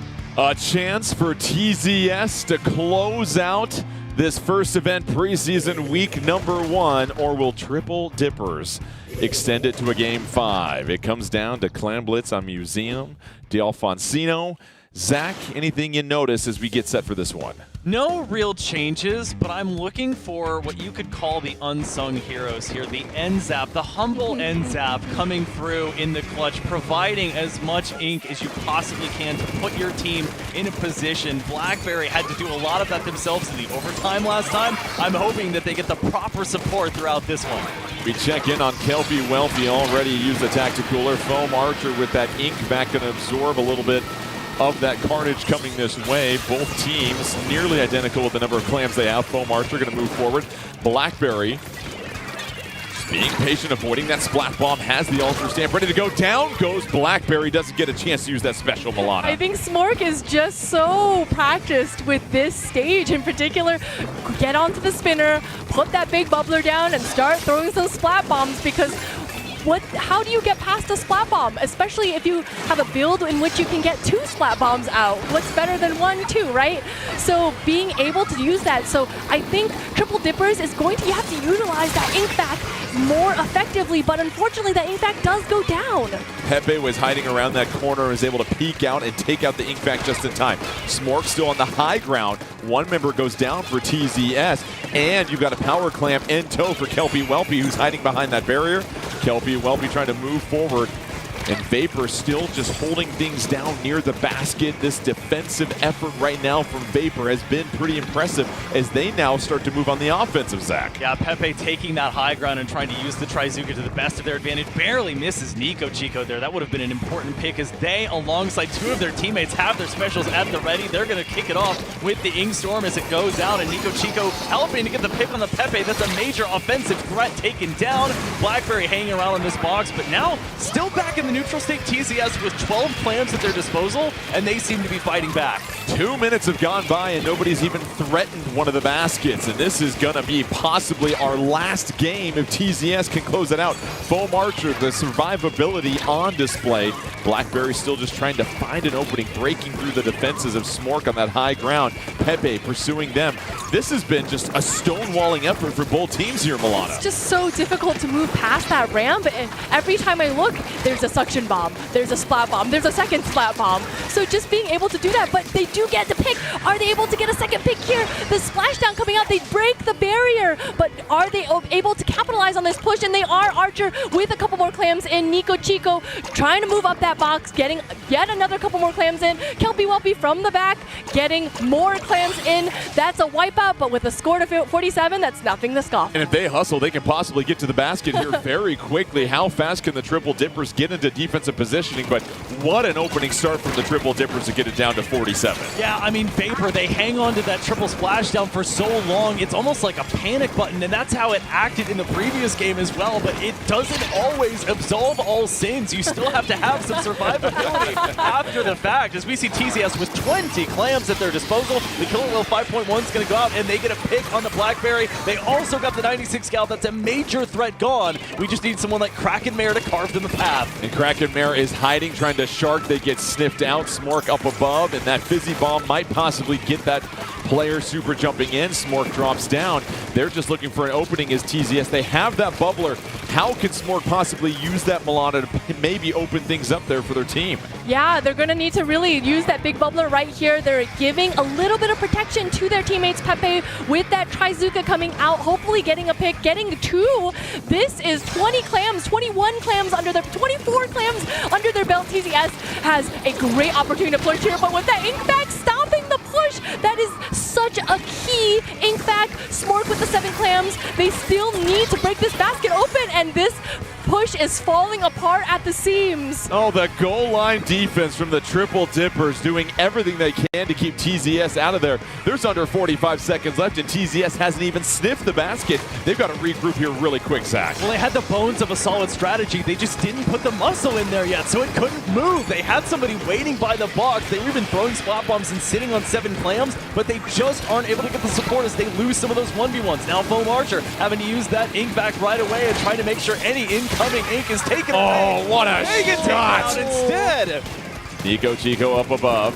It's 3-3. TZS with 14 clams, Triple Dippers with none. It's going to take a sizable push here, though. Keep in mind, 47 to 100. You need multiple power clams possibly, or every clam that you have on the stage possibly. They do have 23, but they will have to make this work. 2 members down. It's overtime. Get Smork, get in there. Here comes the super jump in. Vapor has an opportunity. There's 1 power clam. Oh, they're filling the basket. Can they take the lead? They do. Oh, what a performance from TZS to close things out in overtime and get the victory. Wow.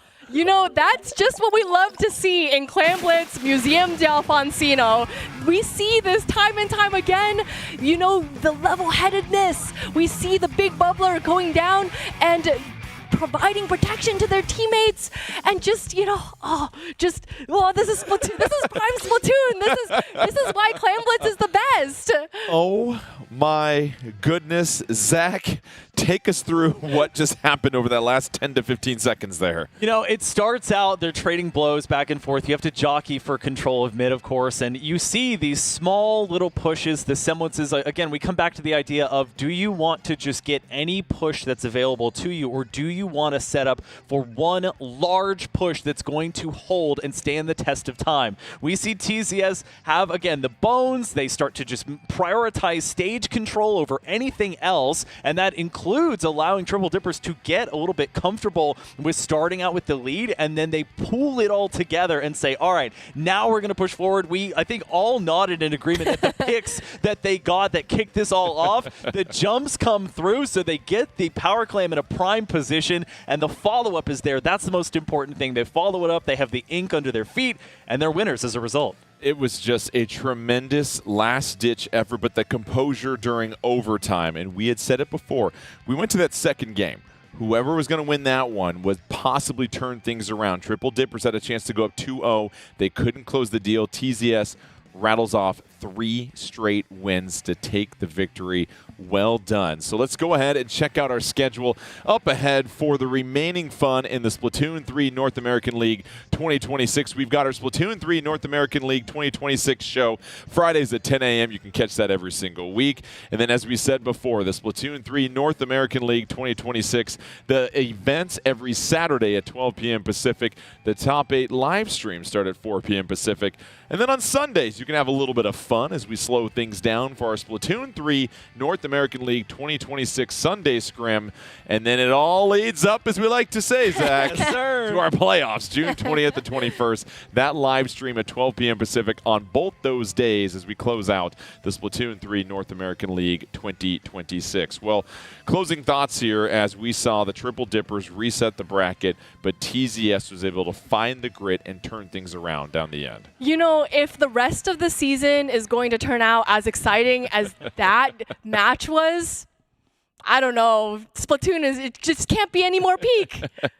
And I mean, I mentioned the tip of the spear earlier. This was the tip of the iceberg for what you can expect for the rest of the season. I mean, the teams, the level of compete that they have, this is preseason. So if we're seeing this much compete and fire in the preseason, when the regular season rolls around, I cannot wait to see what kind of action we see. All right, that's going to do it for us. A huge thank you to our wonderful crew, as always. Also, big shout out to Nine joining us on the replay board, and Pico on the spectator cam, always doing a marvelous job. From all of us here, thanks again for joining us. We can't wait to see you week after week in the Splatoon 3 North American League 2026. From all of us here, enjoy the rest of your weekend. We'll see you next time.